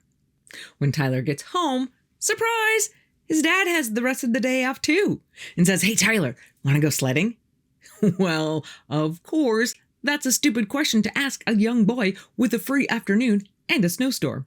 So his dad has done a lot of cross-country skiing around different areas of the mountain and knew that area really well. So he picks out a great spot for sledding, and they grab an inflatable saucer and a runner sled. Runner sleds are those old-fashioned wooden sleds with metal runners on the bottom, and the runners in the front turn just enough to let you steer a little bit, so if you're heading right for something, you can at least avoid a collision. And so they get to this hill, and it's still snowing pretty good, which is probably why nobody else was out there. Tyler and his dad have a great time climbing up, sledding down, trading sleds, just pure little boy joy. And somewhere around half an hour, 45 minutes in, Tyler and his dad are both at the top of the hill. Tyler sees his dad staring down into the tree line that's at the bottom of the hill and to the left. At the bottom to the right, it's clear, and that's where the cars would park. So he sees his dad staring into the forest. And he doesn't know it, but his dad sees a dark shape moving just inside the tree line. Tyler turns his head and tries to see what his dad is seeing, but he doesn't see anything for a second. But then he does. Whatever this thing is that his dad has been watching, it steps out of the tree line and into the snowy clearing to the left of the sled run, about 250 feet away. It was on 2 feet with broad shoulders, standing perfectly still. Tyler and his dad are both staring and squinting at it, trying to figure out what exactly that they're looking at. Tyler's paging through his catalog of known animals in his brain and it's coming up empty. So he looks at his dad and waits for him to say something like, "Oh, look, there's a bear," or "Oh, look, there's a mountain lion." Just then, this thing drops to all fours and starts running at them, coming up the slope from the base of the hill, looking like it's coming right towards them. Tyler's dad is still staring at it, trying to figure out what it is. And finally, Tyler asks him, "Dad, what is that?" And right at that moment, his dad turns, picks Tyler up, puts him on the runner sled, gets on the back of the sled, and takes off down the hill, not even bothering to grab the other sled. Sounds crazy, but they really didn't have anywhere else to go. The back of the hill slopes off really deep, and at the bottom, there's a fence. Outrunning this, whatever it is their only option. So they are tearing down this slope, and this thing is coming up from the left at an intercept angle towards them, while they are angling to the right towards the clearing where the car is parked. Tyler's dad, with Tyler between his legs, is steering the sled with his feet, riding the line between turning right as sharply as he can and turning too sharply, which will flip the sled over. Obviously, suboptimal.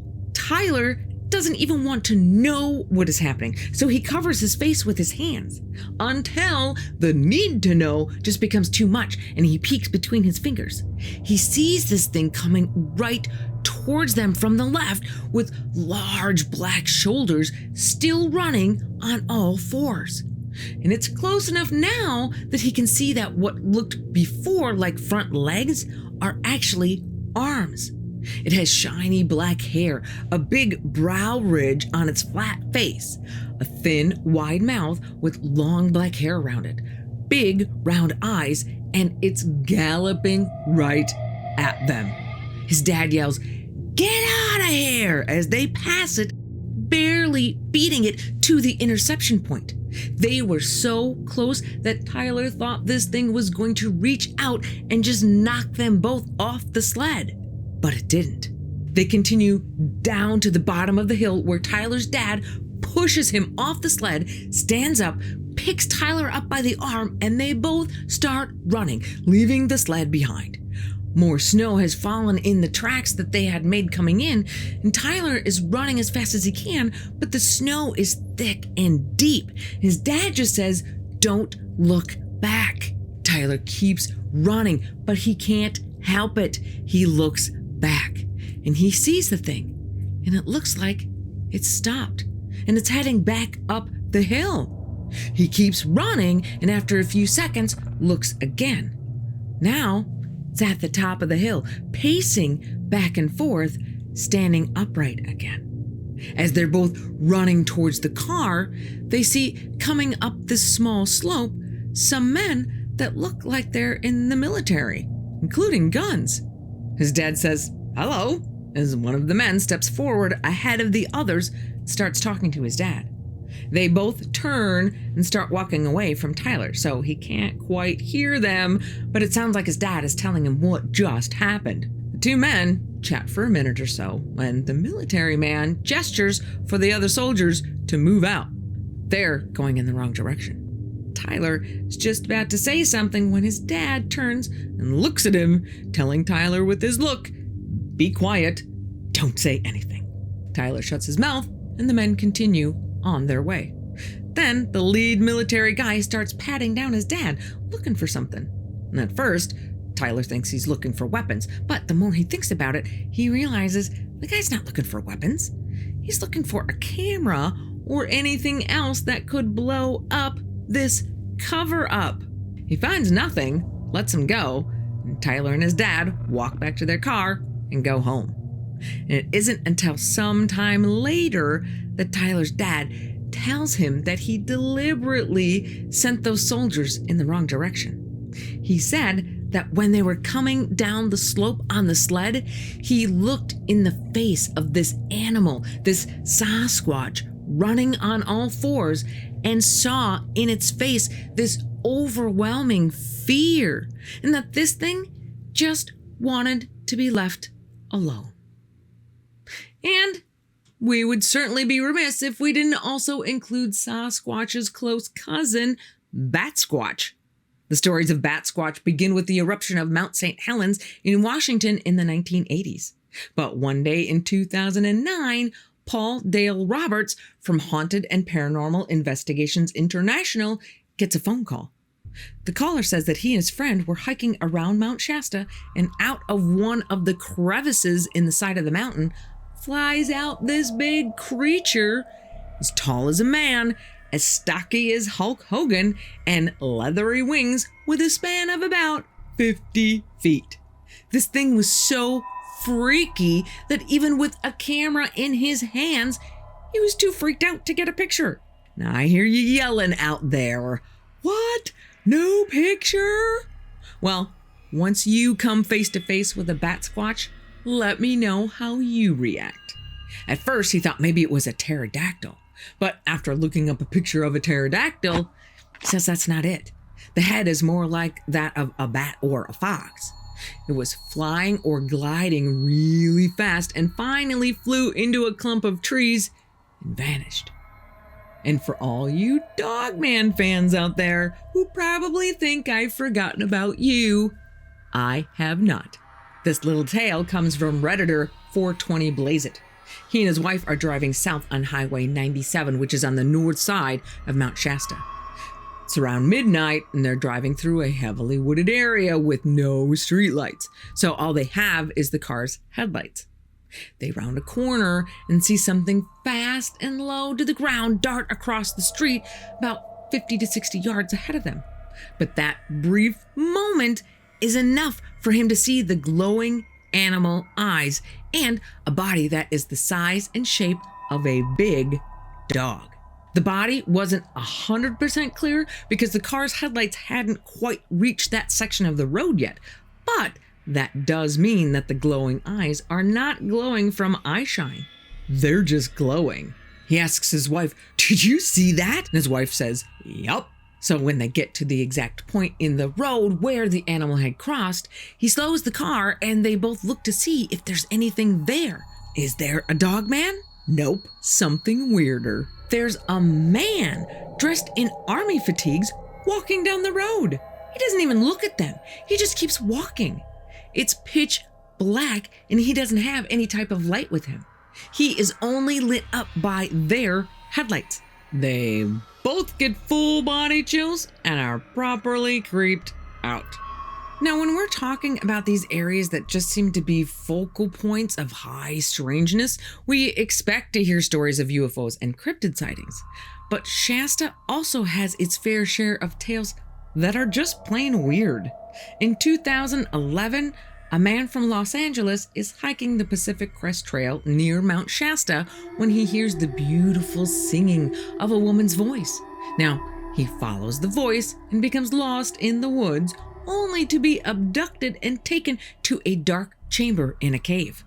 Once there, he is stripped naked and is approached by a tall woman with striking, beautiful blue eyes and bizarre, strange clothing. She gives him a gift, some secret information. And this guy was gone for weeks. When he finally does reappear, he believes he is the 10th incarnation of Vishnu, a messianic Hindu god.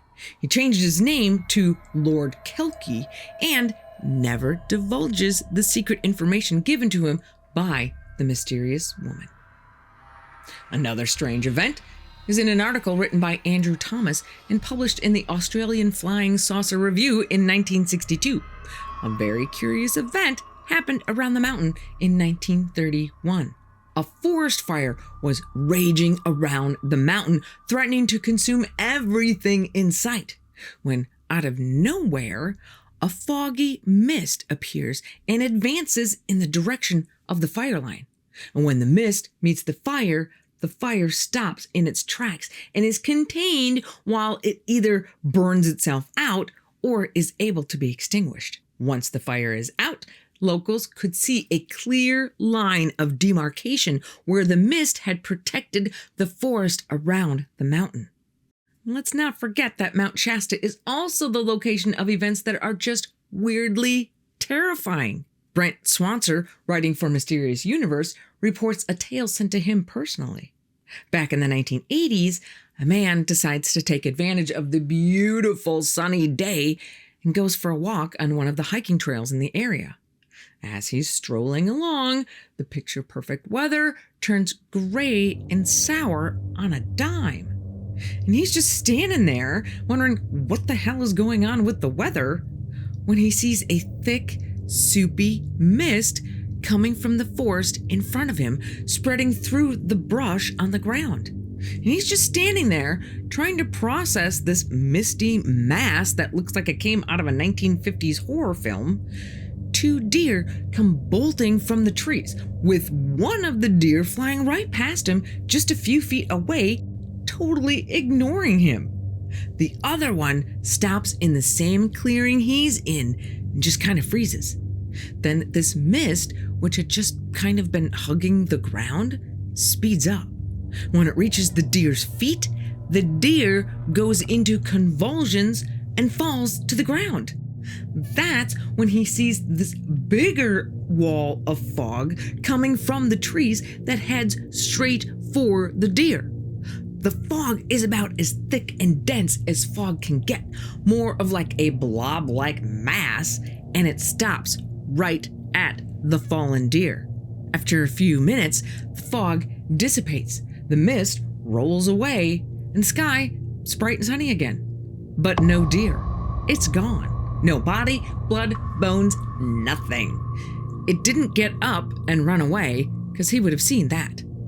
It never left that fog. It was just erased. And now he wonders what would have happened if there were no deer and it was just him that was in that clearing. And now that we all feel like we need a spiritual shower, let's talk about the huge influx of spiritualism to the area. I mean, all the regular religions are there. The Catholics, the Lutherans, the Baptists, etc. The Buddhists actually built an abbey there. Hindus are there, and the occasional cult, allegedly. But probably the most talked about religion, at least when you're talking about Mount Shasta, is the I Am Activity movement. In the 1930s, Guy Ballard, a mining engineer, was exploring Mount Shasta looking for a branch of the Great White Brotherhood known as the Brotherhood of Mount Shasta, which is a New Age spiritual belief system, when he stops for a break and takes a cup to get some fresh spring water. As he does, an electrifying jolt runs through his body. He turns around to see a man standing there, just looking like another hiker. But Guy has the feeling that this is no ordinary man. The man tells him, "Give me your cup, and I will give you something to drink that is more refreshing than spring water." Guy hands over his cup, and the water is instantly changed into a white milky liquid. Guy drinks the white liquid and feels an instant surge of energy. And the man tells him that what he just drank comes directly from the universal supply. It is life. Omnipresent life.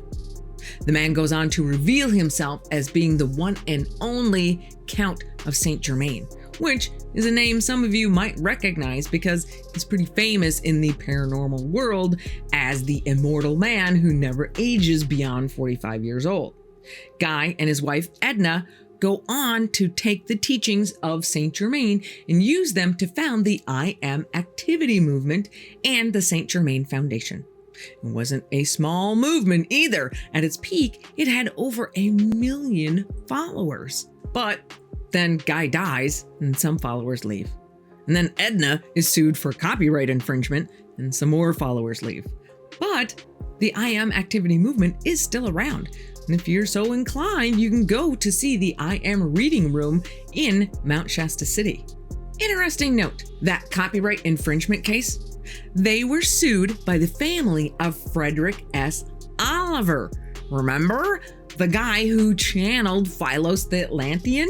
Well, apparently, the Ballards lifted some of their materials straight from Frederick Oliver's book, A Dweller on Two Planets. But get this, the case was thrown out because in the foreword of the book, written by Frederick himself, he says that he is not the author, merely the secretary chosen by the Lemurians to write down their message. And even the copyright of the book lists him as the proprietor, not as the author.